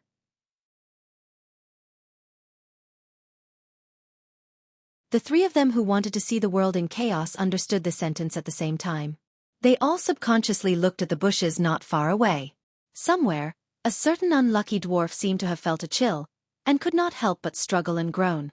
Xianxia kicked him. Don't make a sound. She then cracked her knuckles and turned back. Well, now we will follow the original plan and execute the script that has been written. But Brando told us not to get into trouble, Roman said worriedly. This is not getting into trouble, Xianxia snorted. This is helping him. That guy is good at everything, but he is too stupid. If I don't do something, I'm afraid that he will be sold and help count the money.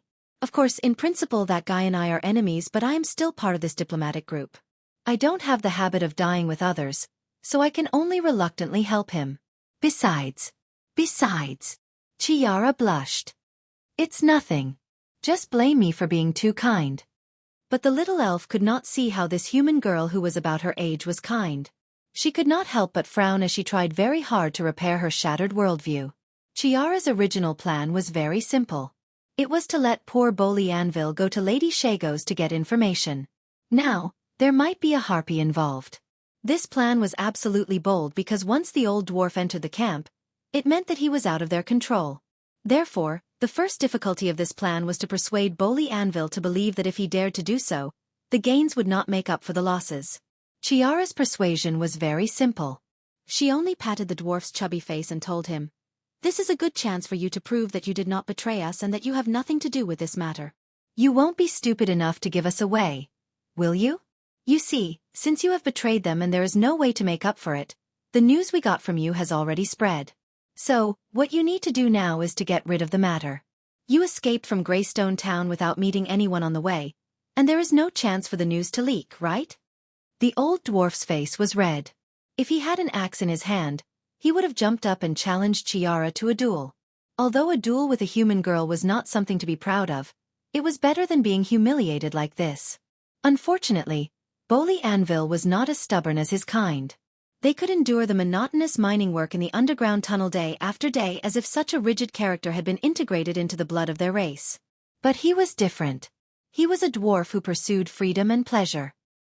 He had always been proud of his maverick ways. Except for this moment, Bolly Anvil had never hated his weakness as much as he did now.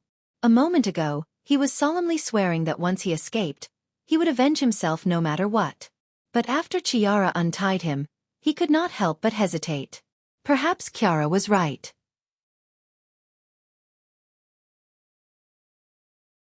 He drifted all the way from Greystone Town to this place, and he did not meet any humans along the way.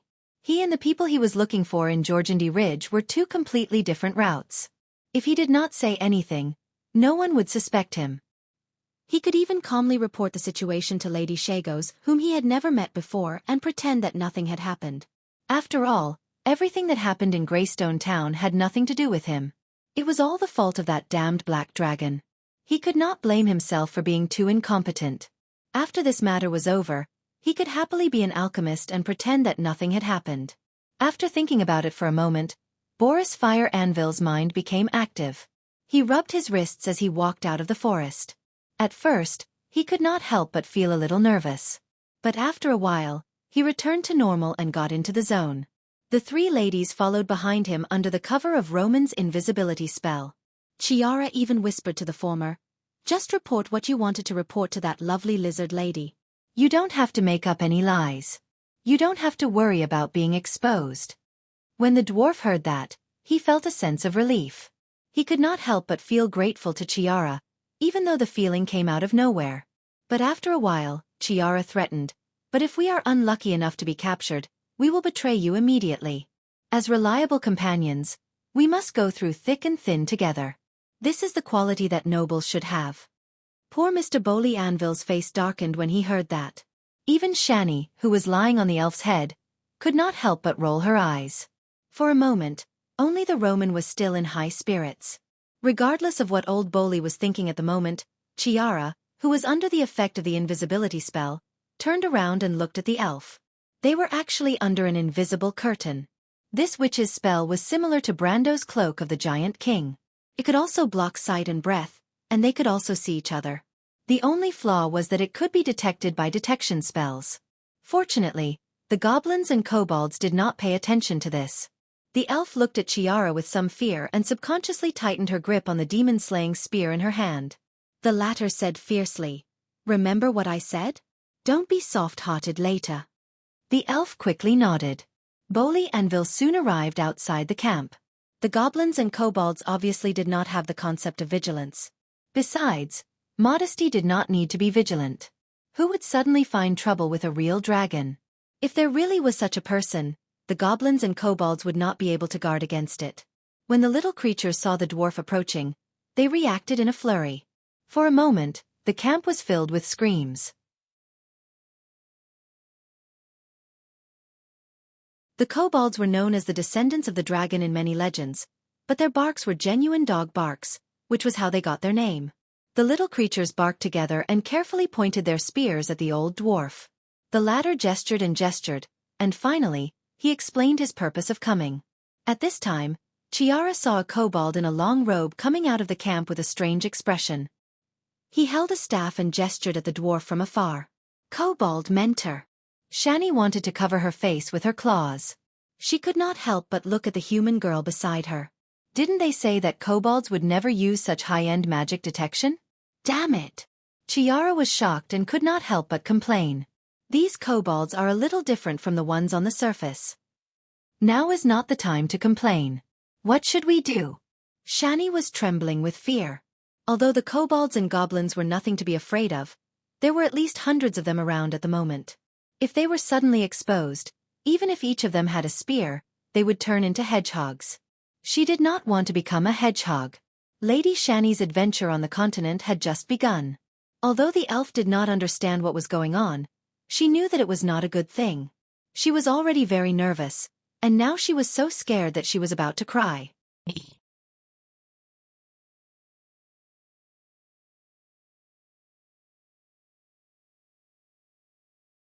Chapter 947. At the end of the day, Chiara was still a child. Even though her analysis was logical, it was inevitable that she would be at a loss when faced with a real problem. The dog-headed tutor came to Boris Anvil's side with his staff and pretended to cast a spell. Chiara and the little elf could not help but turn pale with fright.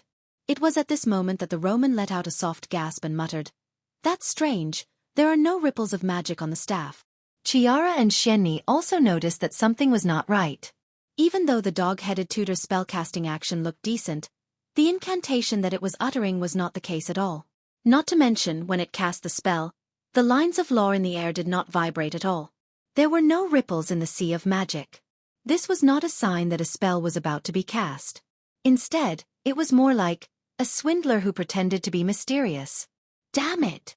Chiara immediately reacted. The dog-headed tutor was not a tutor at all. It was just a liar who lived off others. This kind of charlatan was not uncommon among humans. Some of the country lords were even fooled by them. Chiara's little face could not help but turn red and white. She had just boasted that she was a genius. She did not expect that she would make the same mistake as the country bumpkins that she had always looked down on. The little girl could not help but clench her teeth. She was afraid that she would not be able to control herself and cast a fear spell on the damn dog-headed tutor. Boris Anvil's legs were also cramping. He knew that there was something behind him. But just when he thought that he was beyond redemption, the dog-headed tutor nodded at him in satisfaction and signaled the other goblins and dog-headed tutors to let them go. What's going on? The dwarf alchemist couldn't help but open his eyes wide. He didn't think that the spells of these girls would be so powerful that they could avoid detection. He couldn't help but breathe a sigh of relief. At the same time, he finally had some confidence in the other side's deceptive plan. After the false alarm, the small group did not encounter any more trouble. The dwarf, Boris Anvil, was led by the goblins through the camp and soon saw Lady Shagos. The legendary lizard lady looked like a lizard, but she was also a lizard that walked upright and wore a set of fitted leather armor. When Boris Anvil saw her, she was comforting her mount, an underground multi-legged lizard. The unlucky fellow was obviously not used to the surface environment and looked a little sick. Lady Shagos, dressed in martial attire, was holding a piece of rotten meat with her spear. The latter narrowed her eyes and looked as if she did not care. She finally threw the piece of meat to the side, a little annoyed. Boris Anvil. And. The dwarf took a deep breath and nodded nervously. Shagos glanced at him. Where's the proof? Boris Anvil seemed to be prepared. Without saying a word, he took out a metal emblem from his pocket. His precious alchemy materials had been soaked in the water, but the metal emblem itself was not affected. The lizard lady looked at the emblem and confirmed the identity of the dwarf. She then replied, "A count asked me to send you to Golden Pine Castle. Your people will be there to receive you. I can send a small group of underground lizard riders with you, but not too many. They can ensure that you will not be attacked from other sides of Georgandy Ridge. As for the route, you can choose it yourself. What kind of mount do you need?" Who was a count? Chiara, who was hiding behind the refraction screen, could not help but be startled. There were many counts in the Empire, and there were at least a dozen of them with real power. It was not easy to distinguish them with just one sentence. Their rendezvous point was Golden Pine Castle, which was in the mountains to the west of Asgard. That meant that Georgandy Ridge had long been prepared to capture Anslois. They even took this into consideration before making this plan, including the escape route if the plan succeeded or failed. The words premeditated came to her mind like a bolt of lightning. She looked at Boris Anvil. He did not seem to know the count, which meant that the person in charge of receiving him was someone else. If it was not to silence him, then it was for the sake of confidentiality. Chiara frowned slightly. It seemed that whether it was for the sake of confidentiality or to silence him, it seemed a little ridiculous to use a count to carry out this mission. "Any mount is fine. I will ride a human's horse," the dwarf said vaguely, afraid that he would reveal too much. Fortunately, Shagos was not directly in charge of the dwarf, so she did not see any clues. Shagos nodded. In fact, both of them only knew of each other's existence at the last minute from the higher-ups. Now, it was just a meeting between strangers. At this time, Chiara, who was racking her brains, did not hear any useful information from the conversation between the two. Finally, she decided to use the second plan. She patted the elf's shoulder gently, which startled the elf and made her look up subconsciously. Perhaps the movement of the two was too big. Shagos, who was talking to the dwarf, suddenly looked up and glanced at the place where the three of them were hiding. "Who is hiding there?" she asked sternly. "Quick, little elf!" Chiara shouted at the same time. At this time, the elf had no choice but to make a choice even if she was unwilling. She raised the demon slayer spear in her hand, and with a soft hum, a faint silver light was pointed at Shagos' chest. As soon as she made her move, the three of them immediately appeared from their invisible state. Although the Roman invisibility spell was strange, it was a low circle spell after all. It could not be maintained after the target showed hostility or attack. "Shagos, if you don't want to die, don't move and don't make a sound." As soon as Chiara appeared, she immediately threatened the lizard lady not far away, as if she was afraid that the lizard lady would accidentally summon her guards. At that time, whether they would let the elf attack or not was really a problem. But in fact, she was thinking too much. The moment Shagos was locked on by the demon slayer spear, he felt as if he had fallen into an ice cave. After all, it was an ancient magic spear that was second only to a subdivine artifact. Moreover, it was a relatively rare ancient weapon that could be used against a single target. Its lethality could even penetrate the defense of some superior demons. How could Shagos be a match for it? After a moment of chill, the lizard lady finally recovered. She looked coldly at the children and then at the dwarf in front of her, as if she had understood something. "Damn it, you traitor!" Boris Anvil was also stunned. This was not what they had agreed on. He glared angrily at the three demons and finally realized that he had been tricked again. "You despicable liars! You can't slander the reputation of a noble lady." "I didn't lie to you," Chiara said disdainfully. Chiara replied disdainfully, I did ask you to do so, but I didn't mean to force you. Did I ask you to get information from this female lizard? No, I didn't. I just asked you to tell him what happened yesterday. This is in your interest, so you made this choice. As for what we do, that's our freedom. This is all because you're too stupid. We followed you into the camp, but that doesn't mean that you brought us in. You can be recognized because you're too stupid. Rottenwood can't be carved. Boris Anvil was dumbfounded. How could this be? He vaguely felt that there was something wrong with this statement, but it sounded very reasonable. For a moment, he was frozen in place as if he had been petrified. On the other hand, Shagos narrowed her eyes and stared at these little girls. Although she had never been to the surface world, she could still recognize that they were just children. However, it was precisely these hateful brats who were pointing a weapon that she had never seen before at her. Just the aura emitted from it was enough to make her tremble. She had no doubt that as long as she made the slightest move, these hateful brats would be turned into ashes by her. The terrifying aura on the spear was definitely not a lie. But she still hadn't figured out what was going on. Finally, she couldn't help but ask coldly, Who are you? It doesn't matter who we are, Shagos. You just need to know that the spear in her hand is the Demon Slayer spear. Even in the underground of Georgiandy Ridge, I think you should have heard of this spear. Chiara patted the elf's shoulder and replied with a smile. It's actually the Demon Slayer spear. Shagos' expression changed. This spear was once the nightmare of countless demons. It established a great reputation under the Sulphur River. Georgiandy Ridge was built on the upper layer of the scorching inferno, and the underground residents often had to deal with demons. As a native there, she naturally wouldn't have heard of this spear. The magic ripples on the spear in the elf's hand were so dense that it couldn't be a counterfeit. She had experienced hundreds of battles in the underground world, so she still had a discerning eye. What do you want? Shagos squeezed these words out of his throat.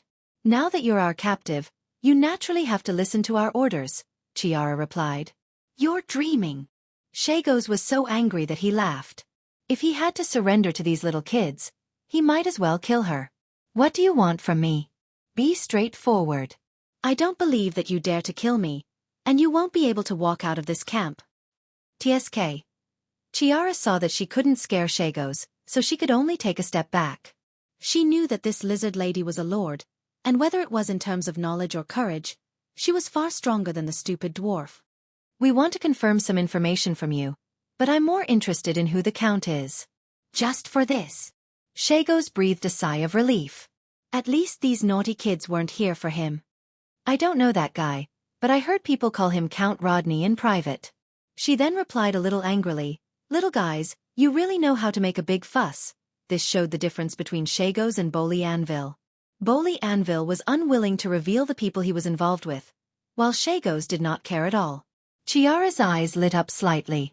Perhaps to others, it was just a difference in their personalities, but to her, there was a big problem behind it. The key was that Boley Anvil was obviously an insider. If he leaked the information, it would be considered a betrayal, and he would have to worry about revenge from his comrades. On the other hand, Boley Anvil was a peripheral member of the plan, so he could sell the information without any psychological burden. This meant that the underground inhabitants of Georgiandy Ridge were not completely in the same group as the humans in some aspects. Judging from the tone of the dragon, their cooperation with the humans was probably based on the higher-ups. Chiara vaguely guessed something. She subconsciously bit the tip of her finger and casually retorted, You Georgiandy Ridge people are exactly as the rumors say. Selfish and self-centered. You don't even hesitate to make a deal with an enemy like me. It's understandable to act for your own benefit, Shagos replied disapprovingly. This indeed had something to do with her personality as a resident of Georgiandy Ridge. Selfishness was the tradition of Georgiandy Ridge. One's own safety came first. As for other benefits, they were all exchangeable interests. If the benefits outweighed the risks, she didn't mind cooperating with the enemy. And now, in order to save her life, she didn't mind betraying others. Rodney, Chiara muttered to herself. I think I've heard this name somewhere. That's right. She seemed to have remembered it all of a sudden. Isn't that the good-for-nothing brother of Grand Duchess Arisik? Could this matter have something to do with the Arisik family? Chiara couldn't help but shake her head. Although the family behind the Azure Army was also a powerful force in the Empire, it didn't seem to be strong enough to make the dragons move. Just as she was thinking hard, the Romans suddenly cried out in pain. All of a sudden, a gust of wind swept through the forest, blowing everyone around. When the gust of wind hit, Brando was teaching Haru's magic. Of course, he didn't know any magic himself, but he still had the Wind Empress Saint Tassol and Orthlis in his spiritual world. However, the Wind Empress seemed to have become a little quiet recently. When she wasn't teaching Haru's, she rarely took the initiative to appear. Brando always felt that she was secretly researching something, but no matter how he asked, he couldn't get an answer. It was as if this sage had been like this ever since he found the 2 rings of the Wind Empress from the Hunter Maiden and her brother. Today, the Elf Empress was talking about the basic theory of magic. From the magic triangle, there were 3 basic lines of law: elements, energy, and law. Elements represented the material world of Wond, energy represented the vast sea of magic, and law was the skeleton that formed the world. Martha used these 3 to build the world in the eyes of mortals, which was also the ultimate truth that wizards pursued. Of course, these theories sounded difficult, but for beginner apprentices, they didn't need to understand such complicated knowledge. In fact, they only needed to understand how the lines of law worked in the material world, and it meant that they had truly entered the field of magic. In other words, they could really cast circle spells. Of course, spells like Haru's previous flash of inspiration didn't count. The teaching process was also very simple and crude. In fact, it had almost never changed since Tumen taught magic. To put it simply, it was just repeated practice to simulate the projection of the lines of law on the sea of magic. Haru's spellcasting was still very clumsy. No matter how talented he was, after all, a novice who had been exposed to magic for less than half a year. Brando was patient, correcting his student over and over again. The little prince practiced for a long time until he was sweating profusely. Then, he suddenly remembered something. He looked up at his teacher with his light silver eyes and said, "Teacher, Sister Lysimeka said she wants to see you." Lysimeka? Brando was slightly taken aback.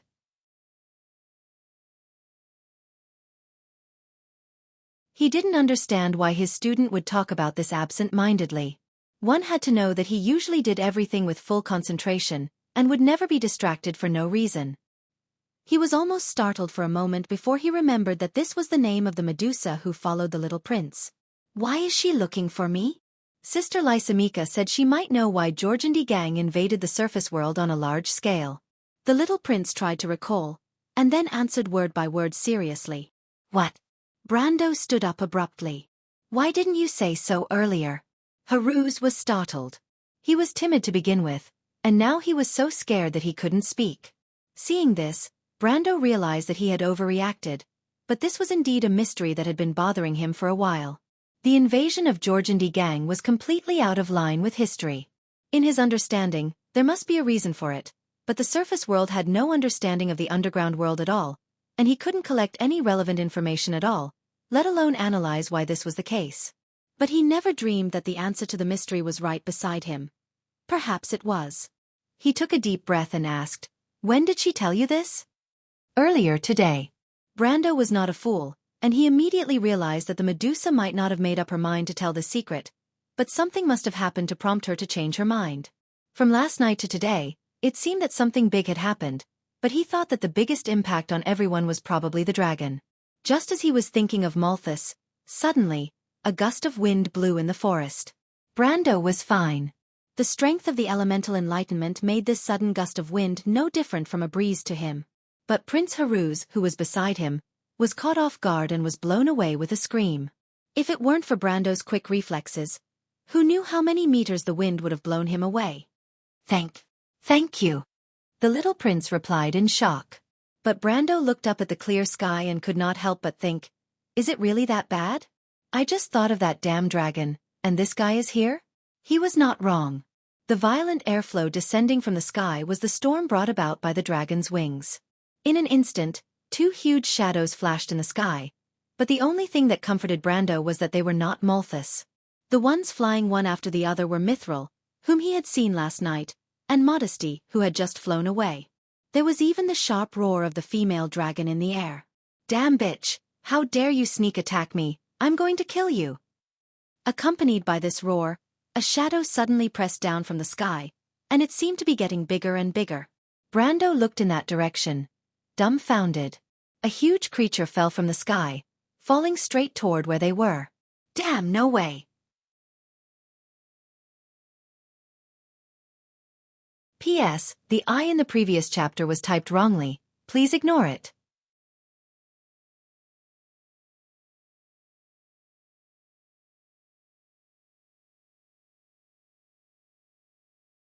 Chapter 948. The giant dragon in mid-air almost brushed past Brendel and Haru's sides and crashed to the ground. The airflow raised by the impact blew away the surrounding forest. Cooper and Count Alcon were sent flying by the shock. The others were slightly better, but most of them were swaying left and right. Only Brendel, who was protecting the little prince, stood still. Hao Ren squinted his eyes in the sand and dust brought up by the violent vortex. He only saw a flash of silver light. The one who fell was none other than Mithril, who lured Malthus away last night. Mithril's condition was worse than the worst he had seen her last night. The beautiful silver body of the dragon was covered with wounds of various sizes, and even her scales had become dull. But the most serious wound was near her back. 3 gashes nearly 10 meters long were distributed in that position. The flesh and blood in the wounds were overturned. Broken muscle tissue and blood vessels could be seen at a glance. Dark red blood was gushing out like a fountain. Brando knew at a glance that she did not know who had clawed her. He did not know if it was Malthus or Modesty who was now above him. Most people would probably die if they fell from such a high altitude, but Mithril looked like she was still alive. She raised her head with difficulty, and her silver eyes saw Brando not far away. She could not help but breathe a sigh of relief. "We meet again, little one. I almost thought I was going to break my promise to a mortal." He did not know if his eyes were playing tricks on him, but he saw the corners of her lips curling up into a rare dragon smile. "Are you all right, Mistress Mithril? How can you still smile at a time like this?" "I'm fine. That idiot Malthus was fooled by my little trick. He's chasing after me in the direction of the highland." "Ha!" Mithril smiled proudly, and then sighed again. "Unfortunately, I'm not so lucky either. Damn Modesty. I don't know what's wrong with her. She actually turned around and flew back. Sigh, if I wasn't in such a bad state, she would be the one falling down now. However, I ambushed her from the clouds, so she won't have it easy." Her voice was weak, but she was still proud, as if no one could make her lower her proud head. Brando was not an idiot. He could tell that Mithril did not have the confidence to get rid of Malthus last night. She had risked her life. She was obviously being sarcastic. If she had not gotten rid of Malthus, she would not have been able to return to this place. He could not help but feel inexplicably moved. She was a dragon. Why would she sacrifice herself for a group of mortals she had never met before? In his eyes, the indifference of the Bugas and the loftiness of the giant god Milos seemed to fit the image of a superior being. Legend had it that the silver dragon was the embodiment of holiness, representing the purest kindness and order in the world.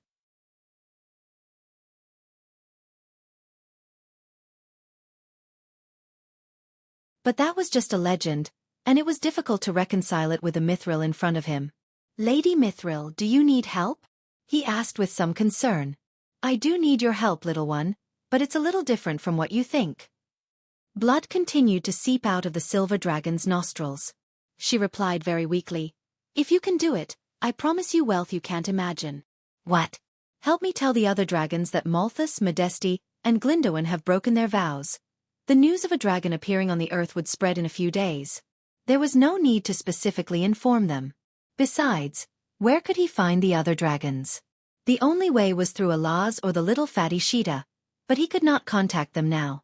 By the time he left Enzlova and sent the news back to Tonagel, it would be too late.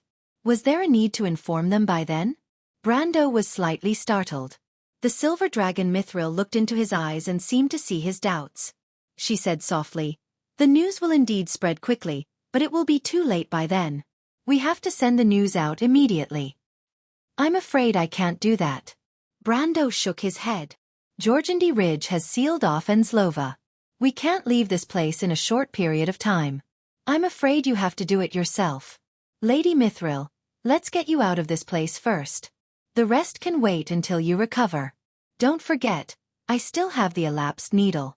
Mithril smiled gently. I'm afraid that crazy Modesty won't let me go. She's still angry. Go, I'll stay and help you attract her attention. You go to Lone and take the ship to leave Enslova. The army of Georgandy Ridge hasn't attacked the port yet. As for how you're going to inform my people as soon as possible, I'll leave it to you. Brando looked up at the female black dragon in the air. Just as Mithril said, she was heavily injured. She was even hit by a draconic spell and her eyes were injured. She was flying in the air like a headless fly, roaring angrily. Unfortunately, any magic effect could not last for too long on a dragon. Once she regained her sight, the silver dragon lady would be in trouble. Looking at this scene, Howrin suddenly felt a sense of pride. She won't let us leave, but that doesn't mean we can't. She's just a black dragon. Although I may not be her match, she might not be able to keep me here. Mithril looked at the little human in surprise. He was bragging too much. However, she still admired Brando's courage. Not everyone dared to say such bold words in front of a dragon.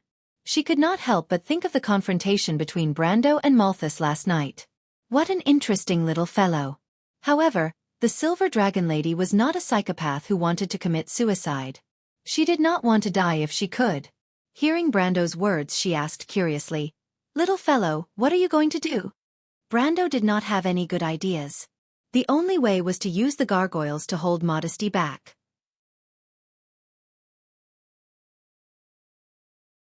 It sounded a little ridiculous. It would be so under normal circumstances. However, the female black dragon was now injured. Dragons were not very agile in the air, and now she was even more unsteady.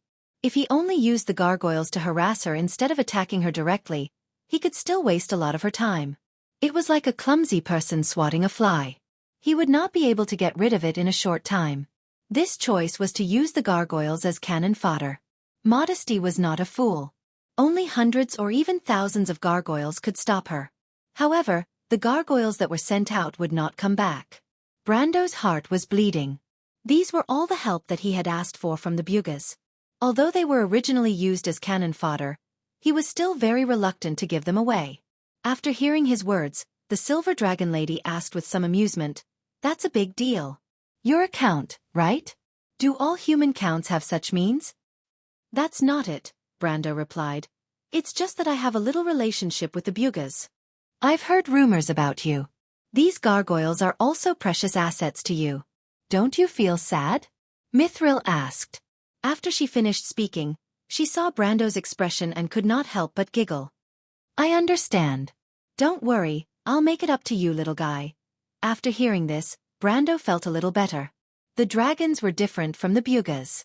As the last golden race in Wonde, they had always liked to be alone. They neither established a country nor had any system. Other than the dragons, there were almost no low-level troops. Although there were many wyverns and draconic beasts in this world, most of them did not have a superior or subordinate relationship with the dragons. When Mithril said that she would make it up to him, it was mostly through her personal collection and treasures. Unfortunately, the gargoyles of the Bugas were not something that could be bought with money. Rare troops were sometimes much more useful than wealth and magic treasures. However, compensation was better than no compensation. At least it could be used as a psychological comfort. "Can you turn into a human?" Brando asked. "Lady Mithril, I can only turn into a silver elf. I don't like to turn into a human." "That's fine too." Brando could not help but laugh. Even at this time, she still did not forget to joke around. He really did not know whether this was the natural calmness of dragons or the latter's strange personality. At this time, Modesty, who was in mid-air, seemed to have finally regained her vision. Although she was still circling in the air mindlessly, she roared, "Mithril, you're going to regret this soon." Without further ado, Brando immediately sent an order to the gargoyles hiding in the forest. Suddenly, countless small black dots appeared between the hills and mountains. These small black dots were all gargoyles.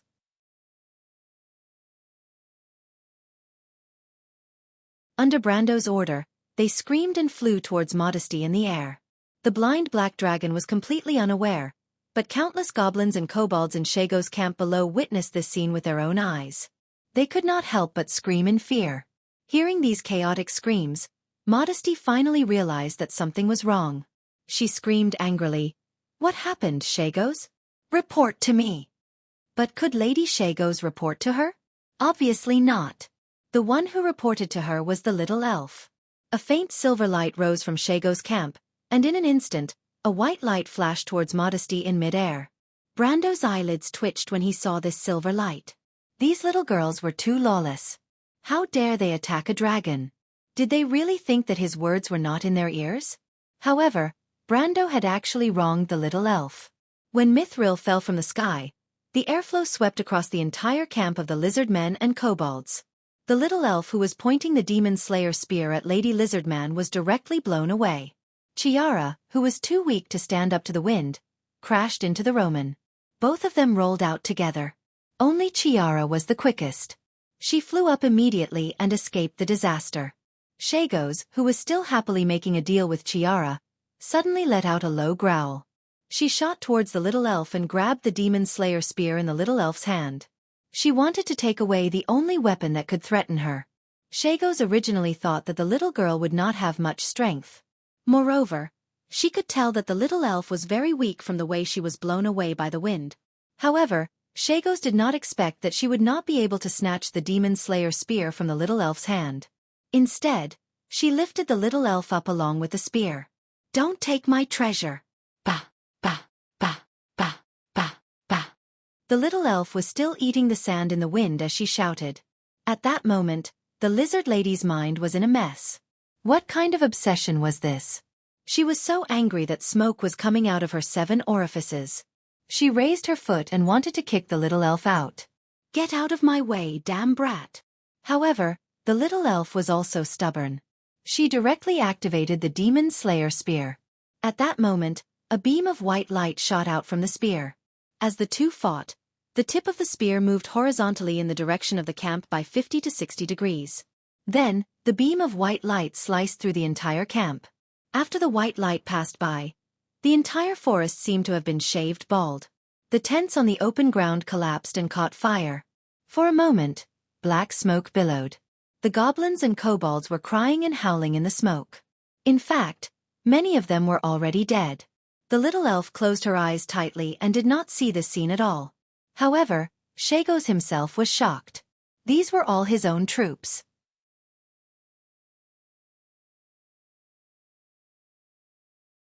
In Jorgandi Ridge, the troops under his command were the symbol of a lord's strength. Just this one attack had caused him to suffer heavy losses. She could not help but feel regretful and anxious. Subconsciously, she raised the spear in the little elf's hand into the sky. However, she did not expect that this move would cause problems. At that moment, everyone saw a beam of white light rise from the ground and go straight to Modesty in the air. Under everyone's watchful eyes, this beam of white light hit Modesty's wings. A golden red line of law flashed out from where the beam of light hit. The white beam of light also turned into hot molten steel, sprinkling a rain of light. The demon slayer spear could not penetrate the dragon's defense, but it was enough to hurt her. The female black dragon was already blind and anxious. She hovered in the air because she was afraid that she would hit the mountain if she flew too low. She did not expect to suddenly feel a sharp pain in her left wing where the damn woman had attacked. She could not help but scream, lost her balance, and crashed into a nearby hill. Shagos watched as Modesty was shot down by herself and fell into the valley with a loud bang. The lizard lady was stunned for a moment. She was not afraid of the little elf, but she could not be afraid of an angry dragon. At that moment, her brain seemed to have been crushed by an elephant. Her mind was blank. The most terrifying thing she could imagine in her entire life could not be compared to this scene in front of her. She had actually shot down one of the 3 most terrifying underground city lords in Jorgandi Ridge. The clouds of death shrouded her head in an instant. She was so scared that she even forgot about the battle around her. She loosened her grip and let the little elf jump down from her hand. The little elf was already scared out of her wits. She hurriedly ran to Shani and shouted, "Shani, let's run!" This shout immediately woke Shagos up. When she saw that the culprit behind all this was trying to slip away under her nose, she almost went crazy with anger. She immediately took out a short bow from under her cloak, knocked an arrow, and shot an arrow at the little elf. "Behind you!" Shani screamed. The little elf turned her head and stared blankly at the arrow flying towards her. She was so scared that she didn't have the mind to dodge it. However, the arrow that was sure to hit her flew past her cheek. Then, she saw the bad woman named Xianxia dancing at her not far away. "Run, little elf." So she was also a good person, the little elf thought in a daze. This scene was completely different from what Xianxia saw. She saw her arrow hitting the little elf's head. The little elf fell to the ground, but a moment later, her body disappeared. Xianxia was stunned for a moment. Then she realized something and roared, "Damn it! It's an illusion!" She did not have time to find out who was casting the spell around her.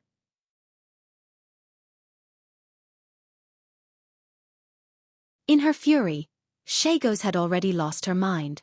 She immediately threw away the short bow, took out a pair of scimitars from her waist, and chased after the little elf. After all, the little elf was not even iron-ranked. There was no way she could outrun Xianxia, who had been through hundreds of battles under Jorgendi Ridge. The lizard lady caught up with the little elf in a moment and raised her scimitar to slash at the little elf. She thought that the little girl would not be able to dodge the attack, but she did not expect that a huge force suddenly came from the blade. Xianxia only had time to see a long line of sparks in the dust rolled up by the wind. The scimitar in her hand flew out of her hand as if it was out of her control and flew far away. She raised her head in a daze, only to discover that the little elf had unknowingly hidden behind a human male, and that human was pointing a black sword at her. "Earth!" Shatgatha's eyes widened. Before he could finish his sentence, he watched as the sword pierced his throat. The latter half of his sentence turned into a meaningless gurgling sound. His slanted pupils constricted slightly, and he fell limp to the ground. Chiara caught up from behind and saw Brando grabbing the little elf's arm. She frowned slightly and complained angrily, "Why did you kill Xianxia? She knows a lot of information." "This is Xianxia's?"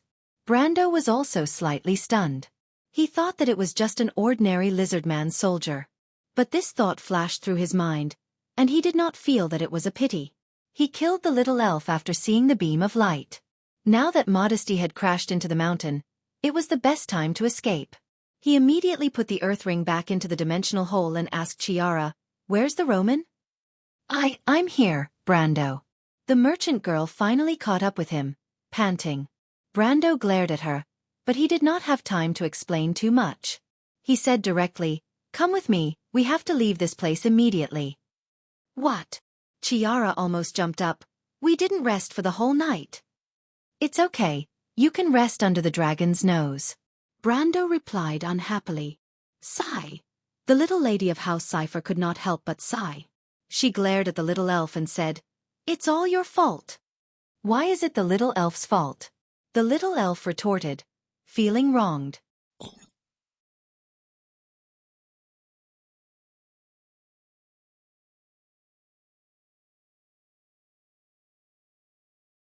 Chapter 949. After Modesty crashed into the mountain, the wind howled above the forest, and in a moment, the pungent smell of sulfur filled the air. Visible sparks floated in the air, and these sparks fell on the canopy of the trees, forming bright flames. The temperature was rising steadily. After Brando finished speaking to the three ladies, he grabbed Roman's hand and led them out of the camp. The camp was now in chaos. Without Xianxia's command, the goblins and kobolds were like headless flies, screaming and running around in the camp. Brando held Roman's hand and walked in front. The little elf hesitated for a while whether to follow them or not. At this time, Xianxia, who was lying in a pool of blood, suddenly moved his arm reflexively. She screamed in fright and hurriedly carried Shani and chased after them. Chiara walked at the back of the group. She saw that after Xianxia fell to the ground, the magic equipment on his body disintegrated along with the loss of magic, but there was still an ivy-shaped ring shining. She quickly took off the ring, then went around the corpse and followed. In the end, only the dwarf remained frozen in place. Boris Anvil had witnessed many things happen in a short period of time. He stared blankly for a moment before his expression suddenly changed. And for some unknown reason, he hurriedly chased after the dwarf. The four of them passed through the camp one after another. Roman's hand was in Brando's hand, so she had to keep up with him in a panic. At first, she was still able to mutter a few words. "Brando, you're walking too fast. I can't keep up." When Brando heard her, He directly carried the merchant girl on his back like a rice bag. The latter screamed in fright. Before she could react, the scenery around her suddenly changed, and Brando was already carrying the two Lolas, Xianxia and the little elf, and then flashed into the forest. "Don't carry me like a rice bag. Put me down, you bad guy." The other two immediately protested and punched and kicked Brando, but it was useless. Their short legs could not kick Brando at all. Modesty finally woke up, shaking her huge head as she climbed out of the huge pit she made. She swooped down from a height of hundreds of meters and hit her head on a nearby cliff, making herself dizzy. Although she looked terrible, in fact, she did not suffer any serious damage. The cliff, on the other hand, was very unlucky as it had completely collapsed. From the outside, it looked like a large-scale landslide. Modesty's dizzy vision suddenly became clear, and it also meant that Mithril's spell had finally failed. She could see the forest bathed in fire and the chaotic camp at the bottom of the mountain. She could not help but roar to the sky. "Who attacked me? Come out now." Of course, Shagos could not answer this question, and the elf was trembling in fear in Brando's hand. A shadow suddenly blocked the sky above the forest.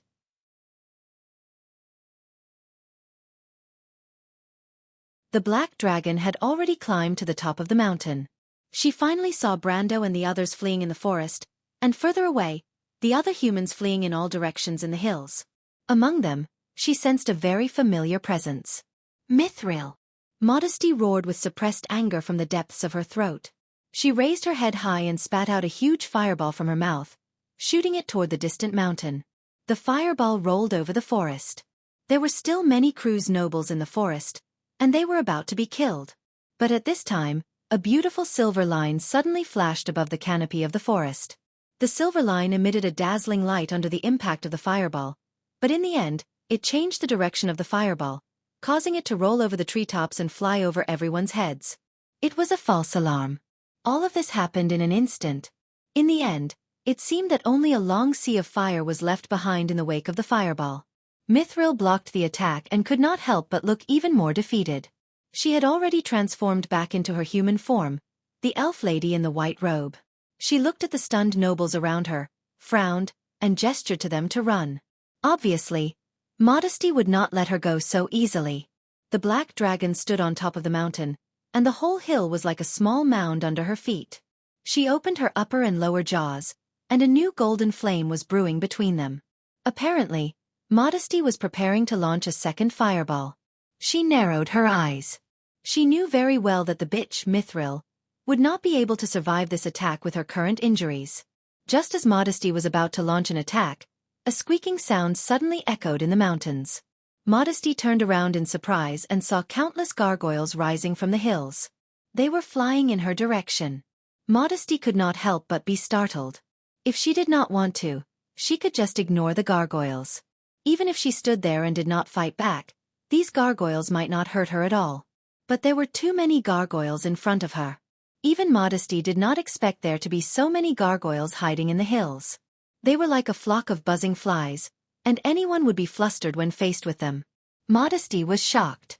She subconsciously spat out the flames in her mouth. The flames drowned half of the gargoyles in the sky in a sea of fire.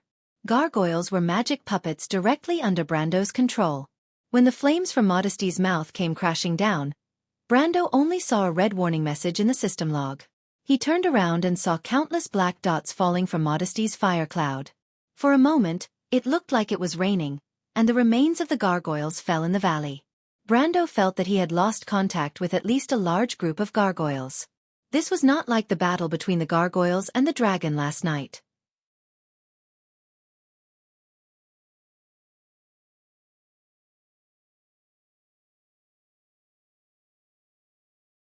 Chiara, who was being carried by Brando, turned her head sideways and saw the elf's attack. She could not help but praise. It was so far away, just a little bit more. The elf's face turned red, and Xianxia, who was holding tightly onto Brando's cloak and being swung around, could not help but laugh. However, neither of them said that she was actually aiming at Modesty's abdomen. Although the shot did not hit, the black dragon lady was already furious. She had already identified that this was the same attack that had sneaked up on her before. And that sneak attack made her even angrier than Mithril's sneak attack on her. Can you imagine the ugliness of a dragon soaring in the sky crashing into a mountain? When she thought of so many lowly creatures witnessing this scene with their own eyes, she could not help but want to kill all the creatures present, especially the culprit. And now, she finally found the culprit. Damn vermin, I'll let you run. Let's see where you can run to. Modesty flapped her wings and blew the gargoyles around her away. She was about to fly in the direction of Brando, but at that moment, the gargoyles in the sky turned around in the violent airflow and flew towards her together, as if they did not care about their lives. They gathered into a black cloud and rushed towards her face. This time, Modesty had to stop spreading her wings. No matter how angry she was, she could not let a group of flies hit her head head-on. Not to mention how embarrassing that feeling was. Just the disgust alone was unbearable. She roared angrily, "Damn flies, get away from me!" Then she opened her mouth, and a golden flame gushed out from her throat. The gargoyles had already gathered together, and she only needed to breathe fire to clean up these annoying flies. But at that moment, Modesty's expression changed, and she had to shut her mouth. A reflection flashed in her dark eyes, and a white light suddenly burst out from the forest in the distance. This white light passed through the gargoyles in the sky and hit her right in the face. Roar! Ms. Black Dragon had probably never experienced such pain and humiliation in her life. Although the attack of the Demon Slayer spear might not hurt her at all, this shot really hurt her. She was in so much pain and anxiety that she almost cried. If the anger in her heart could kill at this moment, Brendel and the little elf would have turned into ashes long ago. Not even their bones would be left behind. Modesty let out a terrible cry of pain. She no longer cared about her face and directly spread her huge wings in the direction of Brendel. As for the gargoyles that were harassing her, they were directly knocked away by her, smashed into pieces, or blown away by the strong wind. Ms. Black Dragon was completely in a rage. She had long forgotten about Mithril and the secrets of the dragon race. Now she only had one goal, and that was to crush those vermin who dared to ridicule her into powder.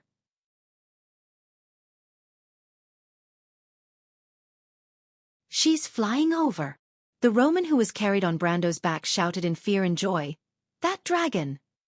Brendel praised her in his heart. Although this little lowly was muddle-headed, her skills were not at all vague. It would not be easy to hit Modesty at this distance, not to mention that she was being carried in her hands and was jolting violently. After 2 shots, the aggro level went straight to 100%. Modesty was a master at luring monsters, and all the major guilds would fight to hire him as their chief luring hunter.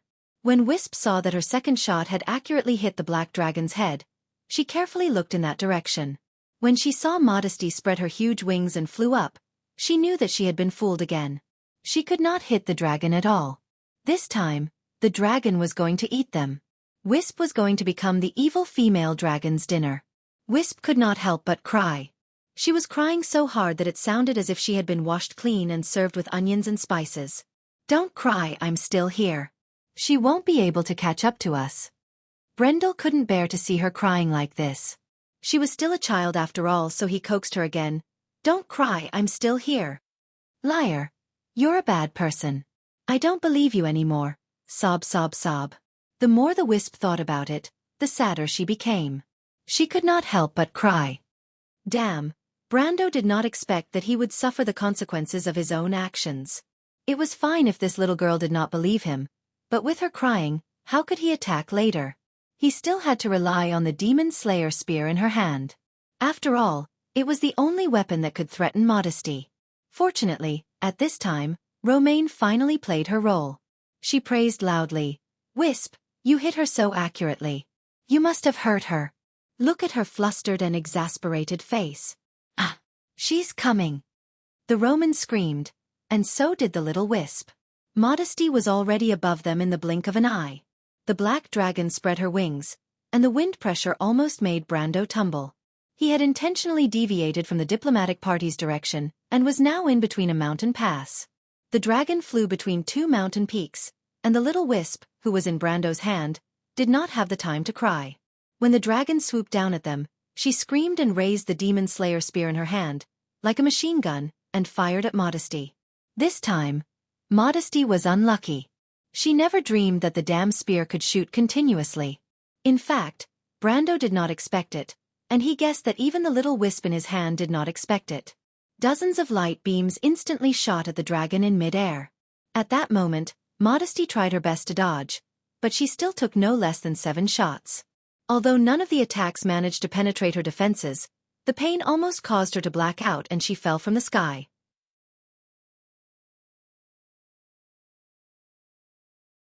It took her a lot of effort to stabilize her body, and then she tried to rise up again in vain. Several people in the valley watched this scene happen. The little elf was stunned for a while before she shouted, "Damn lizard, the little elf is here for revenge." Then she raised the demon slayer spear and fired at the flying Modesty. The latter was shot several times in the back. She twitched in the air for a while and did not fall directly. Modesty was about to go crazy. Ever since she was born, she had never been teased like this, not to mention that the people who teased her were just lowly mortals. She gritted her teeth and climbed to the highest point again. Then, she turned back and roared into the valley again. At this moment, there was only one thought in her mind. No matter what, she had to kill those hateful insects. Even if she had to crash into them, she had to smash them into meat paste. The little wisp saw the black dragon turn around in mid-air and pounce on them again. This time, she was not afraid at all. She licked her lips, raised the demon slayer spear, and fired a round of crazy shots at Modesty who was flying over. But no one noticed that the patterns engraved on the silver spear in the little wisp's hand were shining layer by layer with golden light. At this moment, everyone was staring at the dragon in the sky. When the patterns on the demon slayer spear finally shone, Xianxia, who was in Brando's hand, finally noticed this scene because of the dazzling light. When she saw the shining spear in the little wisp's hand, she was almost scared out of her wits. She immediately shouted at the top of her lungs, "Stop, you idiot!" Unfortunately, it was still a little too late. With a loud bang, the whole valley suddenly shook. A dazzling white light spread in all directions with Brando as the center, sweeping across the whole valley in an instant. After the explosion, the 4 people present were safe and sound, but the little wisp was stunned as she looked at the 2 larger fragments in her hand. A moment ago, they could still call this thing the demon slayer spear. Above their heads, the dragon gnashed its teeth and roared. You're tuning in to the Wisdom Diary YouTube channel. Don't forget to subscribe and join us on this journey to catch the most captivating stories.